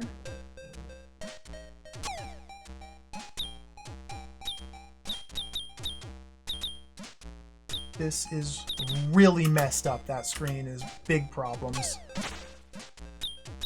Okay, it just leads to a dead end though. So that's really important to know.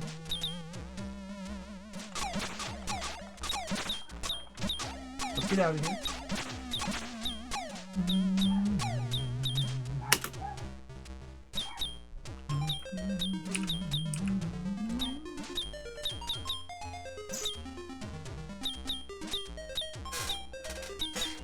I can't believe these are like, yeah, guaranteed damage. Okay, what if we do that and then bird? We bird. Look at that. The bird has faster move speed. So that's okay, that it has a use case. The bird's got the faster move speed. Gets you through these as well. Two. And to the right. Okay, this screen's a big problem. We just have to go. Just have to go.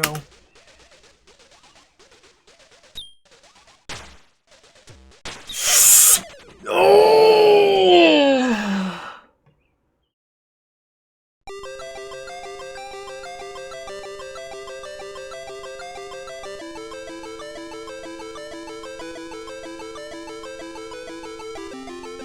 Alright, let's see what score we got. What? Are you kidding me? Oh, we're not quite halfway through.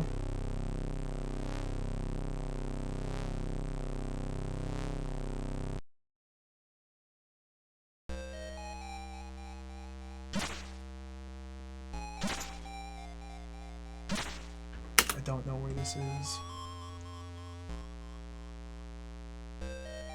It's here.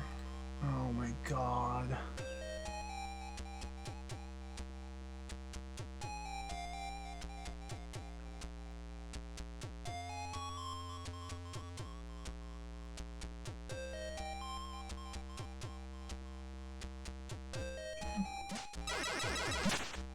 Oops, I didn't mean to do that.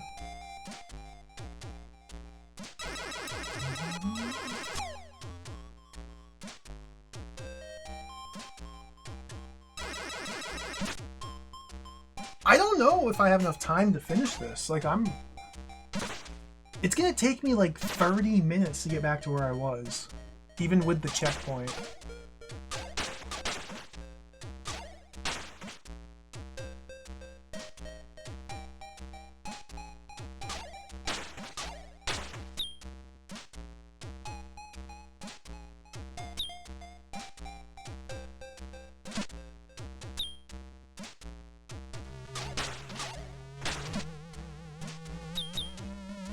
take like 30 minutes just to walk back there.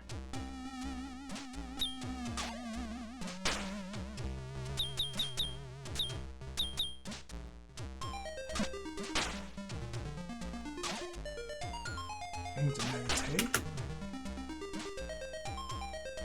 Then add in... Okay, we have to go right 2 screens to get the cryogenetic powers. Because there's so many fire elementals, it's impossible without it.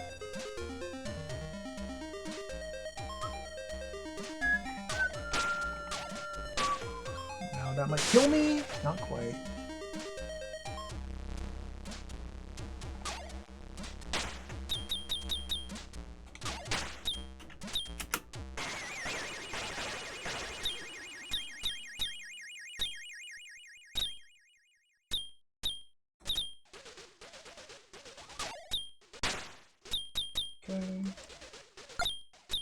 Cryogenetic.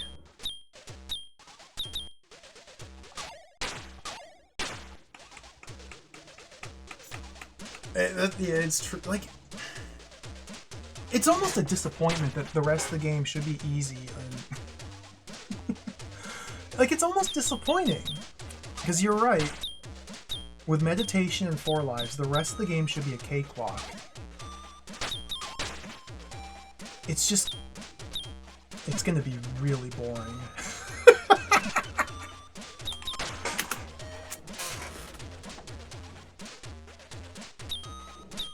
I'll just enjoy the music and the graphics.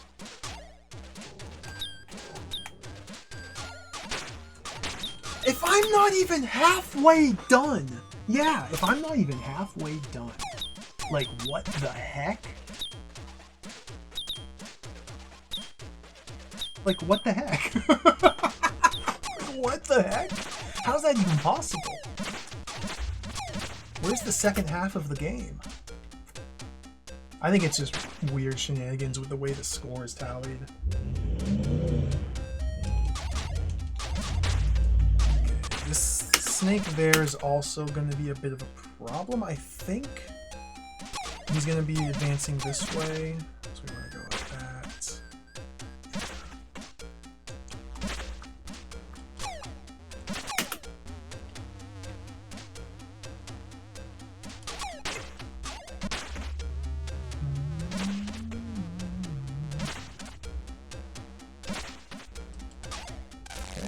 Up from here and then left. That'll give me the telekinesis. Somebody's peeling out in the parking lot. You hear that? That's awesome. There we go. Yeah, we fought potentially 2 bosses? Question mark? You fought a goopy little eyeball monster in the corner of a random room. That might be a boss. And we fought the giant titty sphinx.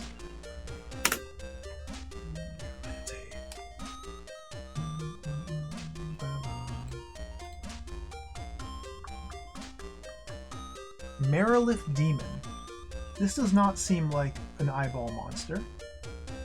Yeah, we haven't found Merilith Demon. We found 3-headed Hydra, but that was like the very first area, and it's still alive. I'm really worried about that. I don't know what's gonna happen. Alright. Oh, these...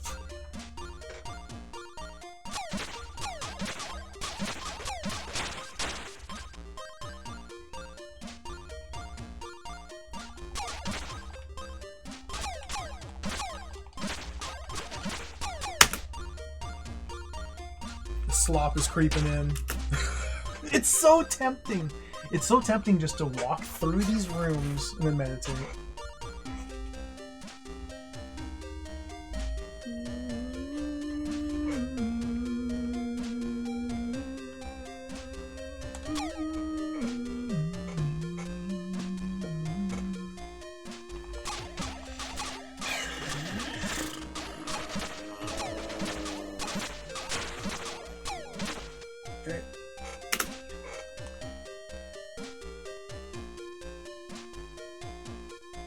I think this is legitimately faster.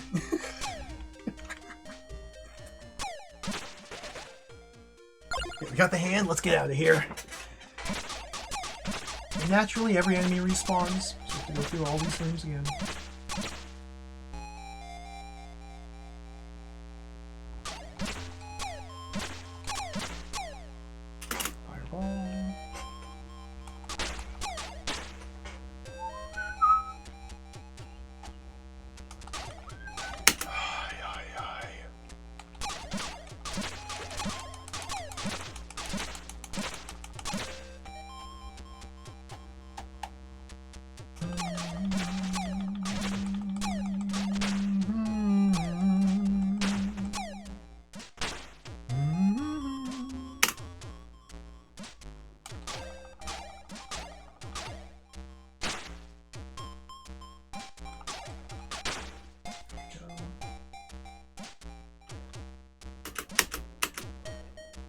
Down to go back up.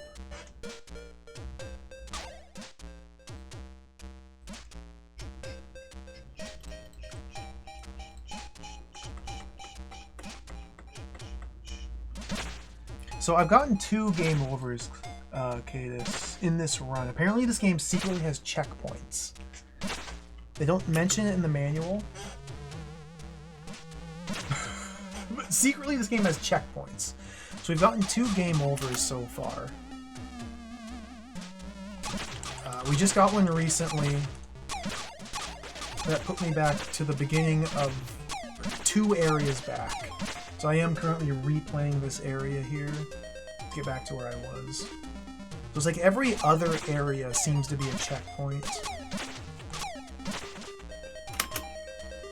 And I'm defining areas as specifically the different places that the Lotus pads teleport you to. Just charge, just eat all this garbage.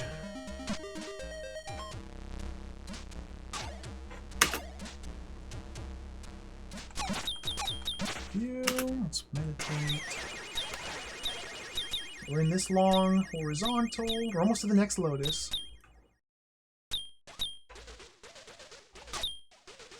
You can use the hand to like poke these droplets. I'll show it off. Selecting the telekinesis gives you a point and click cursor. These aren't pokeable actually, never mind. Never mind. Only certain droplets are pokeable. These are unpokeable.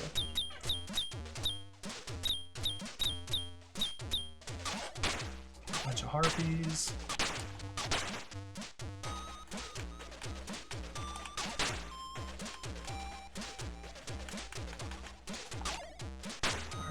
Down here.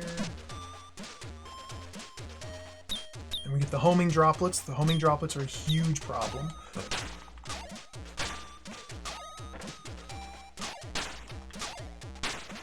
This room is free.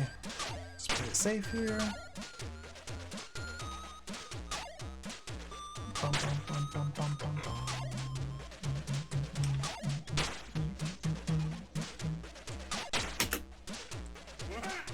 Take the brain.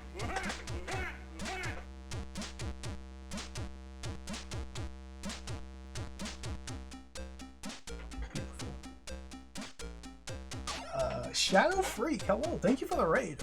Welcome, raiders, welcome to the stream. Oh my goodness. Hello, thank you for raiding. I'm hiding behind my map at the moment. We're playing Astaroth, the Angel of Death for the Atari ST. Hello, welcome everybody. This is a giant maze game released for the Amiga, for the ST. It's pretty cool. It's pretty tough too. We're lost in the maze.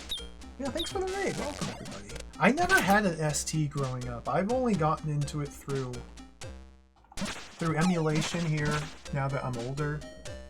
And mostly for the games, but I'm a big fan of the Atari ST. Played quite a few Atari ST games here on the stream. I plan on playing many more. This room is jacked! Let's just charge through.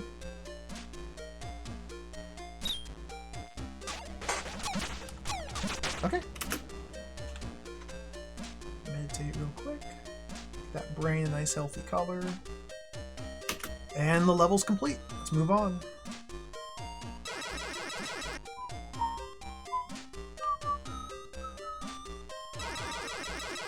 So this gives me an opportunity to search these other paths I didn't take before. Yeah, that's good. Alright, so we go up and right this time.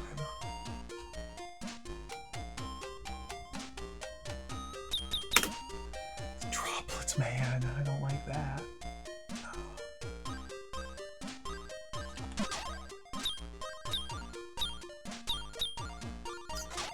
Okay, this is just a dead end.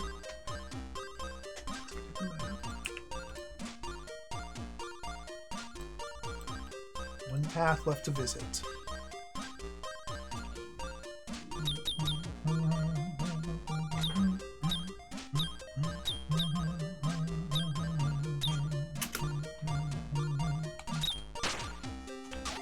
I'm gonna take a lot of damage here. No, not necessarily.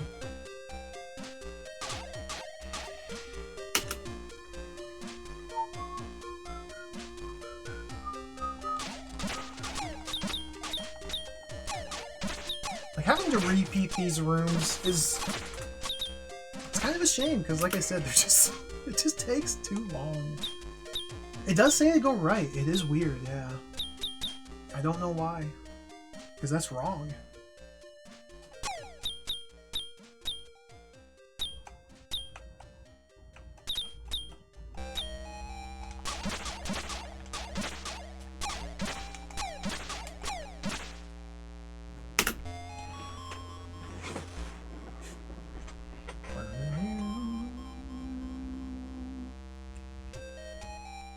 Okay. Couple more screens to go. This is an easy one. Just point and click at these.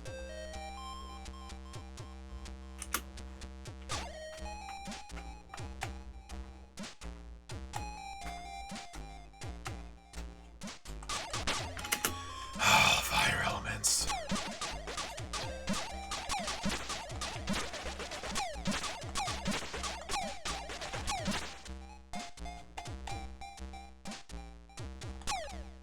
Okay, so I never went left here. I don't know what's over there. The bats, by the way, the bats are only weak to fire. Cannot kill the bats with ice. Poke, poke, poke. Yump! What's this gonna be? Another path! Ooh.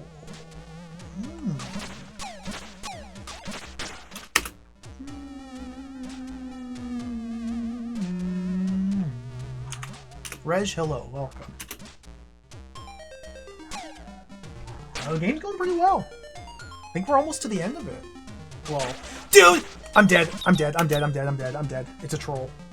This path is a troll. This might be like a severe mega troll. I don't know if I can get out of here. Oh no. Oh, Ozymandias! Look at that! I think I'm dead.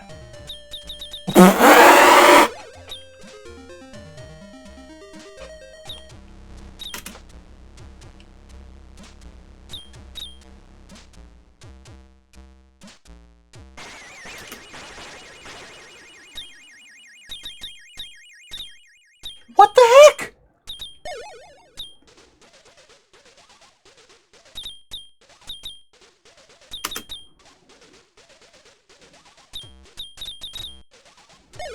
Alright, well there goes the last 34 minutes. It took me 30 minutes.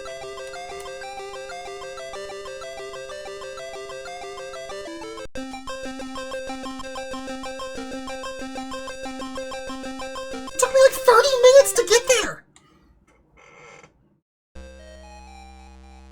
And I guessed wrong. A game that's all about exploring. I explored in the wrong area, so 30 minutes down the toilet.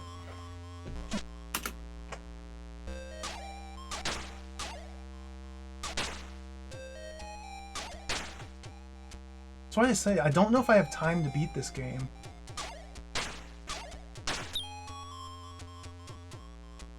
This is agonizing, having to redo all of this.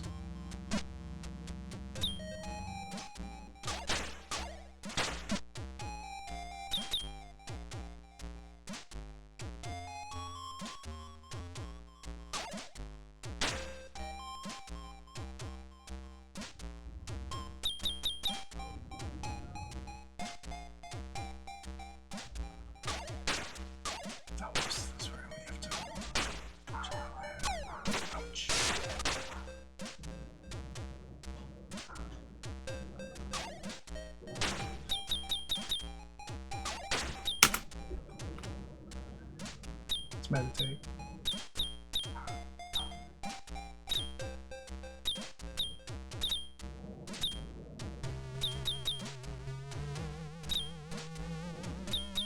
I'm not even halfway done with the game. Okay, wait, let's think about this though. So I just died and got a 26%. The death before that was like, what, 46 or 48? The only difference between those two attempts was one of them got, I guess, the boss kill, and the transformation spell. Those two things alone were worth like 20% score.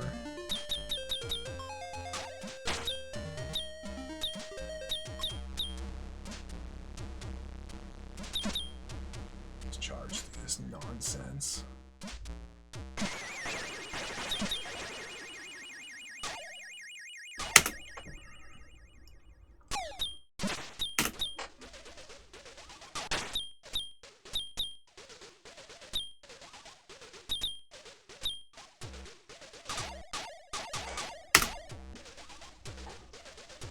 This sort of level design is really cool and exciting to go through once. But when you're going through it for the third time, dude, I just want to explode. Oh, the clock's freaking out. Okay.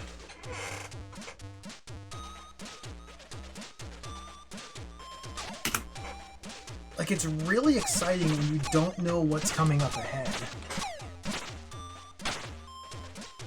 And so the next screen could be anything. But when you know exactly what it is, when you know it's exactly 25 screens of repetitive nonsense, it kind of loses its luster.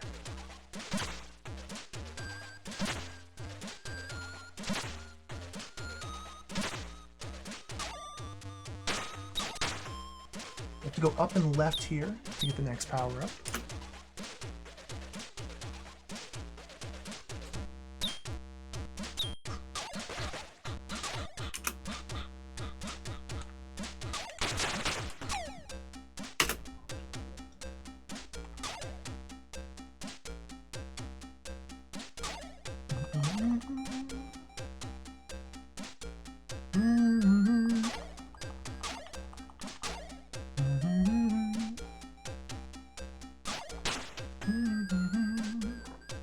It's just about 4 screens to the left and then another 4 screens back, then up, and about 10 screens to the right.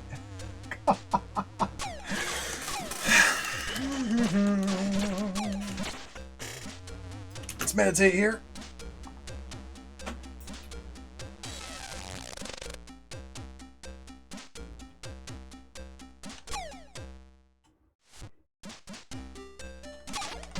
So freaking mean.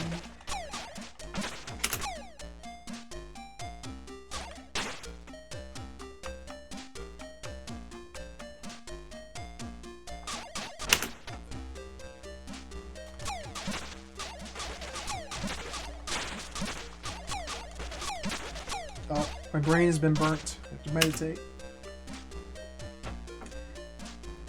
Oids? O-I-D-S. I don't think I know that game. I'll write it down. I will definitely look it up.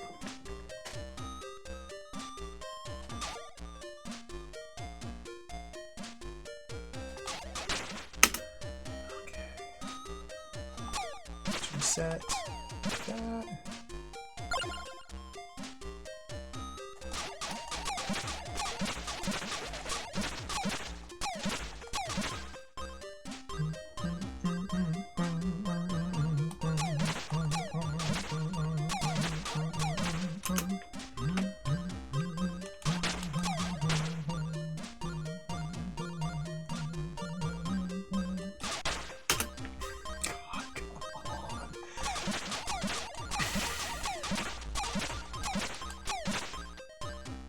This is my last set of lives. I can't do another run. I'm just saying. This is the last set of lives. If I have to do this again, I will go insane. There we go. I have to go down to go up.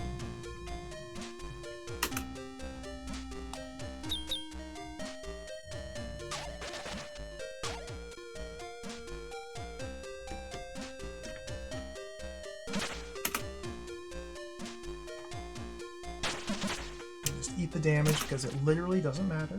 Let's meditate. I think the Harpy's gonna bully me here, so let's deal with that. Okay, now we got 40 more screens of fire elementals. Oh god, dude! I get it! Meditate.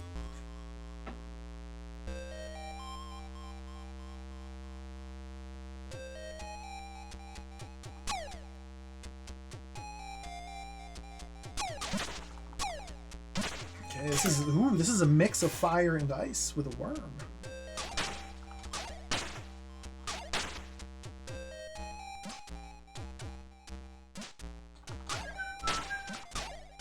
I'm gonna eat a lot of damage here because I don't care. Oh no way! I just got through. Oh, even cooler. Okay.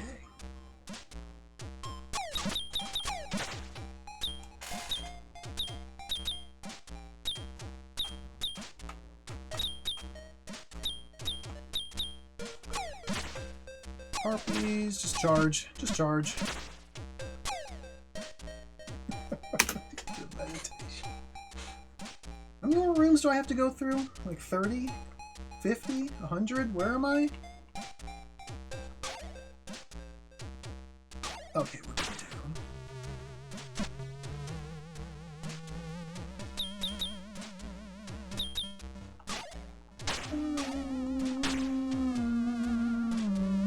Oh!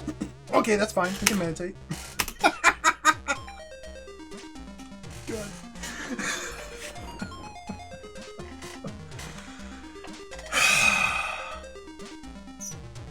These risky plays are gonna get me killed again.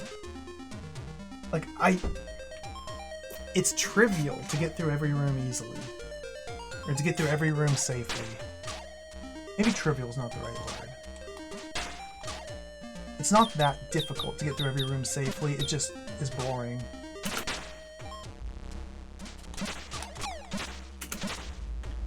And so I'm gonna get myself killed here.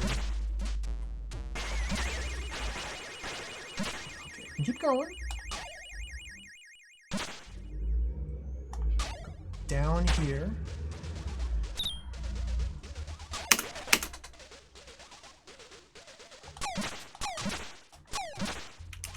I wish every Lotus was a checkpoint. That would be so much better.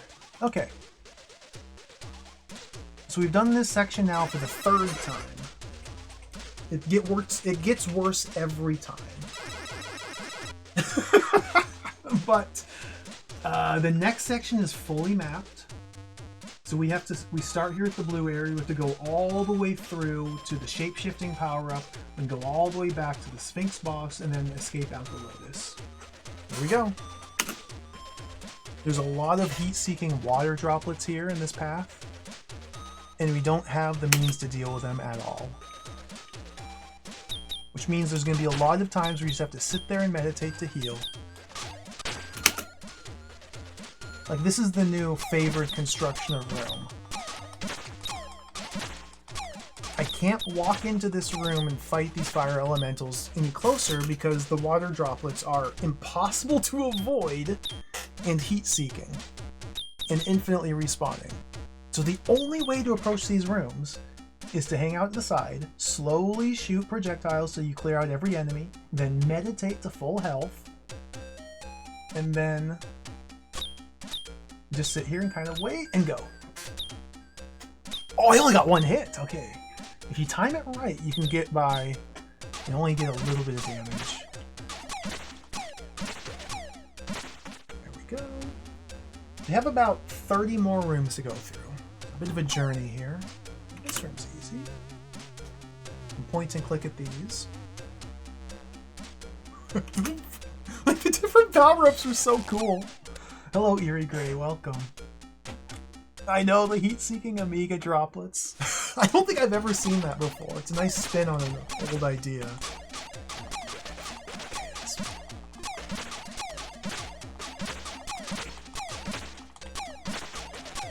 There we go. Let's meditate. A couple more screens to go, then we can go down. So this is the instant death room. We need to avoid there. Okay. I really want to play Dungeon Master. I've never played it. Oh, we're right here. Never played Dungeon Master. I think I would have quite a lot of fun with it.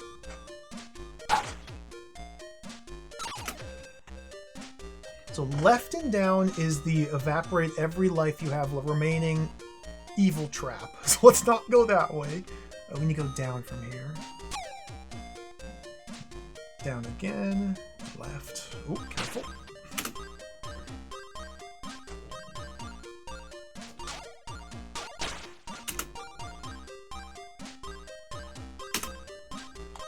Meditate. Left twice and then up.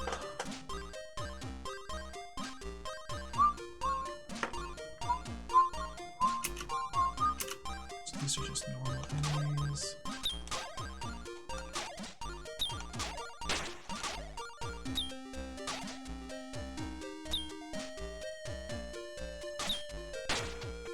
There we go.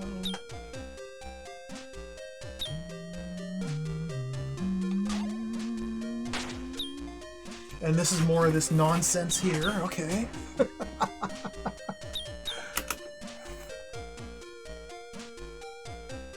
Touch those. So we have to drop down there to float up, just because of the way the game systems work. Let's get our ice ready, probably? Go. Down to the bottom. Yeah.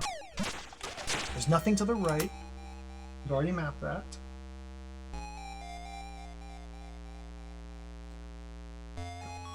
Up. This is so scary here because we're going up right through Amiga droplets.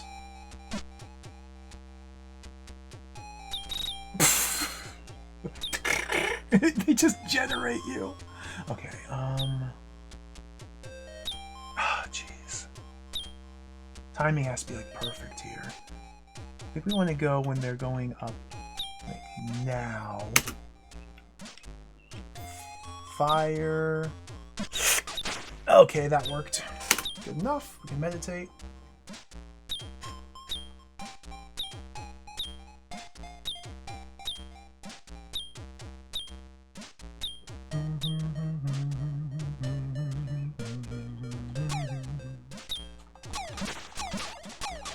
What a fun screen this is. Okay, get rid of those guys. So going down here is the next teleporter, the next Lotus. I wonder.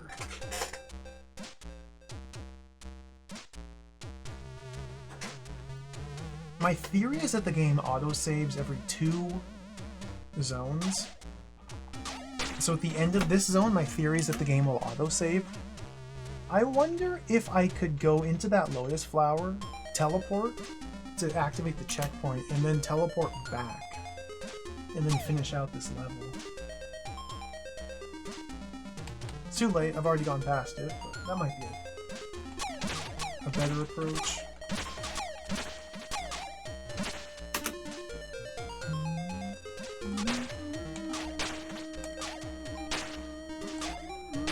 I forgot the melting water hurts you.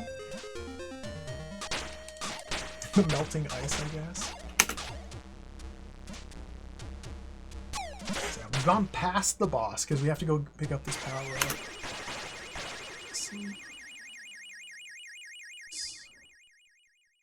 Levitate up 4 screens. That was fun. Now we're back here.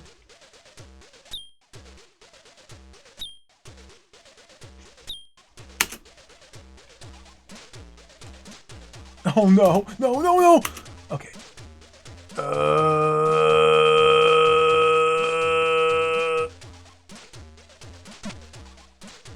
Sure. I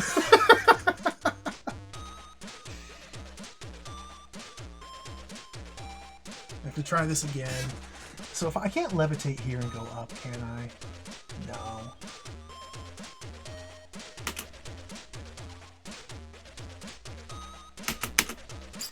That's so annoying. Okay, whatever. Whatever.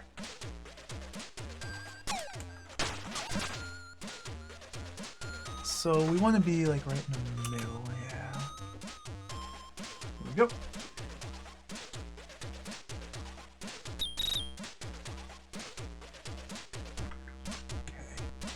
Right is a dead end. We have to go left.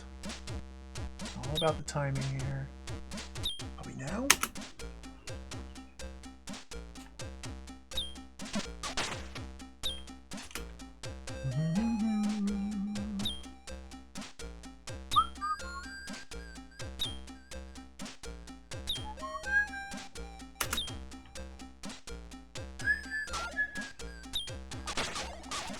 Yes. Oh, more rooms with fire elements. Like, this isn't a bad room or anything. It's just when you've done it 40 times. Do I need to poke these or can I just bait them? I guess I can just bait them down. Yeah. Poking them might have been a little quicker. They deal a lot of damage.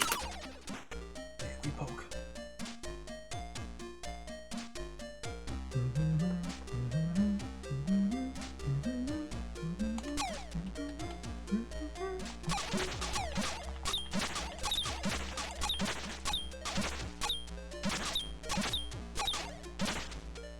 Well, that was a really bad room.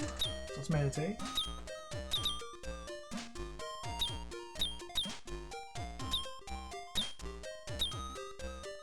Okay.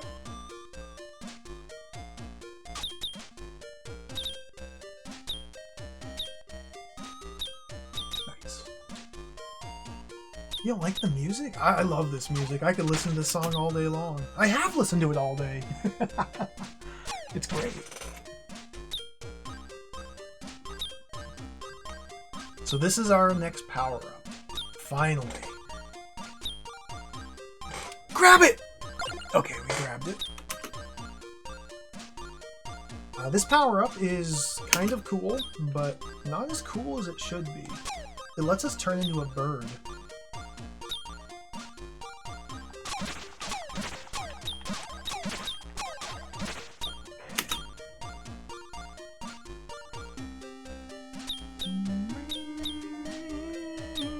But you can only be bird for this screen. You have to toggle it off for the screen transitions for whatever reason. So it's kind of annoying. Oh, you can just bird through these too. It's actually really cool. It's actually really cool. I love to be a bird.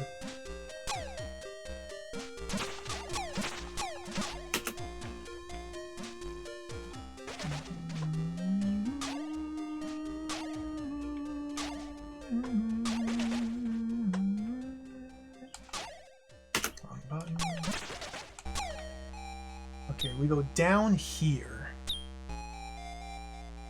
We'll just eat that. Meditate. This is it. This is the run. It's gonna happen. Let's get the ice ready. Okay. Down. 1, 2, 3. There's gonna fireman there. Okay. I'm excited to fight the boss again. This freaking room! Can't be bothered. Cannot be bothered engaging with this room.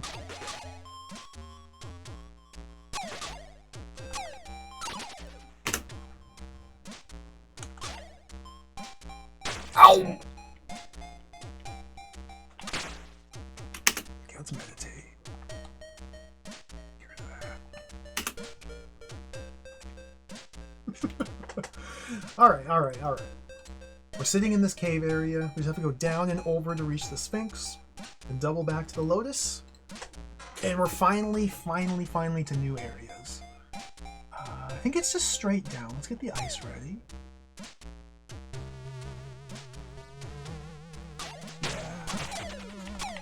That. Point and click on those. Okay, the Lotus or the Sphinx is literally right here. So we get ice ready because there's an ice elemental. Take care of these guys first, okay. Levitate to avoid your attack. Telekinesis for some extra damage. Ice. Levitate. Ice.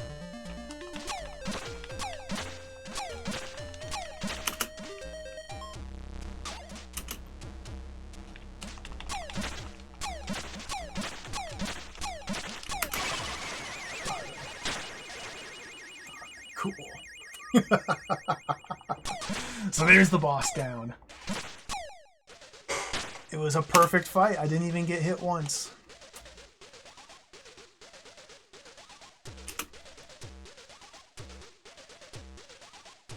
Now it's on to the next area. So we have to levitate up through here, through these Amiga droplets. We can't become a bird and fly up. The game just does... Well, we might be able to. Up is the only screen transition I haven't tested with the bird.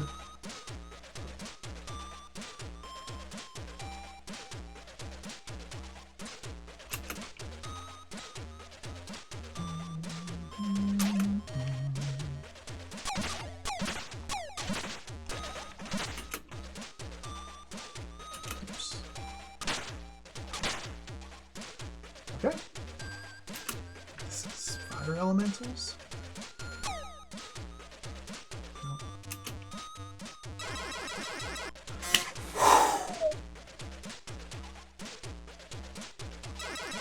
Oh my god, it's another new area! You're insane! Okay, we're into another new biome. Yet another new biome.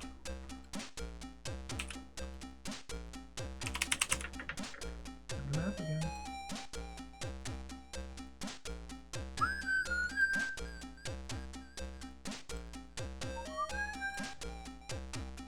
Another new tile set. Like, you can't... They can and they did. It's the wrong one.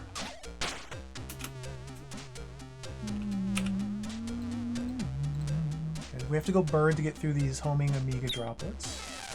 Because the bird is mega fast. Never seen a bird that fast in my life. Are these... Daleks? Oh my god!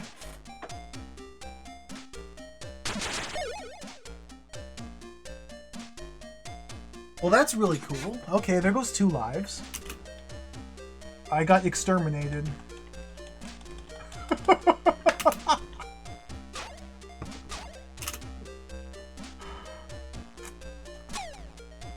Okay. These are obstacles that we cannot avoid easily. I think we have to bird around them. I think they're just static death items. That's awesome. Go down. Let's... Can't go right. I'm going down. I think I might be dead.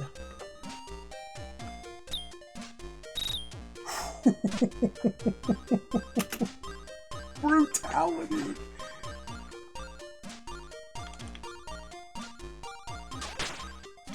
Okay.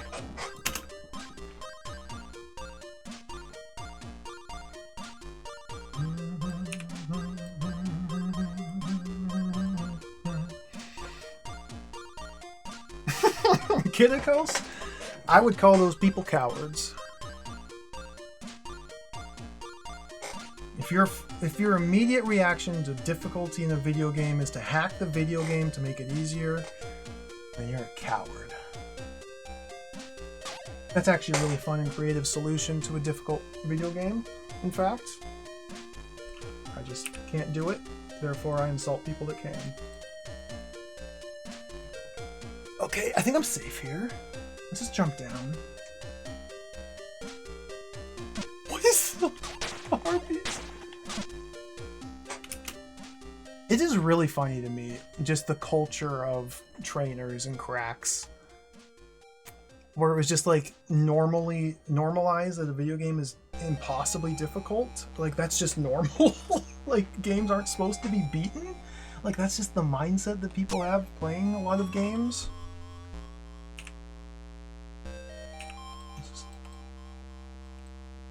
Just fascinating. Oh, these snakes. You can fly over these.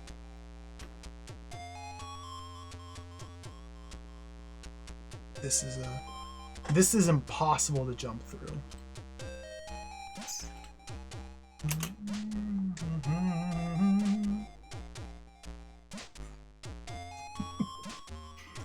Again though, Kimiko's, that's just like somebody doesn't like the design and so they change the game. And that's like, okay, that's cool that they're capable of doing it, but you're fundamentally making a different game. Like,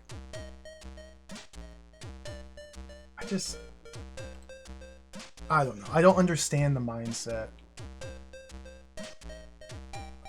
Let's go up here.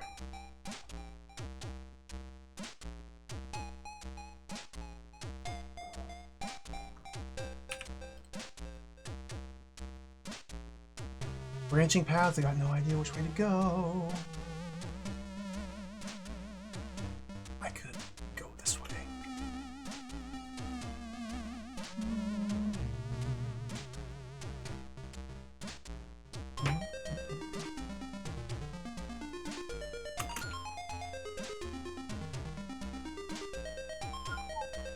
I like the skull.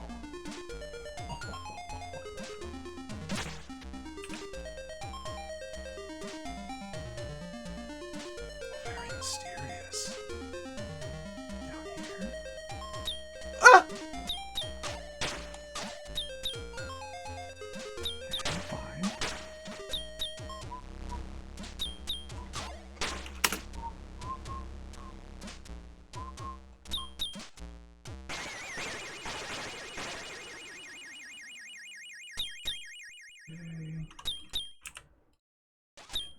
Chat and business. Kind of. The game's really cool. It has some problems though. It has some problems. Some rough edges, shall we say, that perhaps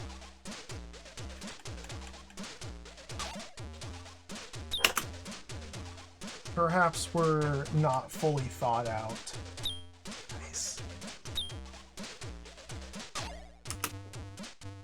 It has homing Amiga droplets, it's true.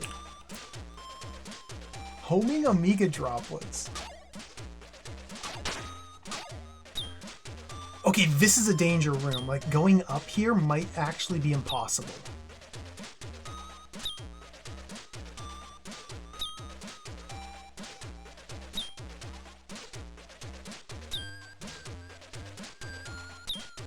It might actually be impossible to go up from this room.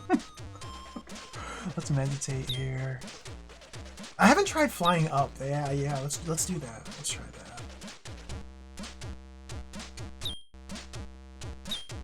I can't go up. You know, I think what we have to do is actually be a little bit smart here and like I'm barely misaligned. There. Oh! Okay, I got through. That can't be the way you're supposed to do it, right? That's so messed up.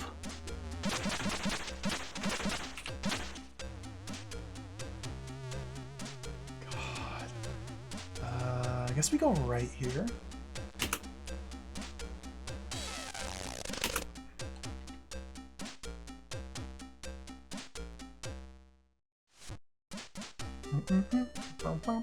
Let's use our compass ability. The eye is to the right. Okay, I'm going to the right. That must be night vision.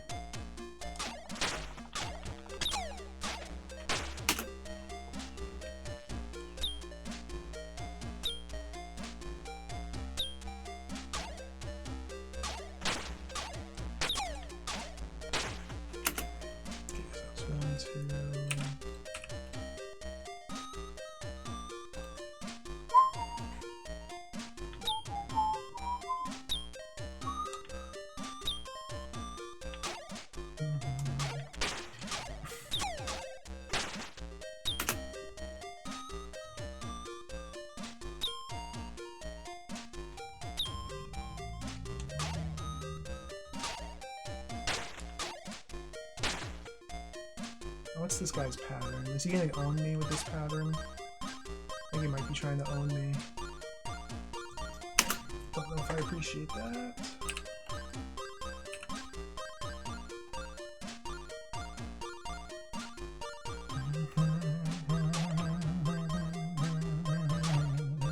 I think we're actually safe right here. Yeah.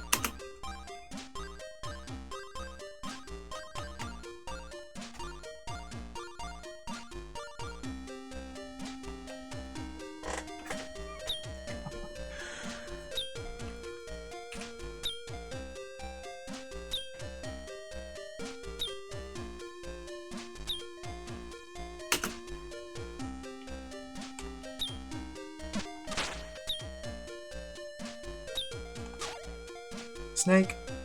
Okay, so a snake, an instant snake is very, very dangerous. Let's just transform. I do not play with snake.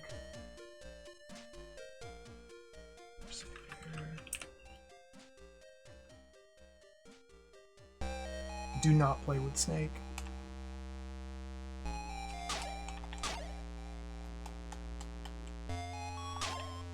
There it is! Night vision.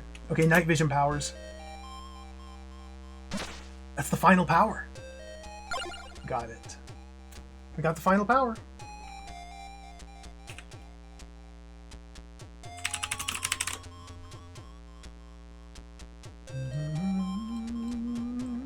Okay. Okay. So now we can beat the game. We have now unlocked the ability to see in the dark. Which means I'm never going to know which rooms were dark, probably. No, it's probably something we have to activate. Go down.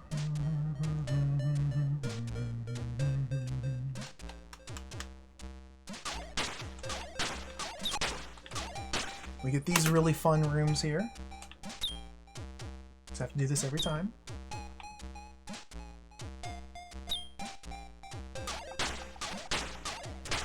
Do it again.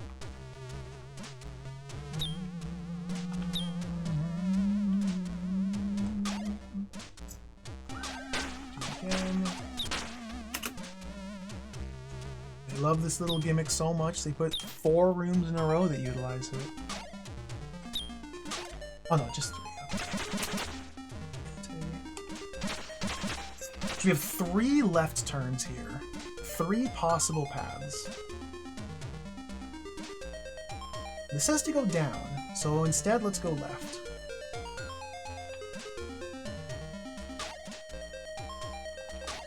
Okay, that's a dead end. Good.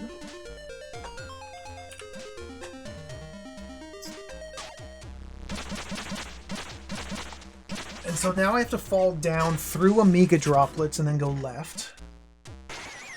Oh no, there's no droplets here. Okay. That's also a dead end. Okay. Well, that narrows it down. It has to be down to the left. Let's go. Run! Oh! Hey, more of these rooms. Cool. Okay, meditate.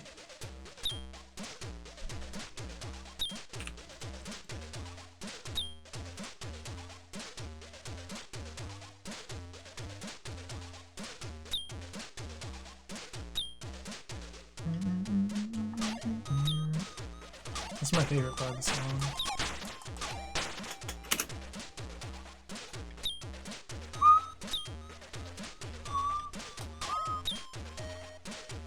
They're just... Okay. It's literally 4 rooms in a row with this exact same gimmick. After they do...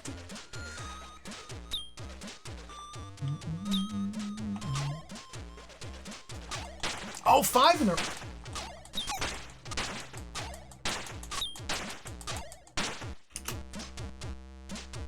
5 rooms in a row with the exact same gimmick.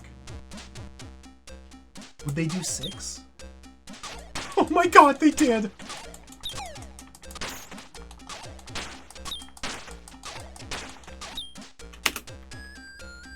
Would they do 7?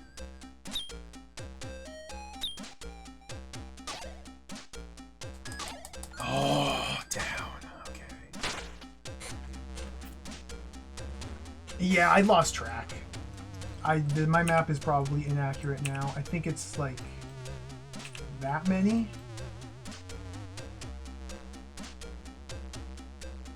I might have put an extra room. I might have missed a room. It's unclear. Let's go down. Okay, down 1, down 2. Okay, go right.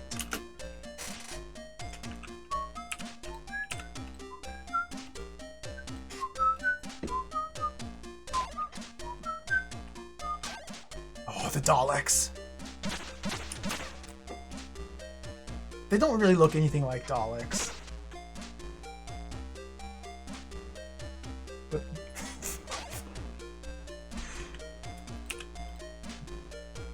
good room. Snakes! Okay, if it snakes, we don't. Snakes means we just transform. We just don't mess with snake. There we go.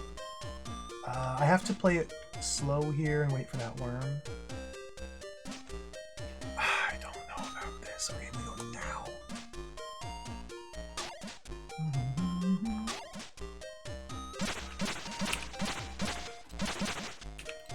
Okay, it seems very clear to me that Mark Dawson, or whatever his name was, kind of ran out of ideas.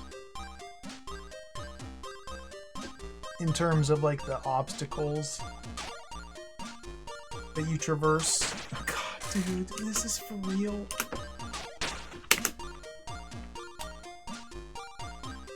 Let's do this again.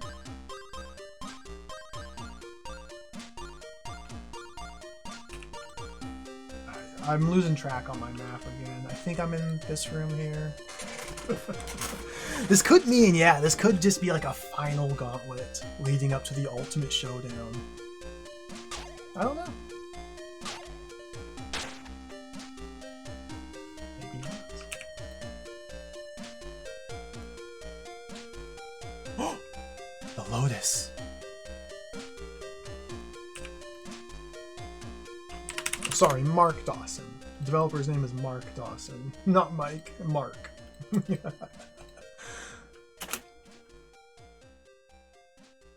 One of them Dawsons.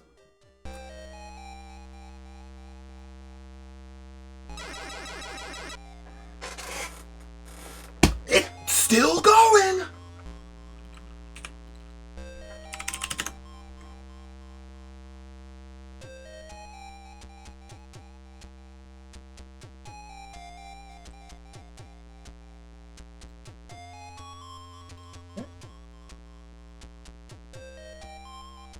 New biome.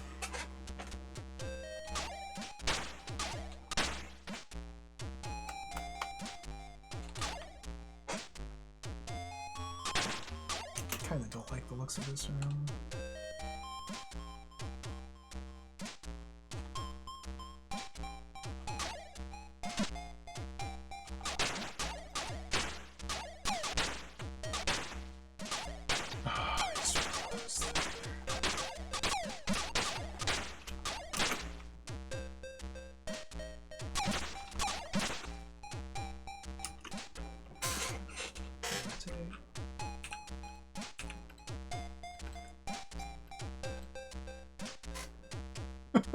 Level 4, what level are we on? Let me zoom out the map here.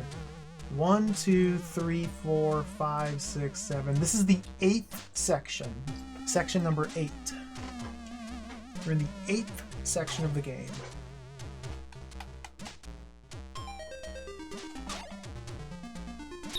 Mega droplets, okay. I'm really worried now. Going down there, it could kill me. It could delete all my lives. Every pit down could be an instant kill pit. Or not an instant kill pit, a delete every life you own pit. That's...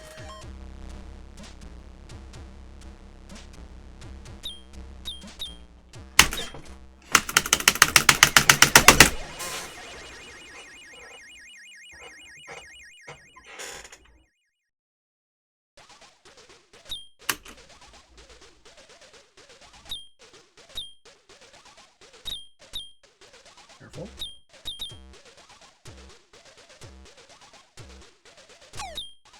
This is what I'm talking about, man. Every pit could be a kill pit. God. Oh, maximum stress now.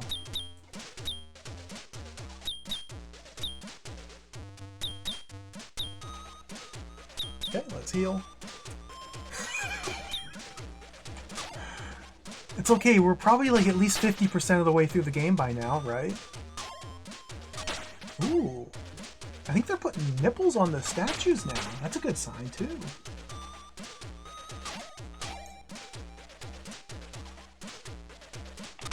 I don't think they were nipped up before.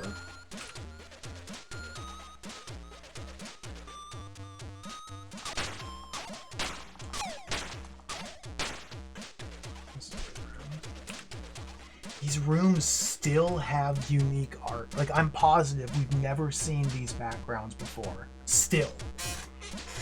This is room number... Hold on, let me get a count. This is room number 234. Still unique background artwork.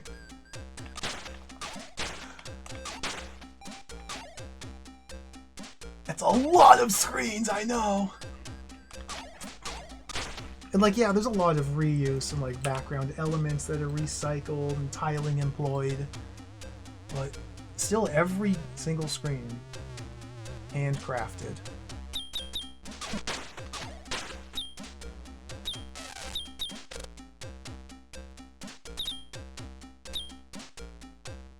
I think we're gonna have to be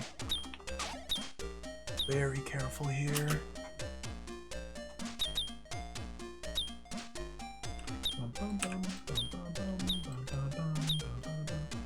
So far, this is... Oh, god damn, his death.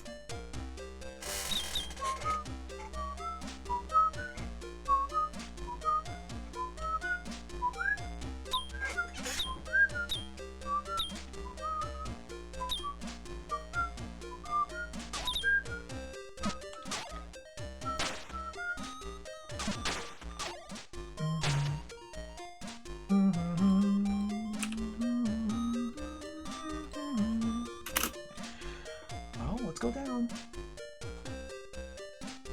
If this turned into an economic sim than a dungeon crawler, I would lose my mind. Like, look at this room! This room exists solely to fall through. And look at it! It's incredible.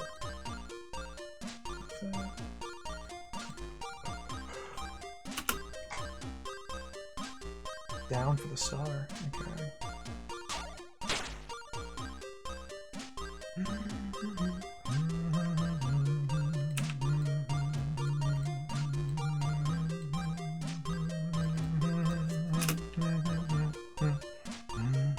Down for the star.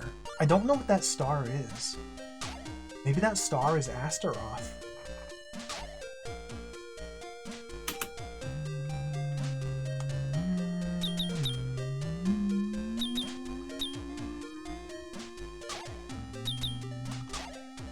Okay, this is a dead end. It's good to know.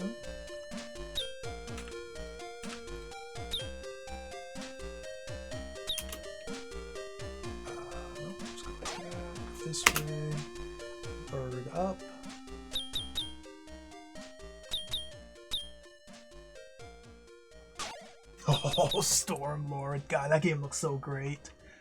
I need to play Stormlord. I need to play Stormlord so I can play Deliverance. Deliverance looks awesome as well. There's so many cool games.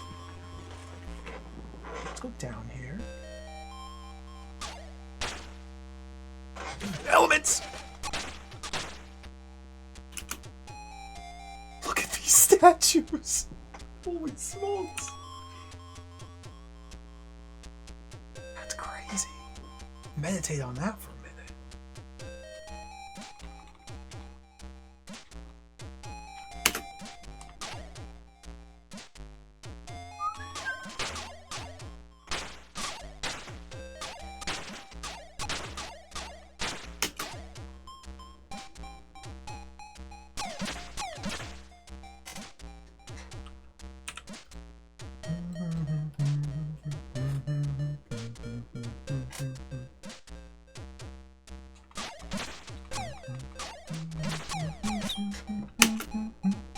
It's getting more explicit. Holy smokes.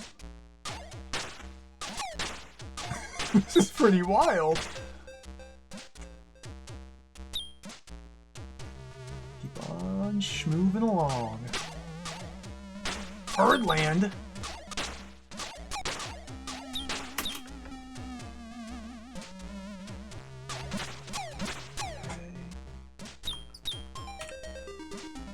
It's not really explicit. What am I saying?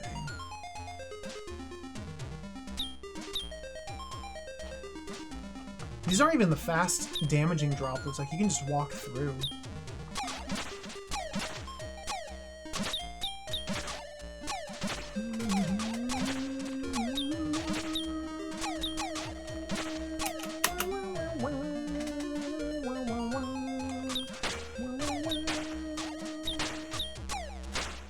Heal.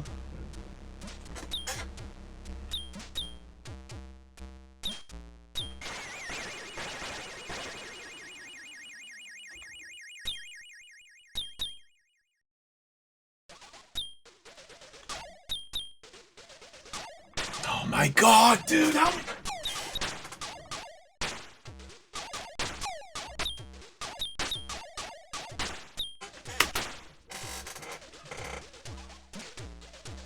These rooms are identical. There is nothing different.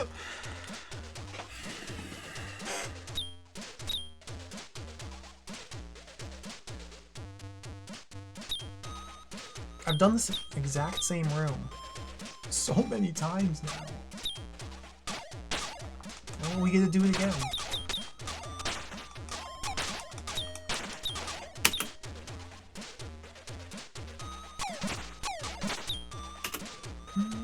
The backgrounds are changing constantly, and I think the enemy formations are as well, but the differences are like, okay, this room has 2 fire elementals and 3 waters. This room has 3 waters and 2 fires. It's like stupid stuff like that.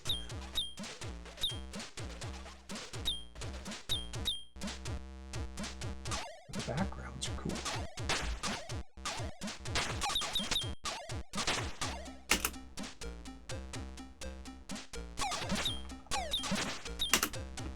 Again, it's not like it's difficult or anything.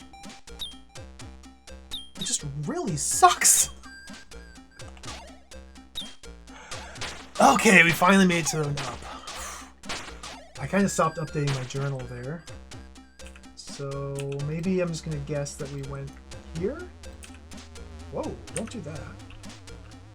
Maybe we're there. I'm getting sloppy with the map, I apologize. I'm becoming impatient with this game.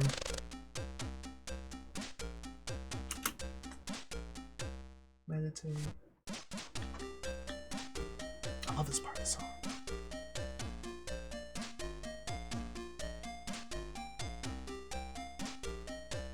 Okay, we get some skulls.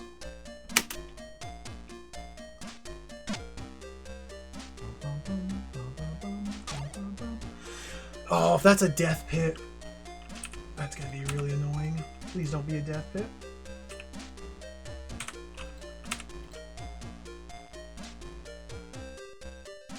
There's really no way to check If it's a death pit. To the left.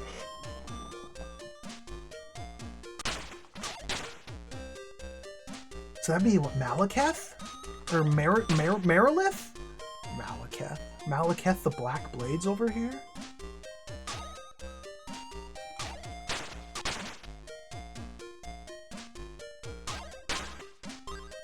Jump.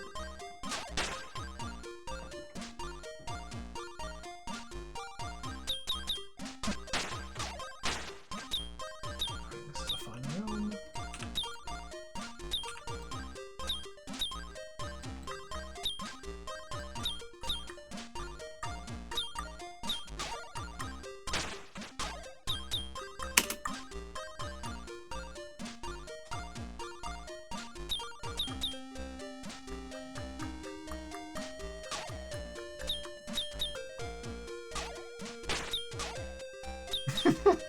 Isn't that surprising?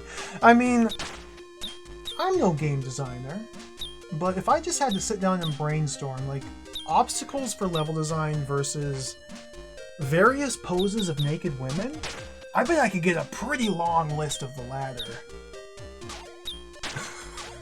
It wouldn't even be that difficult. I think I'd actually have a lot of fun. I think you could, it wouldn't be much of a stretch to say, hey, we need you to come up with 50 different naked women around a pole. And I'd be like, yes. I think this one's repeated, never mind. I take it all back. I think this is the first repeat. They're slackers.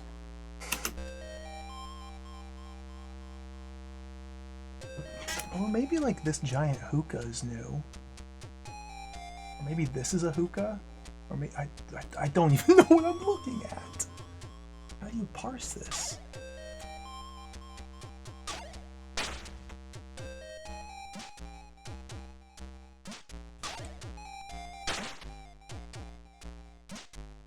What? Is this... But where is... Face? It's here. Alright, let's go here. I'm just gonna go here. So there's a down path behind me that I've skipped.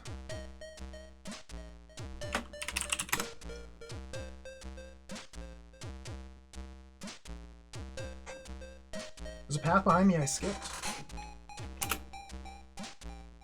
That makes two. There's been two paths now we're skipping.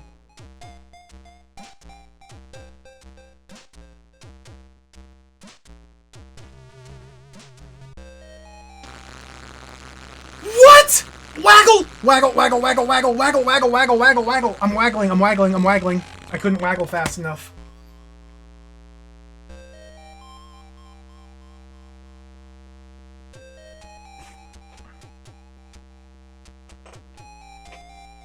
Did I waggle fast enough?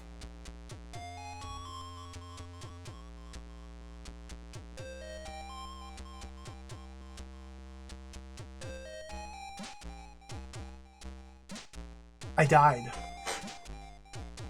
I'm looking pretty dead here.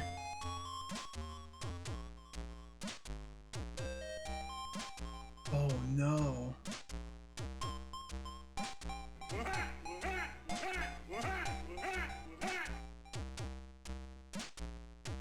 Whoa!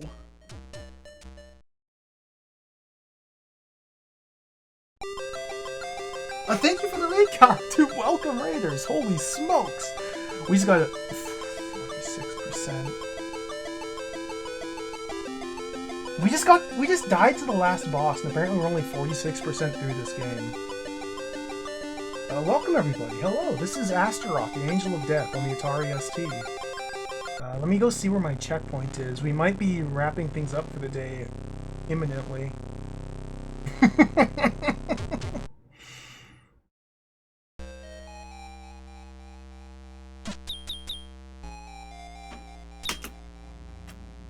Okay. And that's the end of today's stream.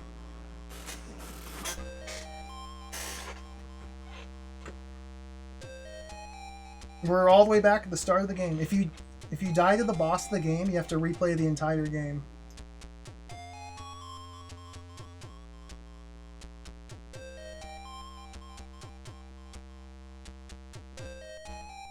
You get exactly one chance. Well, maybe if we'd have gone into the boss with more lives. If we'd have gone in with more lives, we might have had more opportunities. But that's ruthless. Our 4.5-hour journey must come to an end here. Because we have to replay the whole... Dude. Look at this map. Hello, Raiders. Hello, everybody. Welcome. I'm here. Look at this map. I mapped this whole game. You start right here. This is where we're currently at. You start here. You gotta walk over here. You gotta go down here, over here, and grab the levitation power. You're gonna come back this way, and go down here, and then go down here, and then you pick up the transmigration power from down here. And then you go back up here. Take the Lotus, teleports you into here, and then you follow this path. You avoid that trap, so you go this way. Go down here, and you grab the Fireball spell. After you've traversed these first 100 screens, that's when you finally get the Fireball spell to start attacking enemies. And once you get the Fireball spell, I think you might have to double back.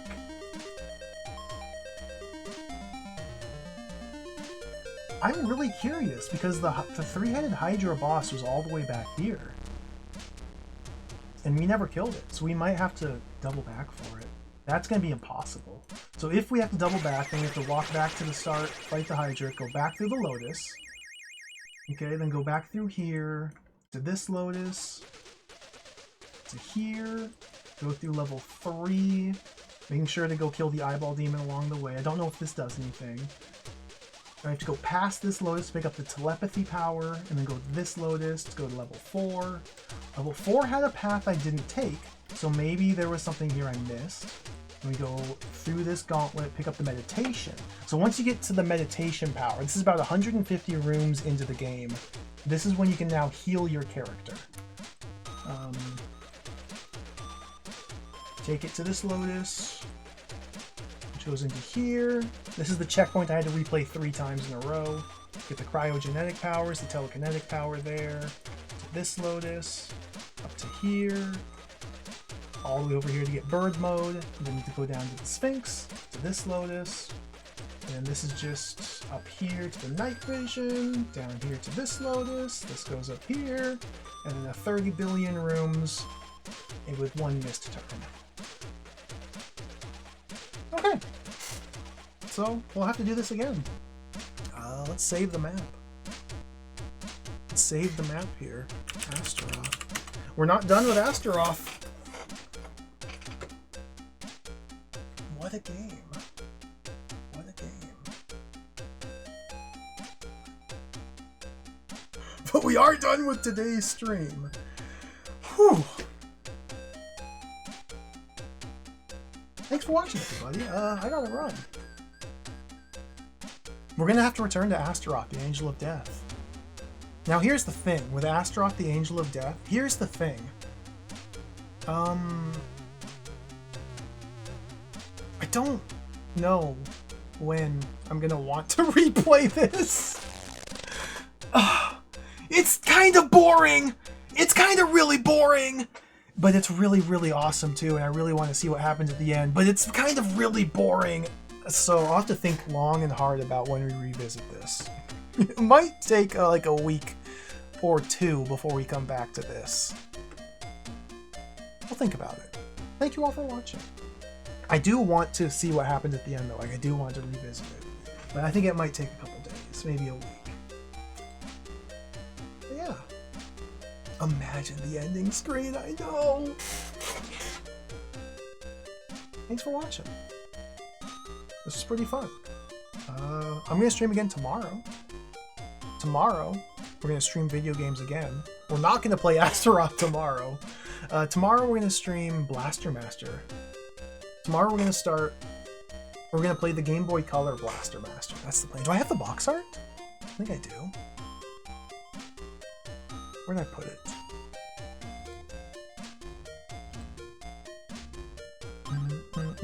We already played Blaster Master Boy. The next one is Blaster Master Enemy Below for the Game Boy Color. I think we're going to play this tomorrow. It looks awesome. I'm very excited. Play Fire Rock. Tefla? That's a good idea. I love Fire Rock. But that's all for now. Let's find somebody to raid. The ending screen. The ending screen might have some boobs. I haven't done Blasting Again yet, Eerie Gray. Blasting Again is the PlayStation one, right? I'm doing the Blaster Master games chronologically. So as far as I understand, the Game Boy Color one came out a couple months before the PlayStation one. So we'll play this, and then the next one's for the PlayStation. I look forward to it. I have a physical copy. I've been meaning to play it for years.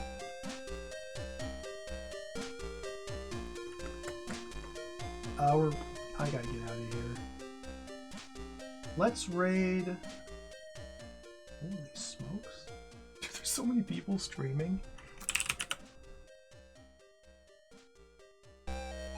We're gonna raid Fiora Almeter. She is playing Eye of the Beholder, an awesome dungeon crawler that I really want to play. She's playing the Sega CD version with the hot jams. Take care. Thanks for watching. We'll be back tomorrow. Adios. Bye-bye.